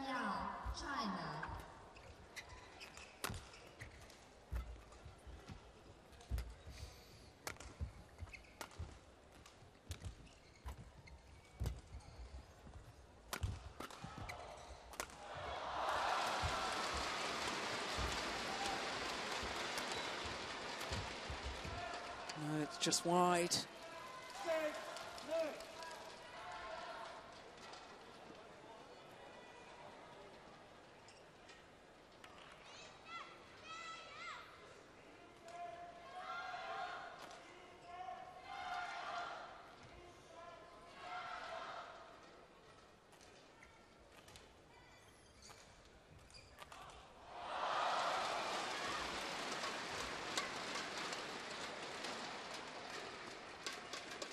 You just feel that Gader has to be, if not in the lead, very close score-wise at the change of ends.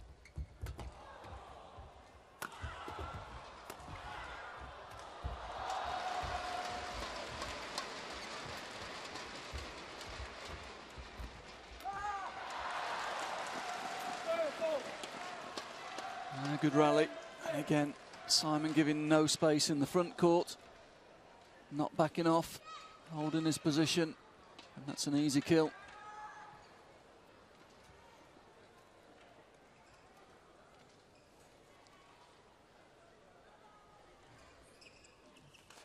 Minutes this match has been in progress.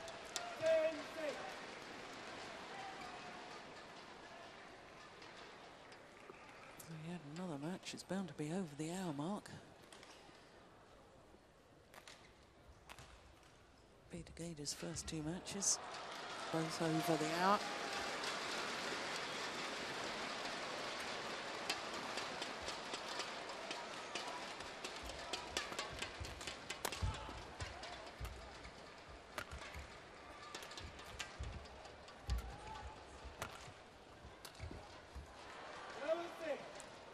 looked a tired looking shot to me. Error around the head there from Peter Gader, the number 4 seed.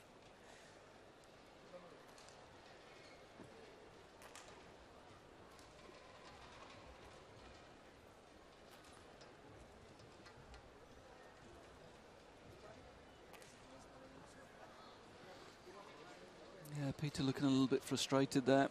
He's going to have to prove himself the master tactician now, because he really struggled from this end in the second game.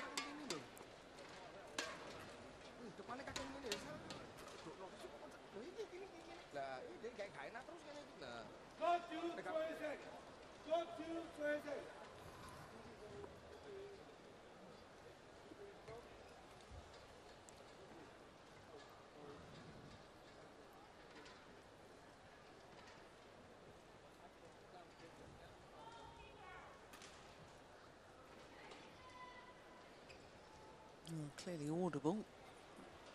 Voice from the crowd saying, "Come on, Peter." He's very, very popular all around the world. All the fans, badminton fans, love watching Peter Gader play. And all respect him greatly. The fact that he's remained at the top of world badminton for so long.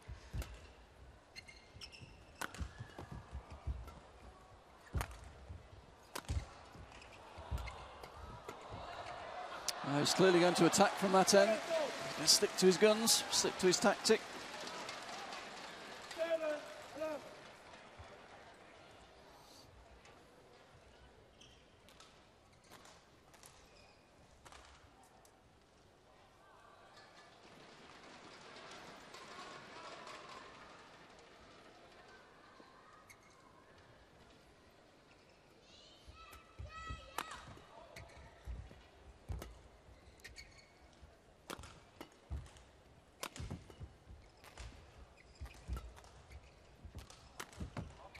No, he's missed it. He just, again, I get the feeling that he's so desperate not to have a long rally and to try and play the winner quite early on that he's going for the line, not giving himself any margins and making the error.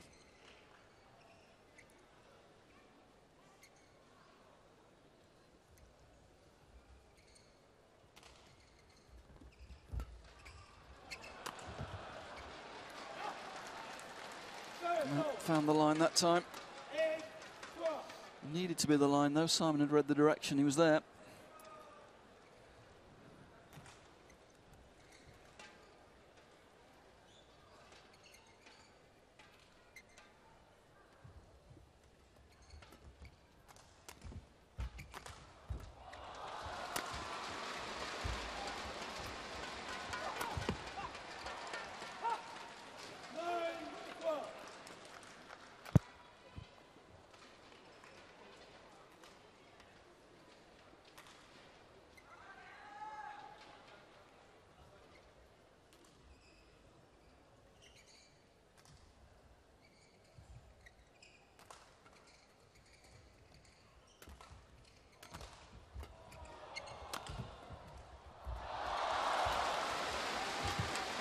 Yes, that's clever. Little hold and flick from Simon Santoso. Yeah, but again, Simon's base position so high on the court, he's able to take that very early. Peter in no man's land, really. Probably couldn't have covered the net shot either.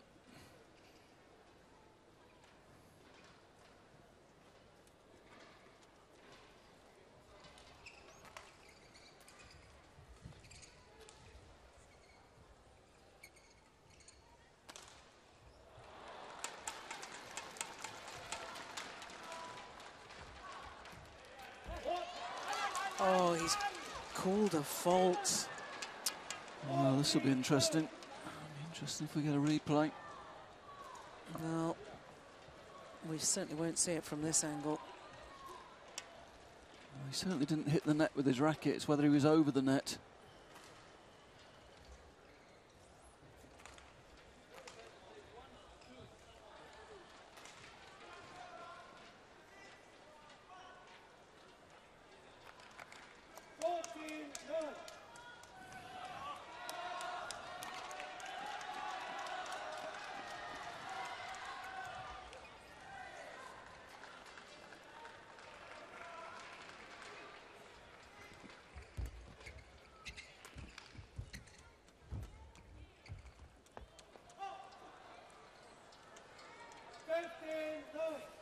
It's all looking fairly desperate now for the Dane, isn't it? Yeah, just not as comfortable this end, is he? A great credit to Simon Santoso. Yeah, absolutely. Lost the first game in rather a timid fashion, really. Made a lot of errors. He's managed to turn this match right around.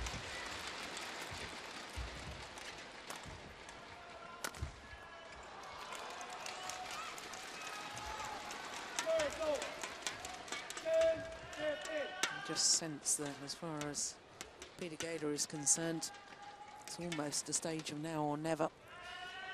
Got to start making inroads into closing this gap.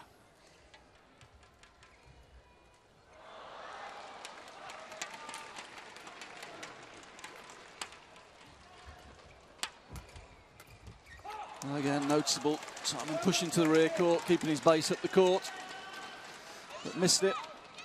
Read it well. Just snatched at the shuttle.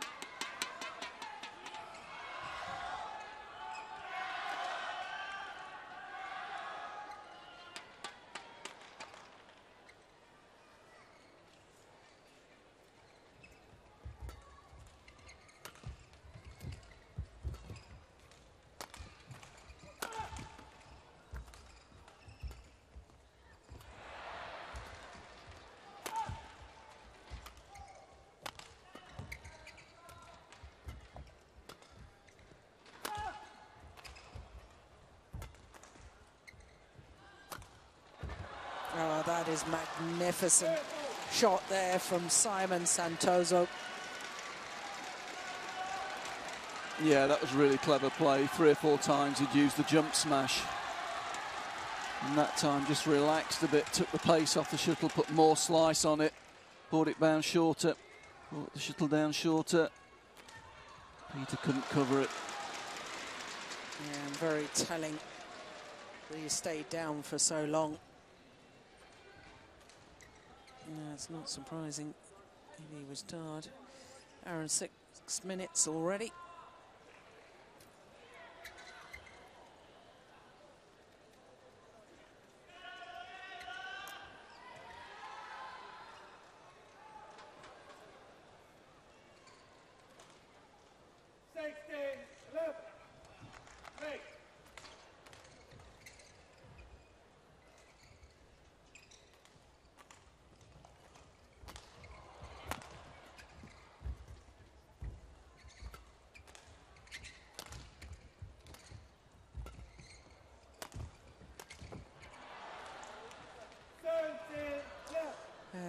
Just seems to want to try and increase the pace, and it's his pace of movement, whereas Simon Santoso just seems to be staying on the base position and not really having to move that much.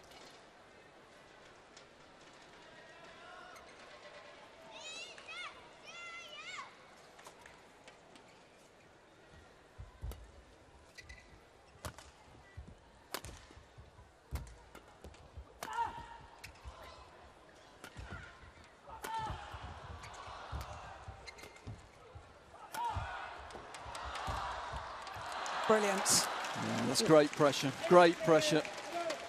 3-4 smashes, keeping the tempo high. Probably knows he's got a physical advantage now, doesn't want to let the pace drop. It's one last big push.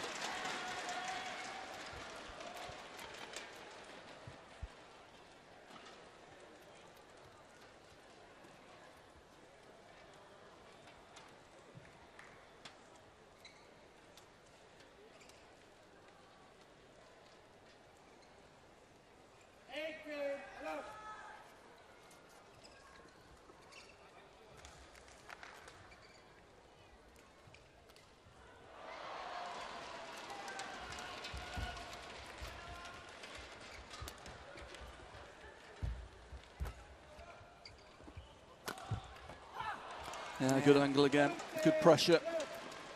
Noticeable didn't go for the line, as he didn't do in the previous rally with the 3 or 4 smashes he hit. Gave himself a margin, just trying to keep pace on the rally at the moment. Knows he's got a good advantage.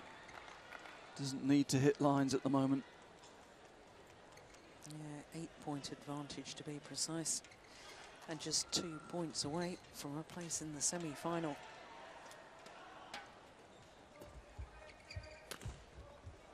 Just 1 point required now. He's just ground down Peter Gader. And I suspect those long, long first 2 matches that the Dane came through have indeed had their effect on today's quarter-final.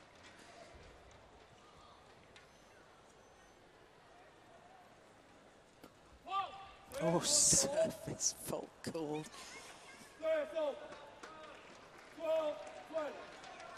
Match point, would you believe it? Not one service fault called throughout the entirety of the match so far. To be fair, it's the first time he's used that flick.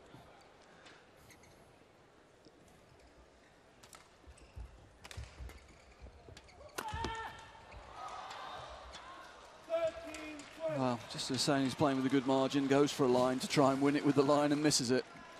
So he's had good reason to give himself margin.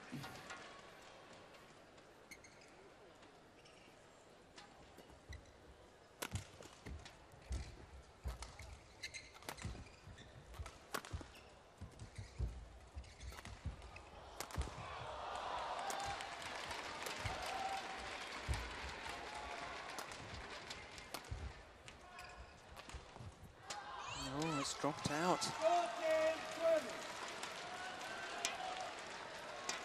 Well, 3 match points have been saved.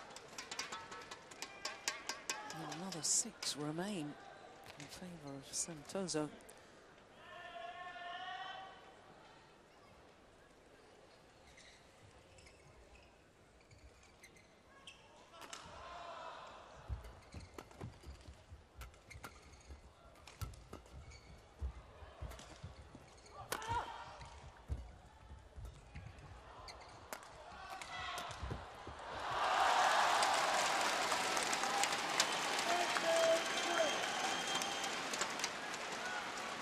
Good rally from Peter, good precision.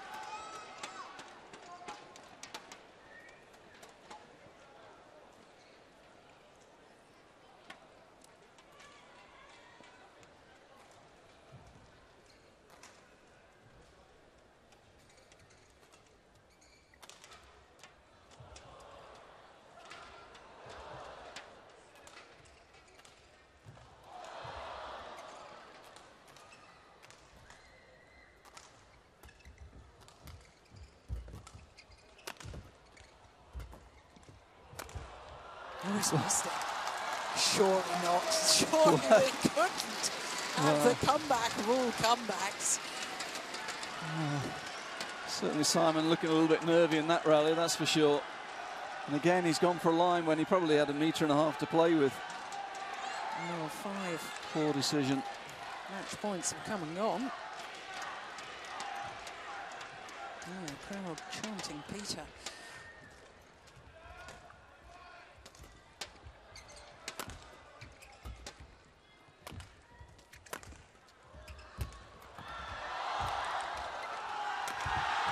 Missed it this time. Simon Santoso converts.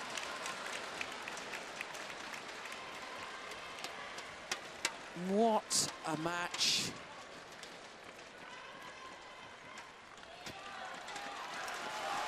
Well, the crowd respond to Peter Gader. Well,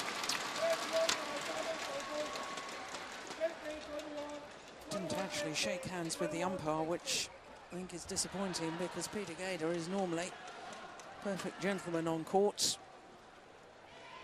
That final smash going wide, and therefore the victory. Simon Santoso through to the semi-final with a 15-21, 21-15, 21-16 victory in 1 hour and 13 minutes.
Oh, what an incredible quarterfinals day we're having.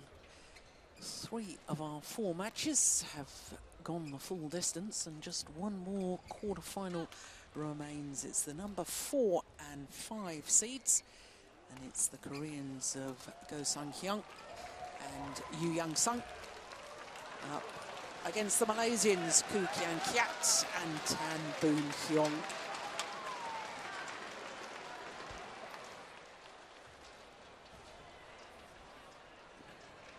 Well, both these pairs have won silver medals at World Championships.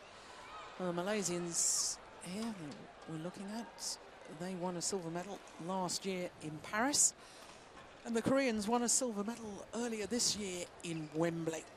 Both of these pairs losing out in World Championship finals to Kai Yun and Fu Haifeng, who earlier today pulled out of their men's doubles quarterfinal. So Kai Yun and Fu Haifeng, who were the number 1 seeds, 4-time world champions, will probably end their careers without ever winning their home event, the China Open. And youth receive. Okay.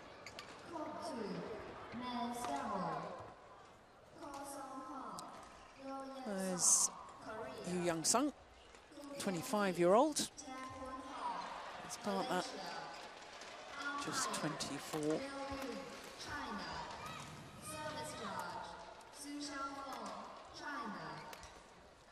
Well, it's a mouth-watering prospect, isn't it? Number 4 seeds against the number 5 seeds.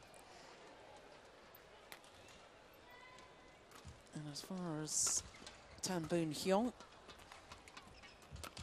is concerned, a left-hander, 24 years of age. His partner, 26, born in Subang in Malaysia, 31 and 13. Translates into just 2 finals this year. They won the Malaysian Grand Prix gold event and were beaten finalists at the All England Championships. Lost out to the Danes, Matthias Bohl and Carsten Mogensen. But they've looked pretty impressive so far here in Shanghai. So too have the Koreans. Go Sang-hyun, number 4 in the world, 39 and 14, their win-loss record for the year. 3 finals. They won 2 titles, the Swiss Grand Prix, which until this year was a Super Series event. In fact, won it for the 2nd consecutive year, and also won the Chinese Taipei Grand Prix gold event.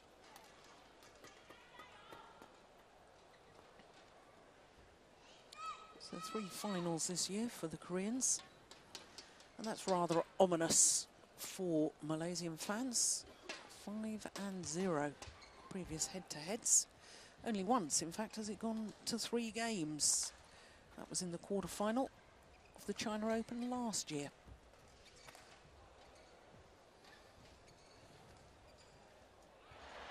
Last time they met, of course, was the quarterfinal of the World Championships.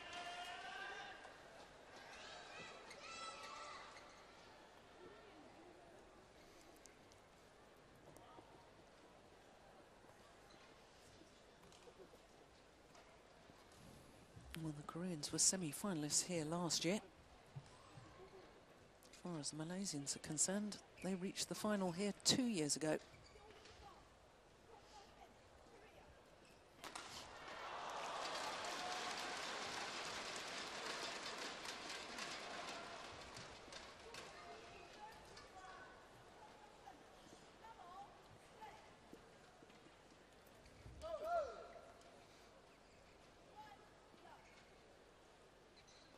Ian, are you surprised by the head-to-head record between these 2 pairs? They're 2 outstanding pairs. I'm surprised that it's 5-0. There's been a lot of talk about it in Malaysia, that they're a bit of a jinx pair for them. Just a clash of styles, I think. In what way? Well, I think the Korean pair play the type of game that doesn't give any opportunities to the net play, which keeps Koo out of the game, which is probably the strength of the Malaysian pair, getting Koo into that front court position to take the attack for his partner.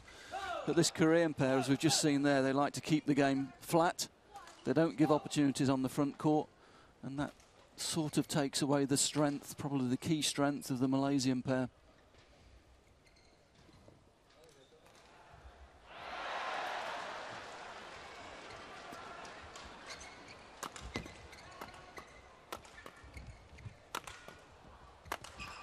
Immediately we see this flat defense from the Koreans that pushes the Malaysians away from the net position. Look, here we go.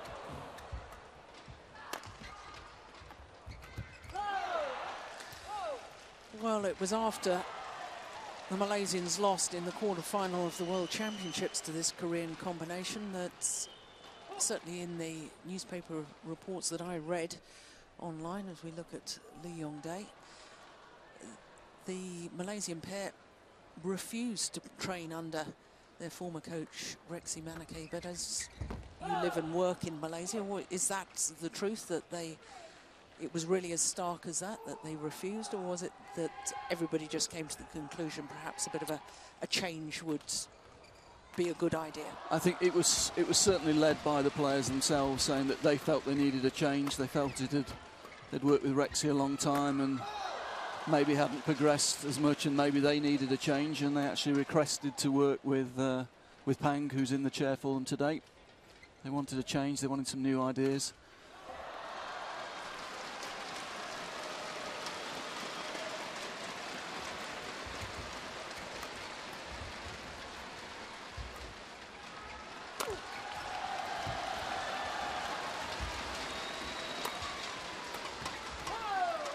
And of course the Malaysians employing a Korean men's doubles coach, two-time Olympic silver medalist. Is that right, Yu Young-sung? Yeah, he's come in as an assistant coach to do a lot of the court work.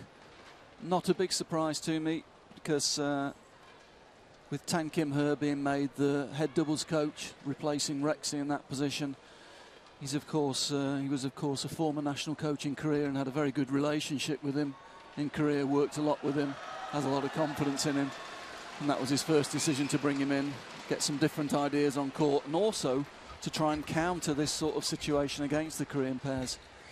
Give the Malaysians a bit more insight into how the Koreans work and how they play.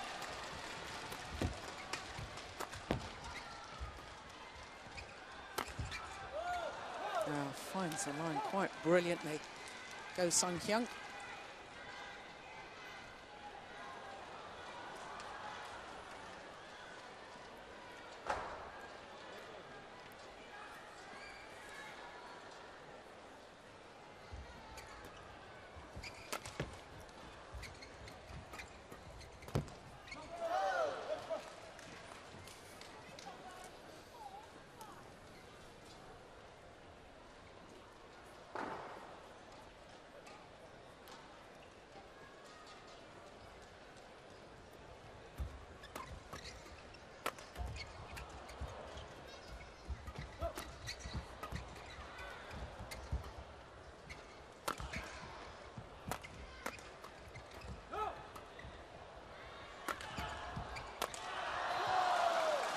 Good rally.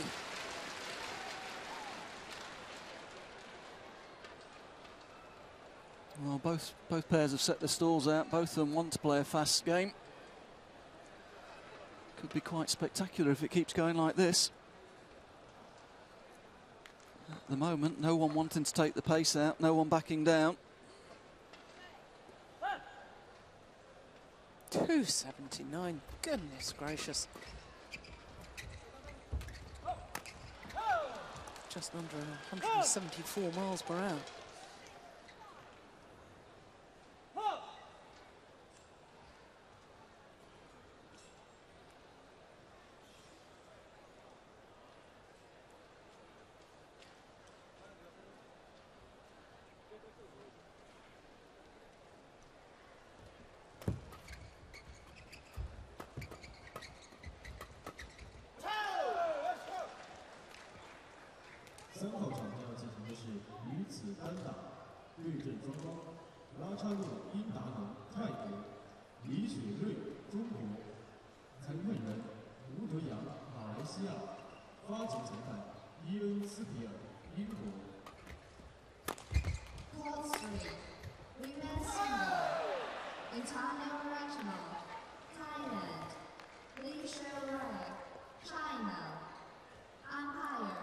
He's a very, very powerful athlete, is Go Sung Hyung.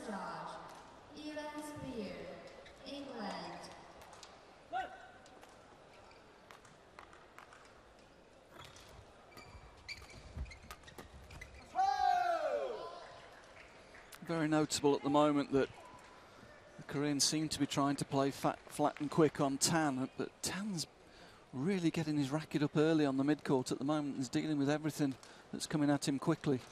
Very well.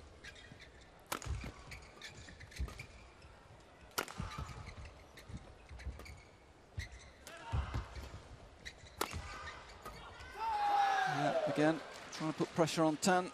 Tan dealing with it, driving back. It's a good start from the Malaysians. They've got themselves in the game, which, to be honest, in that quarter-final in the Worlds, they never really got a foothold in it. They were totally dominated for the whole 2 sets. This is a much better start.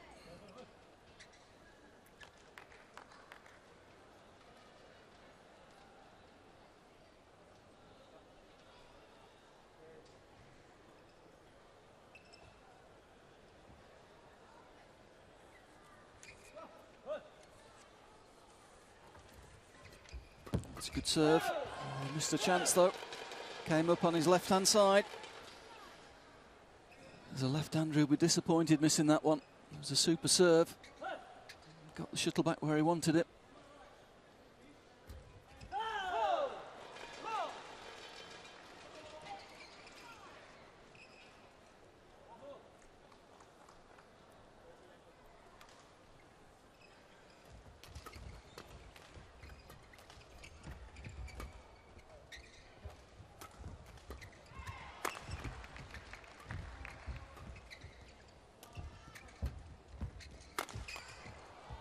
It's just wide.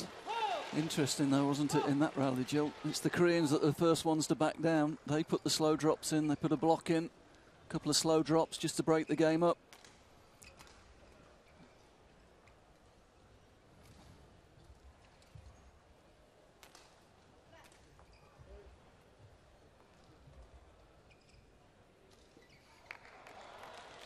Tan Boon Kyung not ready.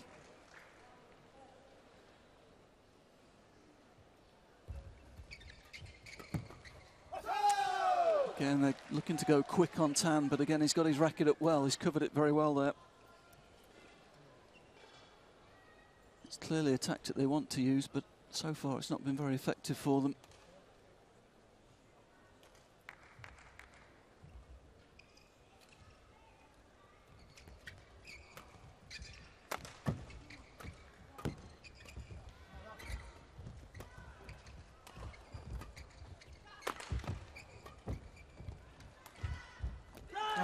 Yeah, and as soon as Tan goes to the rear court and hits, the Koreans putting pace on to get past Koo, not letting Koo in on that net position. There we see using the quick defence, and Koo forced to turn to take the shuttle behind him and then off balance in defence.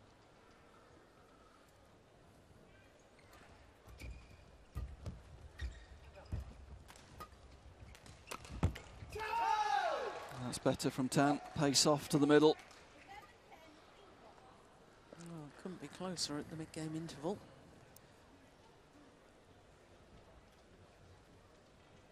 That's certainly better signs from the Malaysians than the last time they played against these Koreans.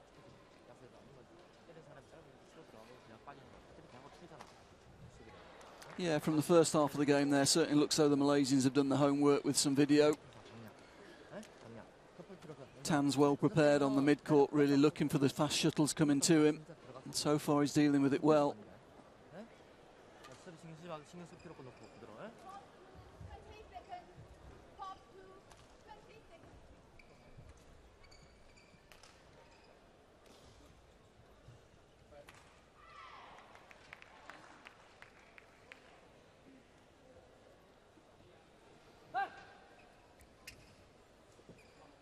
So just 1 point in it.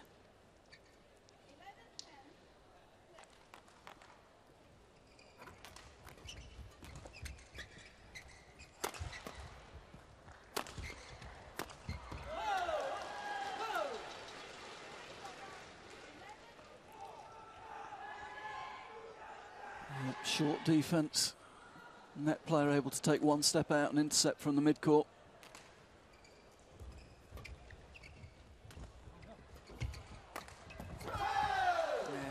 Nicely done. drop shot from Kukian Kiat. Set up the rally.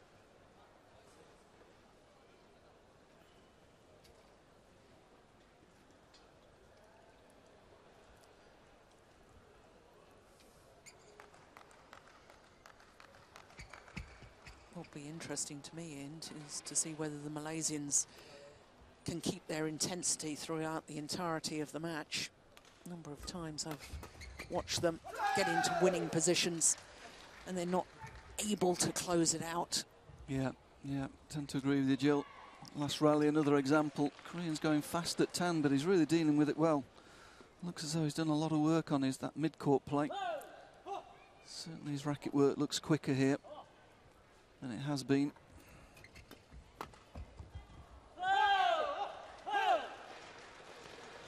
Coming back to your point, Jill, yeah, there's been a number of times this year, hasn't there, where the Malaysians have had good starts in matches and just not been able to keep the intensity high.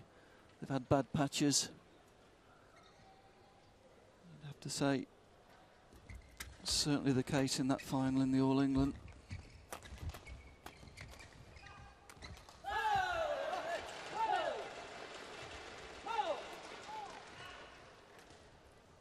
Yes, almost at times I think they get themselves into winning position and they get maybe a little overconfident and or maybe try and relax because they think it's, you know, a tense situation, they're so close to winning, and then they relax. Yeah, at times this year they've just been too happy to defend, haven't they? When really they're an attacking pair. Yeah, definitely. They're at their best with Koo getting in and controlling the front court, Tan providing the power and the angles from the rear court. But at times they've just been too happy to let other pairs attack them.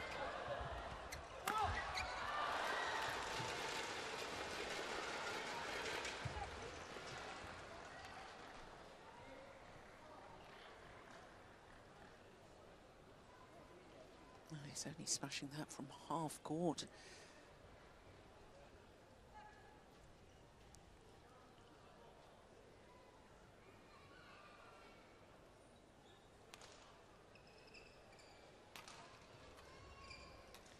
Both Malaysians taking on board some liquid. We've only had 13 minutes of play so far.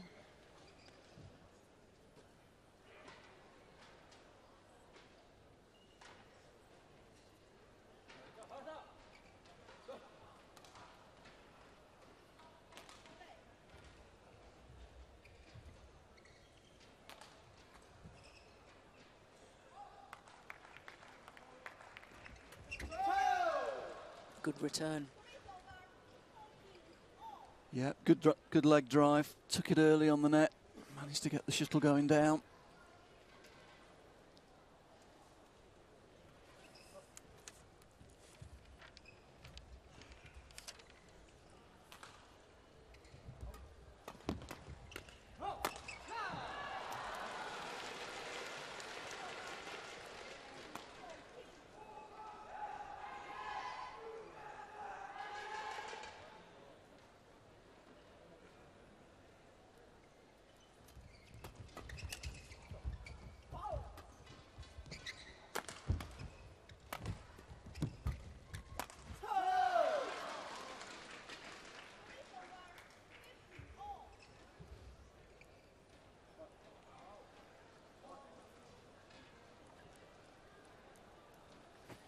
Yeah, I think the Koreans complaining they felt it was a double hit, and I did notice in the rally that Koo actually stopped at one point there.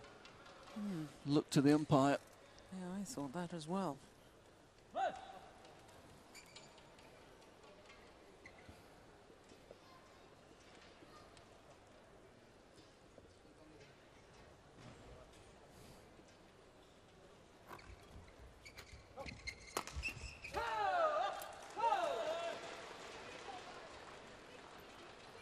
Quite a few times the Malaysians just been very short with defence. I think if they're going to lift, got to go a little bit higher, get past that interception, give themselves time to get organised in defence.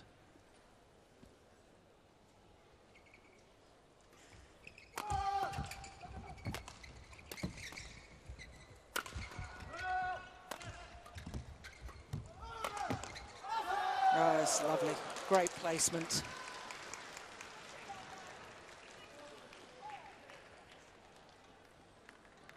Well, flatten out the defence. Again, flat defence from the Koreans. Tan able to intercept at the left-hand side of the court there.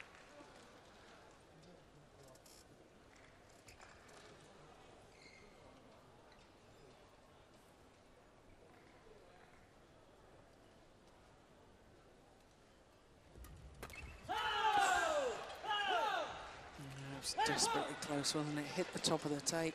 Well, again, he'd be disappointed. That's 1 or 2 chances missed there after serve. Tan serves very well now. Just missing 1 or 2 chances on third shot. Be disappointed. Pushed up his left-hand side. Yeah, and that's short in defence from Koo.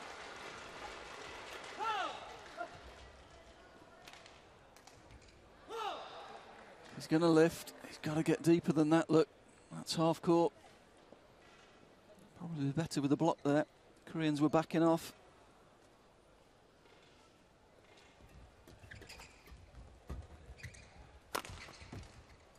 Oh, that's landed on the line. Oh, well, the Koreans don't like the call. I thought that was... Looked in. I thought it was in too. Right on the line. Yep. No doubt about that one.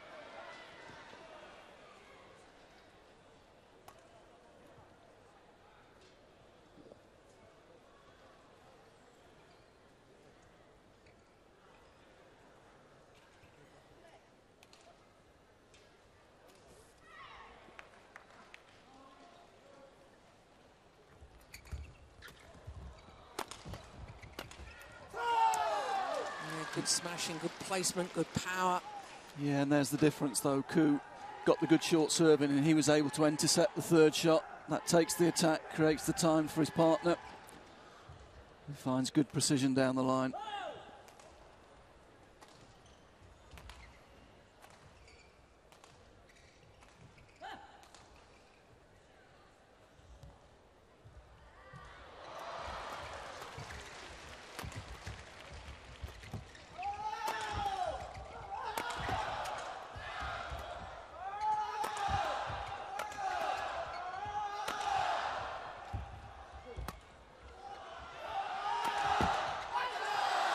Terrific rally.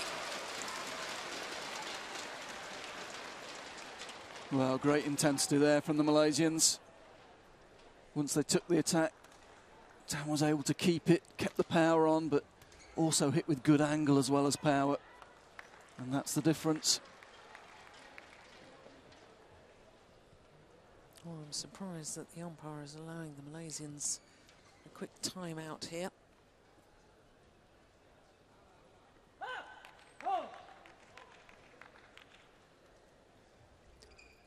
Chang.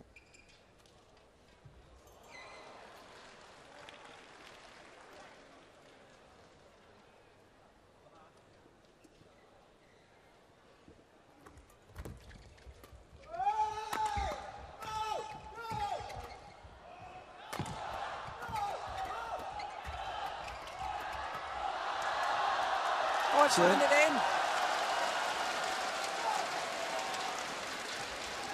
Well, on a run of 4 straight points, the Malaysians with that terrific, flat, fast interchange, great reactions.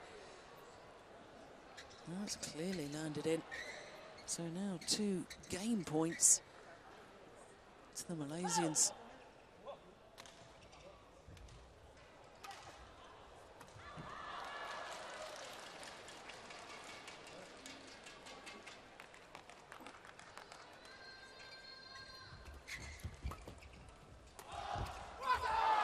Brilliant. Wow, remarkable. 5 straight points to close out the game. 21-18 confirms the umpire. Well, fast, dynamic stuff. 20 minutes of play.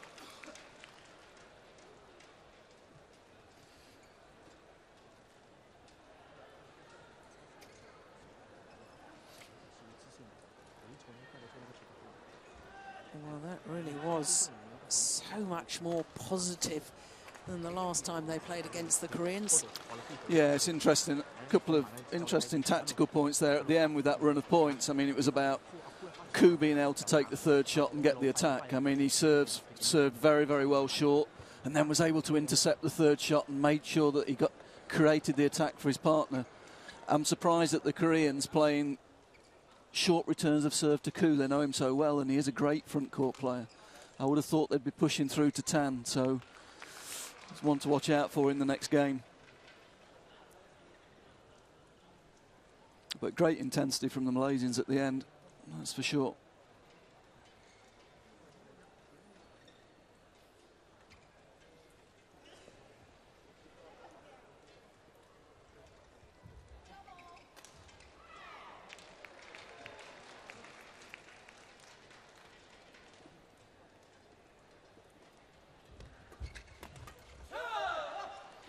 Well, missed it, but same pattern.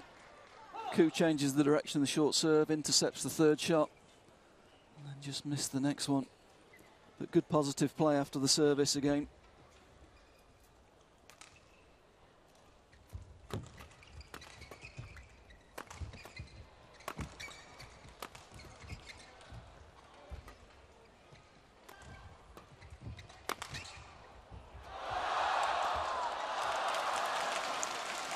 Well, the luck of the net cord helped the Malaysians, but you have to say that Koo followed that forward.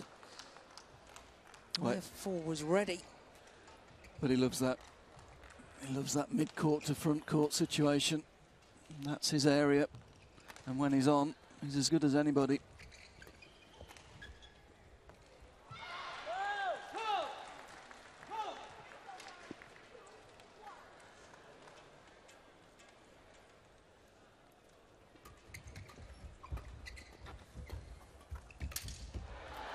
Oh, confusion in the Malaysian camp.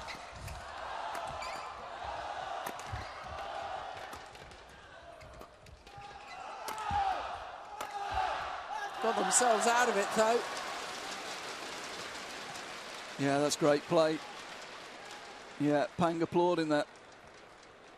You'd rather see two people going forward and making the error than nobody going forward. Both of them trying to get forward. Both of them trying to be positive. That's a good sign.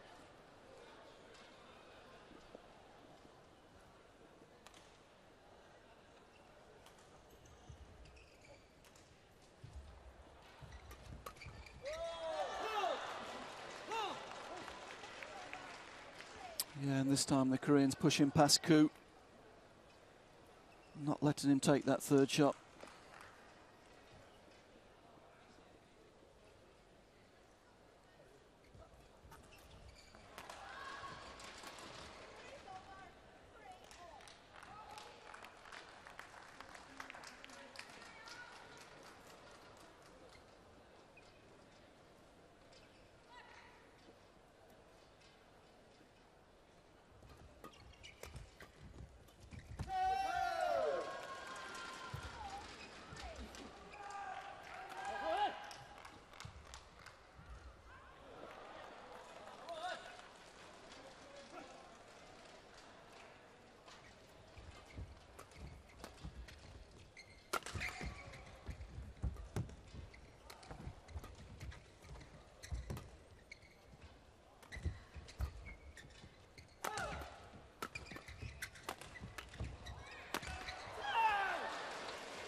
At the moment, both pairs able to sustain the attack and win the points once they take it. So the battle is now who can get the attack after the first 2 or 3 shots.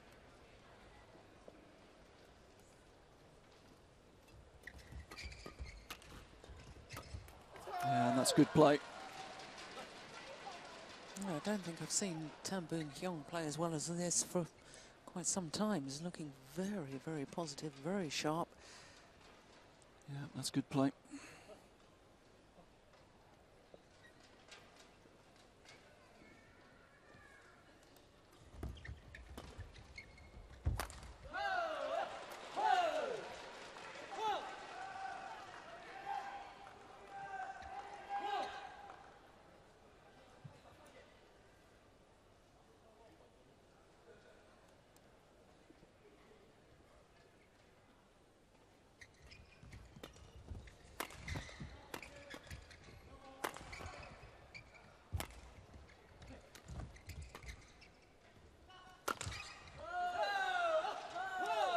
it's called good. Well, that must have done it. Going with first impression, it looked long, didn't it? Well, certainly Ku Kian held his hand up as if to say it's gone long. Oh, no, that was on the line. That's a very good call. Very good call. Well done, line judge.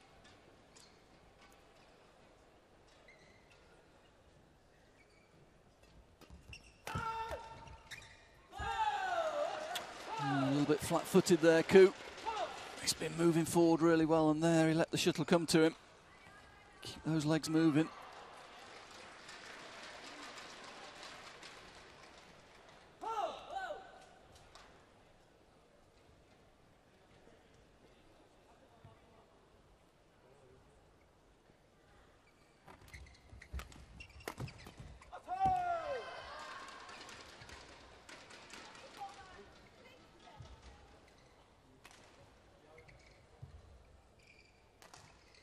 Well, they haven't had the best of time lately, this Korean pair.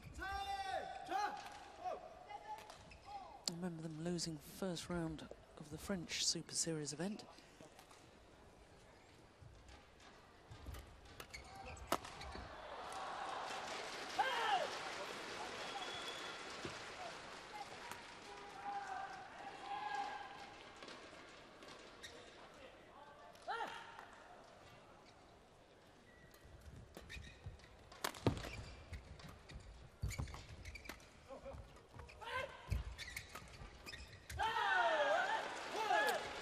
Same again. Ku a little bit planted, just needs to move forward onto those shuttles on the mid-court.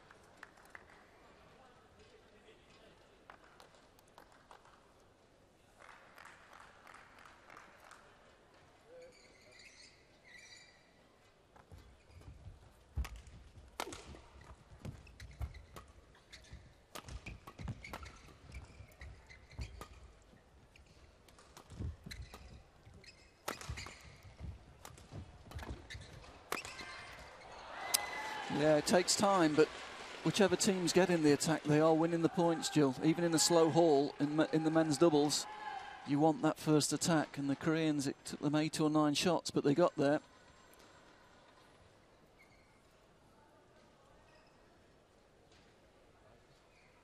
It really is a battle on these first 4 shots as to who can create the first lift.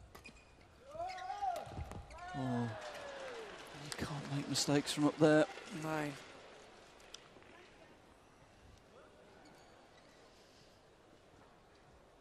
Six of the last 7 points the Koreans have won. Yeah, from nothing really. Yeah. Malaysians playing well, and then suddenly just 1 or 2 attacks given away. Koreans build a little bit of momentum, get some attacking play going. And suddenly they've created a little gap.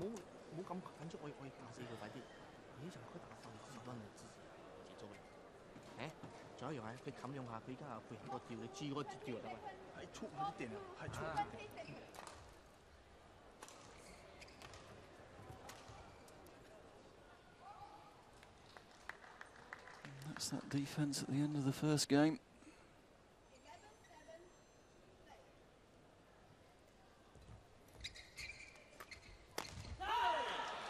Wow. This is what we've seen so many times this year. Good start from the Malaysians, great intensity, and suddenly the fire's gone out, hasn't it? Yeah. Last 2 points, 2 poor errors from above net height.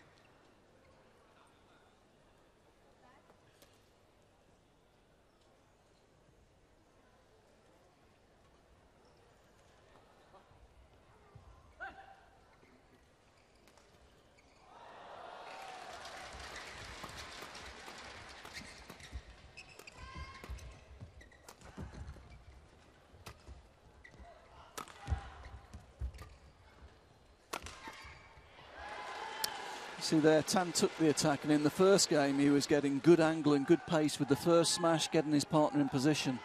There he takes the pace off, allows the Koreans to step up and loses the attack. Well, that run of points, 6 straight points to be precise, comes to an end.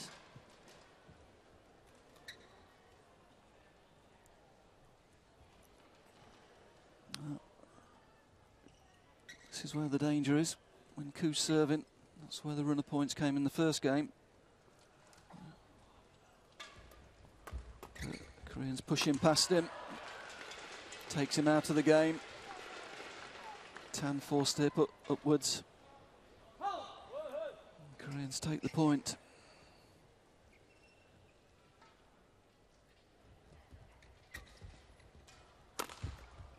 That's what I'm talking about. That first one, the steep angle, good pace, forcing the Koreans back, puts his partner in good position. That's a much better opening attacking shot.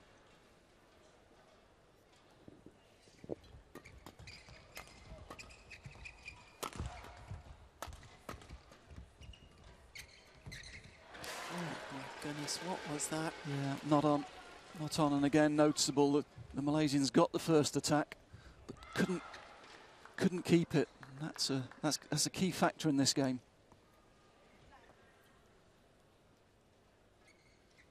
Well, some games going on from both sides on return of serve.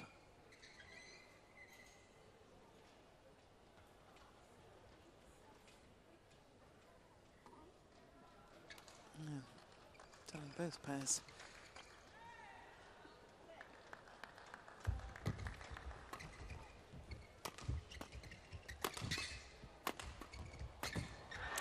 Looking to get away with that.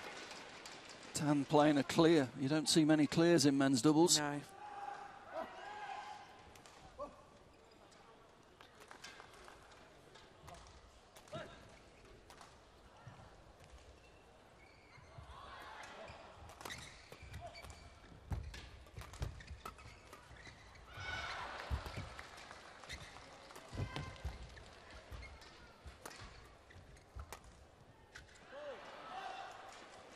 Called wide.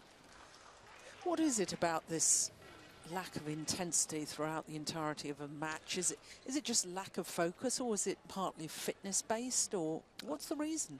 Well, there's a lot of talk in the Malaysian press as to it being fitness. I don't actually believe that. I think it's having the concentration to keep it going, the concentration and the mental force to keep the pressure on opponents. All we're seeing now is the Malaysians defend, and that's what we were talking about in the first game. Yeah. Good start, great intensity, win the first game. First 5 points of the second game are so important then, and they just relaxed. You know, they created a few attacking opportunities, lost the attack, and now it's all defence. It's one or two trick shots from Ku again. Yeah. As I say, the fire's gone out. Look, clear. Clear. I mean, that's just poor. Yeah. It's poor, very poor play. They had every chance at the beginning of the second game. The Koreans were missing confidence. They were confused at the end of that first game. If the Malaysians had started really quickly in that second game, they could have dominated this match. As it is, it's going to take a big effort to get it back in the third now. Backhand clear. Doesn't believe they can win this second game.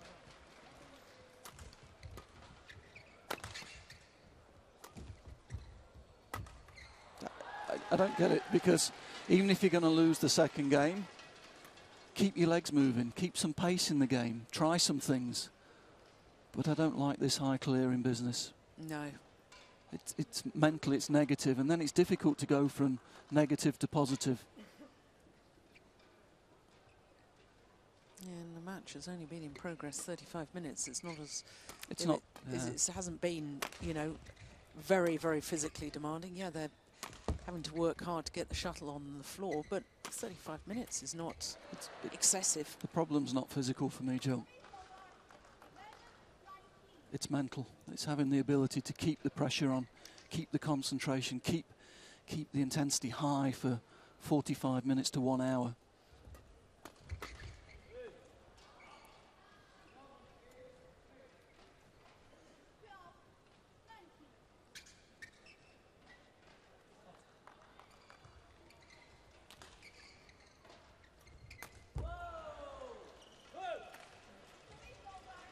So 8 opportunities to close out this second game, send it to a decider.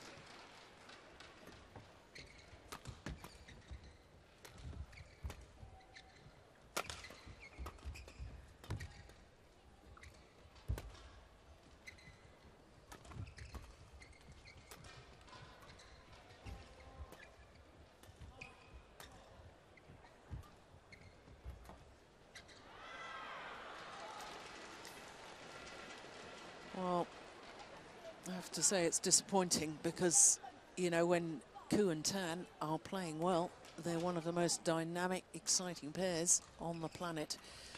But that second game wasn't like that at all. So there you can see confirmation, it's 1 game all. We will have a third and deciding game.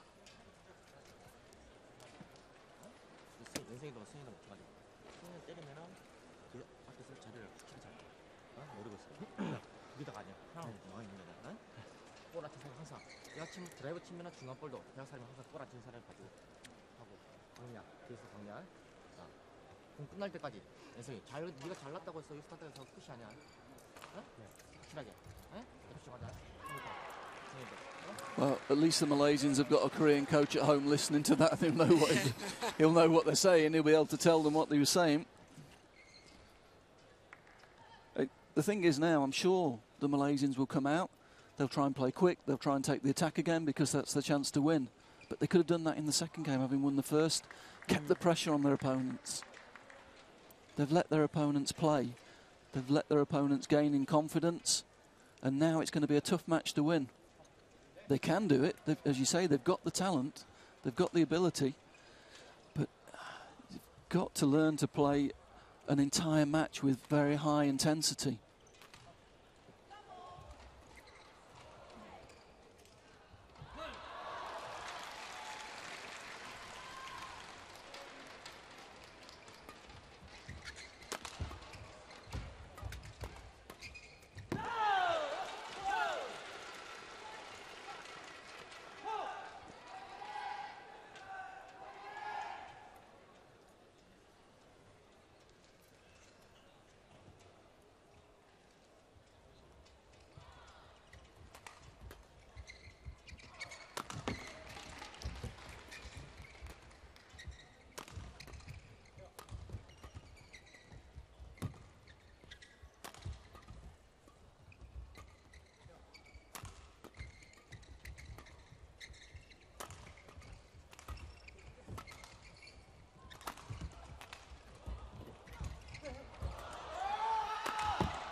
Well, I take on board, Ian, what you've just said about fitness levels and that the biggest problem is mental with the Malaysians. I have to say, I'm not convinced by Koo Kian Kiat and his level of fitness, whether it's as good as the Koreans. Yeah, possibly, but I don't think this has been a particularly physical game so far. No, it hasn't. And, you know, that's what we were talking about at the end of the second. I mean, it hasn't been a particularly long match so far. But there's signs to me that Koo's trying to play an outrageous winner because he doesn't want to have to work hard or doesn't want the length of rally.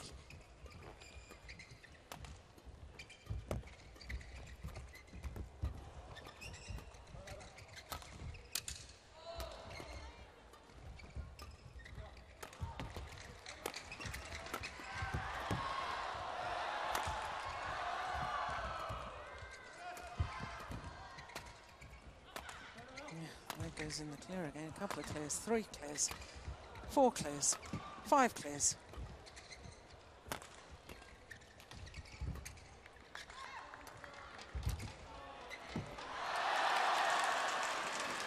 Well, Malaysians won it, but I mean, one point you make is right, Jill, that definitely that the Koreans won't mind that long rally, and they're perfectly prepared to come out the next rally and play the same long rally again. Whereas you're right, I have the feeling the Malaysians really don't want to do that. But I still think it's more mental than physical, I have to say. I don't disagree with you. In fact, I agree with you.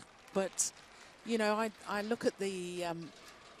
well, that rally certainly took its toll on all of them. But, you know, I just feel that there's signs to me, there's tiny little signs that the Malaysians just don't want to be playing these long, hard rallies, and therefore they're going for things. And if it works, it's terrific. If it doesn't, well, at least they haven't had a long rally because they make an error.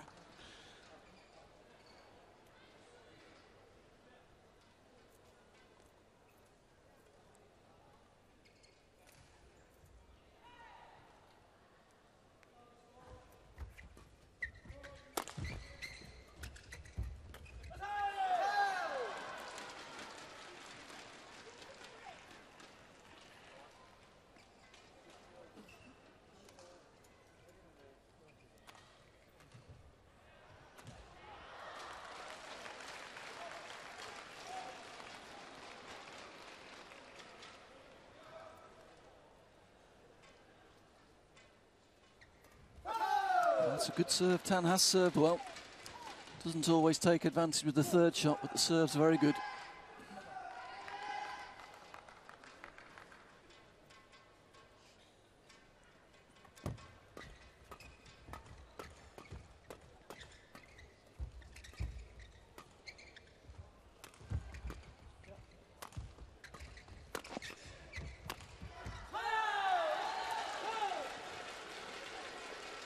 And again, you can't expect to be winning those points from defence. You've got to try and turn it.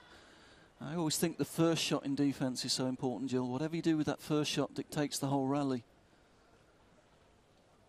And now there's no attempt to regain the attack with the first and second defensive shots. It's just a question of putting the shuttle back into play.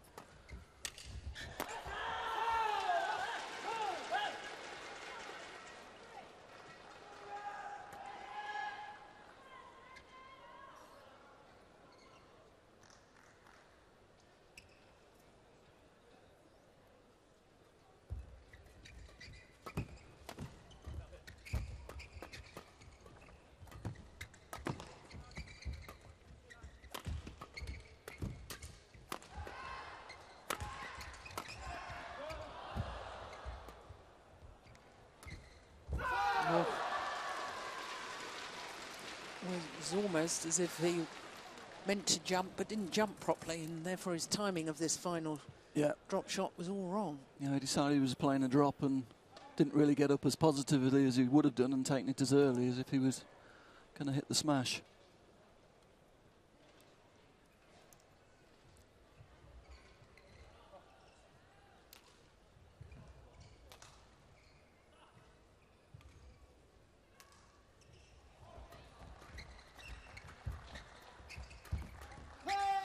That's better. That's what you want to see from Koo. You want to see him going from mid-court and looking for chances to get forward. Yeah, because that's where he's absolutely brilliant.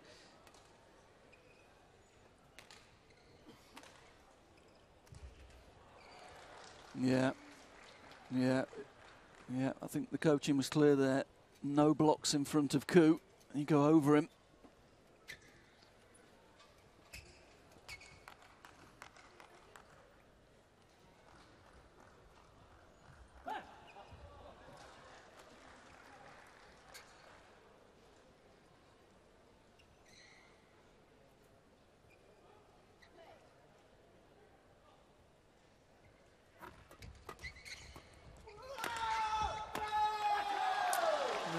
Return of serve right onto the racket of Tan Boon Hyung, a left-hander. It's almost as if he forgot that he was a left-hander for a moment there. That's a good point from the Malaysians, though. Good attack. It's a good serve again.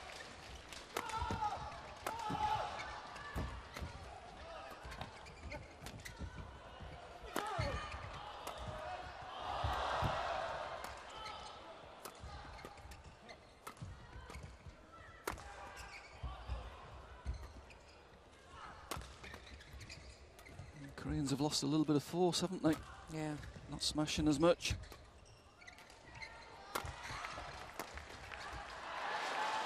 That's a good rally. But if you keep the attack long enough, you win it. And that's what they did there.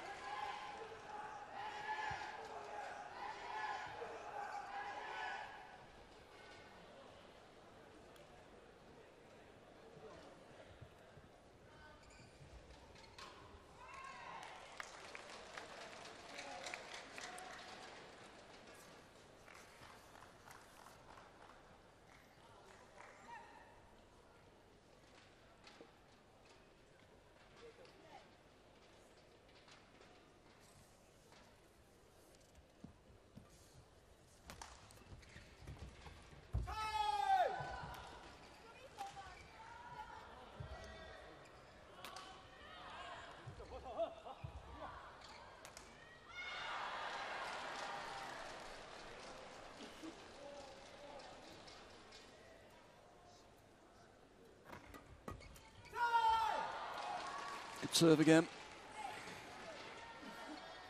Force the flat return. Koo stepping onto it this time. Putting pace on, going through the net player.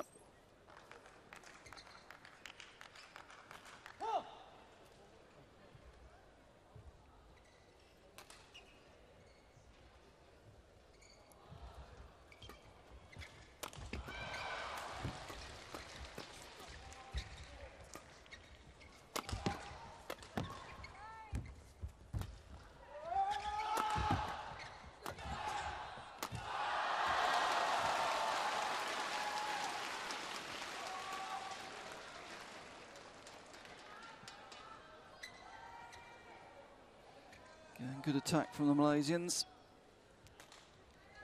That's the frustrating thing, isn't it? When they take the attack and they play with intensity, they look so good. Oh, he's hit one at 279 already. Be understandable if wasn't using quite as much power now. Well, this game, as with the men's singles, is going a little bit with ends, isn't it? Both pairs obviously finding it easier to attack from the far end, where the Malaysians are playing now.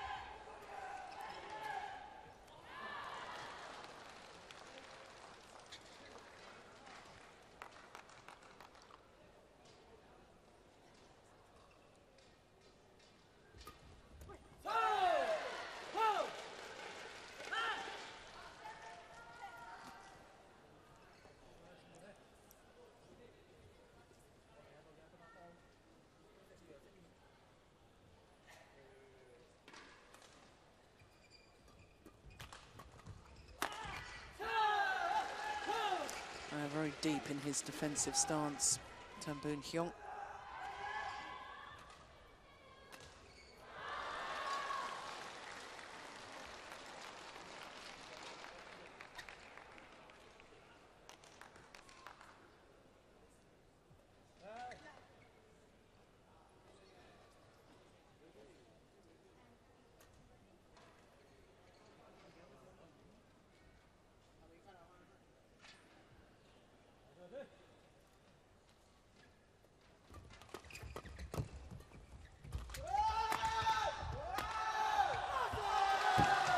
There's an awful lot of volume coming from the Malaysians. But they have the advantage as they change ends in this deciding game. 3-point advantage. So the question mark, Ian, is can they keep this going, keep this intensity? Well, they've found intensity again, and they're serving and returning so much better than they did in the second game. Question would still be why they didn't do this in the second game. Because it's all around the serve and return at the moment. Both of them are serving very, very well. And if they take the attack, they can get through.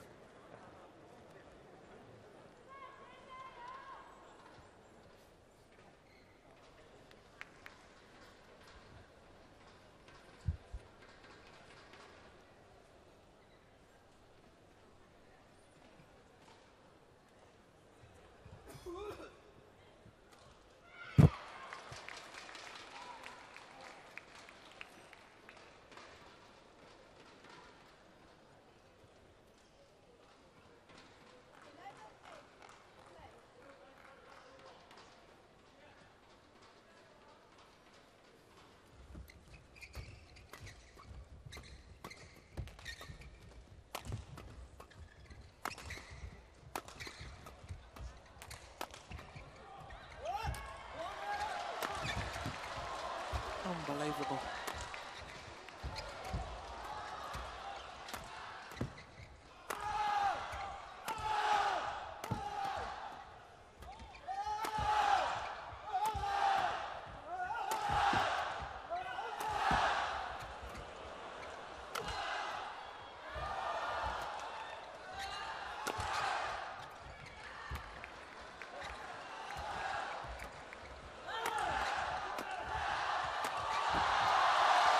Well, emphasising your point, Ian, that if you get on the attack, as long as you can keep it, eventually you will win the rally. Well, yeah, Malaysians had a couple of chances there, actually, and they gave the attack away. And when the Koreans got it, they kept it for, what, 11, 12 shots? Yeah. It hurts, but it wins.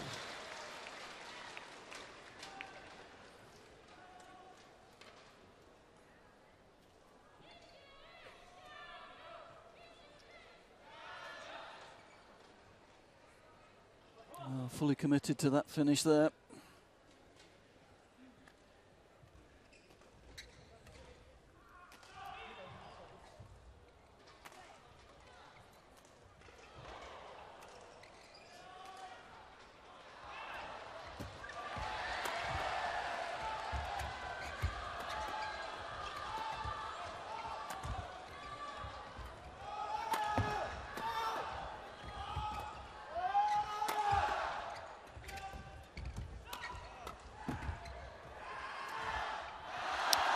Ko's really struggling now from the rear court. He's not getting off the ground, not able to create any penetration at the moment.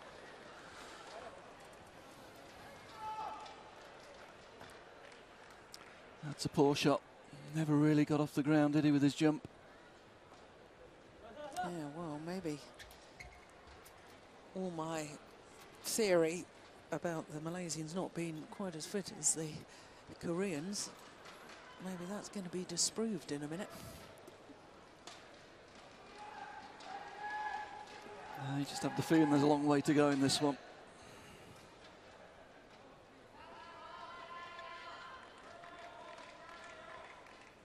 As I say, what the Malaysians have done, they've been able to pick up easy points on serve throughout this game. They have served exceptionally well.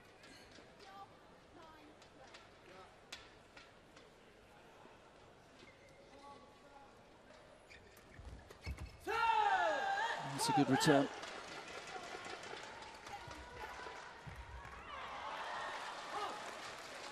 Interesting. Has there been a flick serve in this game? I don't think there has. No, I don't think there has.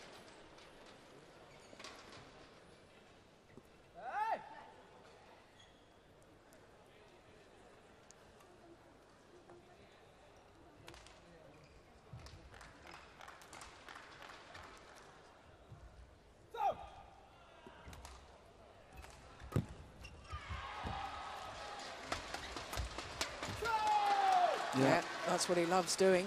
Yeah, and again, tactical error from the Koreans playing the block in front of Koo. That's what he likes. He likes to be able to move on to the shuttle. And he'll be looking for third shot here. That'll be serve.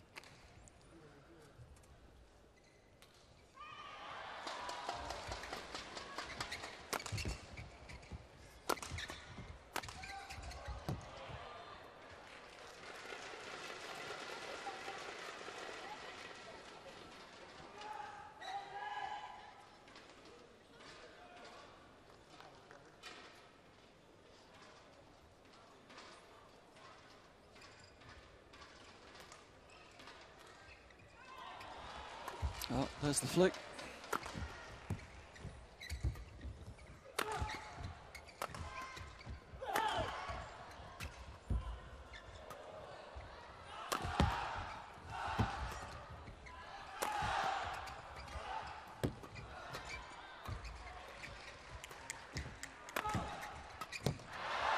That's a good rally. It's a dangerous game the Malaysians are playing again. Happy to play counter. Just still feel they're giving their opponents too many chances to attack. Not trying to convert early in the rallies.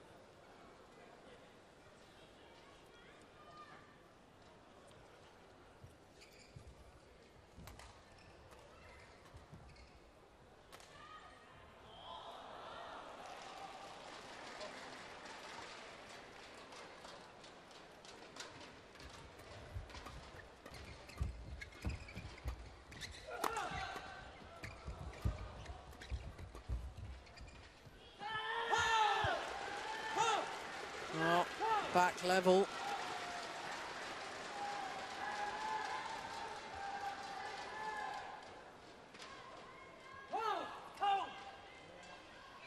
Next couple of rallies are absolutely crucial.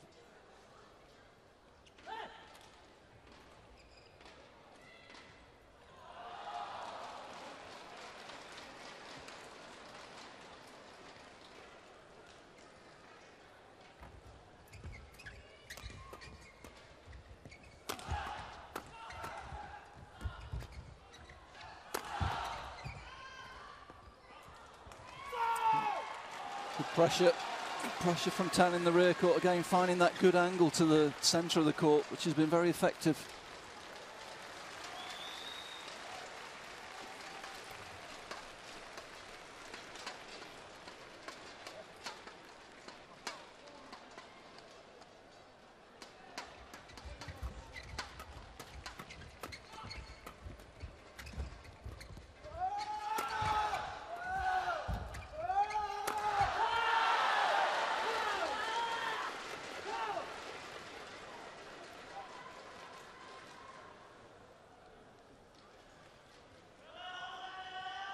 That's a good drop, but you can't make those mistakes. He created a lot of time for himself there with the good block to the middle.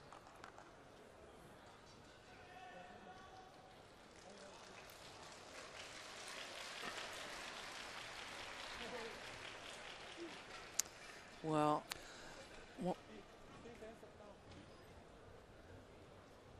whilst the umpire is saying, or rather placing some of the blame, most of the blame on the Koreans, I have to say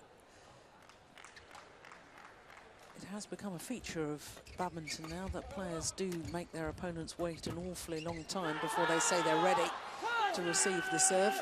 And there's faults on both sides, if you ask me. Yeah, there's a little bit of gamesmanship from both sides going on here. A little bit of battle of wills.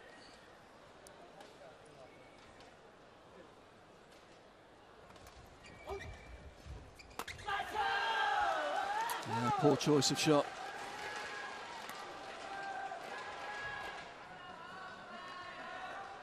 Back into the lead in this deciding game for the first time since they were 3-love up.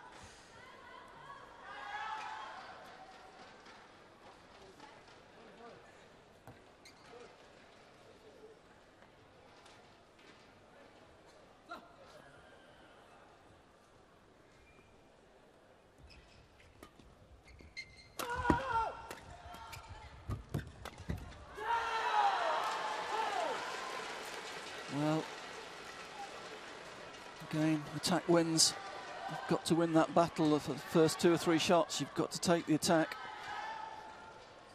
Yeah, and I suspect these 4 straight points may well be quite critical.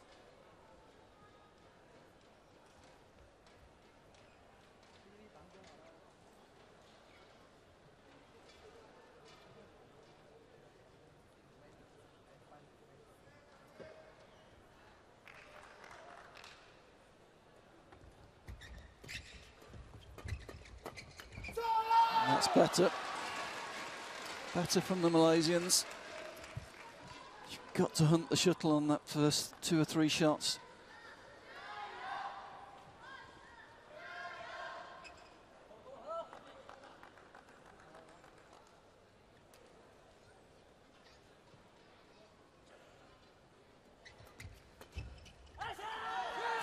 That's a simple error.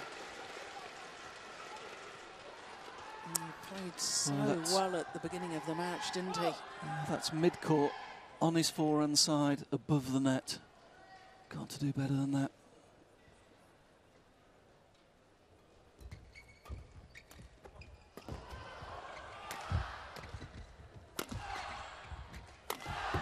That's a great shot. Great shot.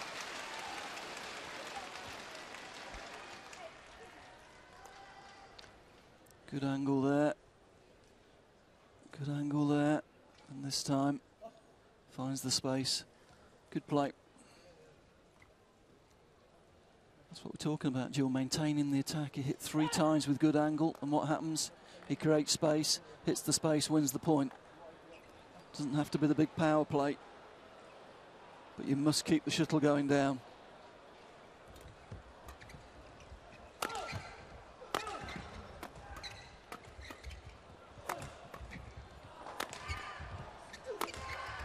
We'll see again, no big power from the Koreans, but good intensity.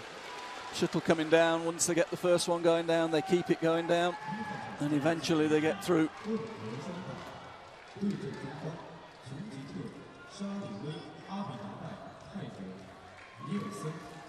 It's 2 points away. My second consecutive semi-final here at the China Open. Court 1, mixed double. Georges, Amitabha, Thailand. Nilsson, Patterson, Denmark. Umpire. You feel it's Ku that's got to make it happen at the moment, don't you? He's got to stand up and take the responsibility here.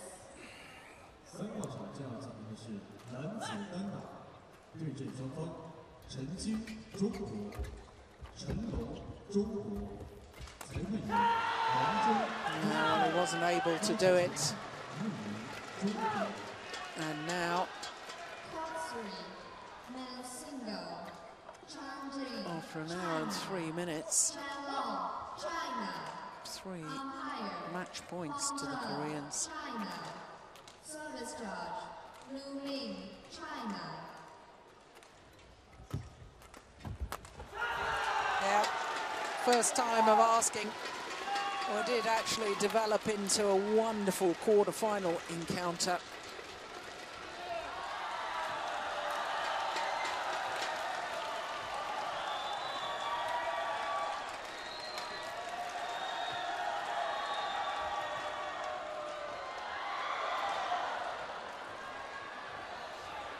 Well, the umpire confirming the score. Well, a bit of an argument in the crowd there over the shirt thrown in by Yu Yang-sung.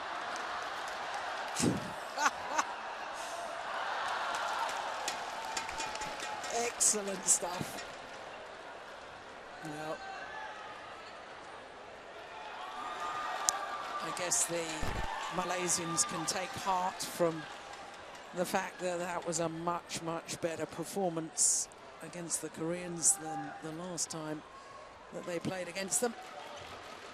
But for the Malaysians, it's their 6th consecutive defeat, because victory to Ko and Yu, 18-21, 21-12, 21-17 in the deciding game in an hour and 3 minutes.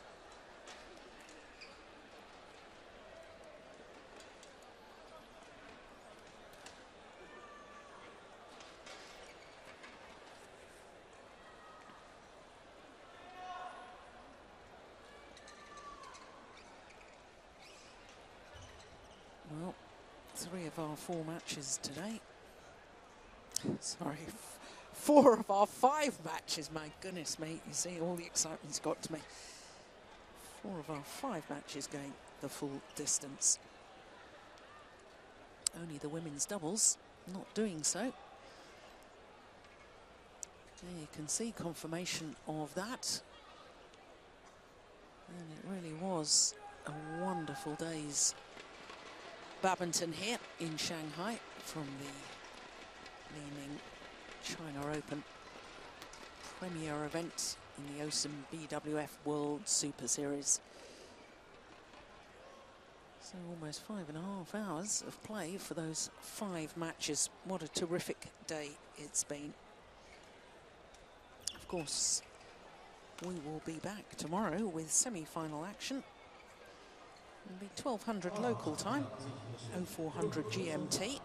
And of course, that concludes all our matches for this evening. Do join us tomorrow. Bye for now.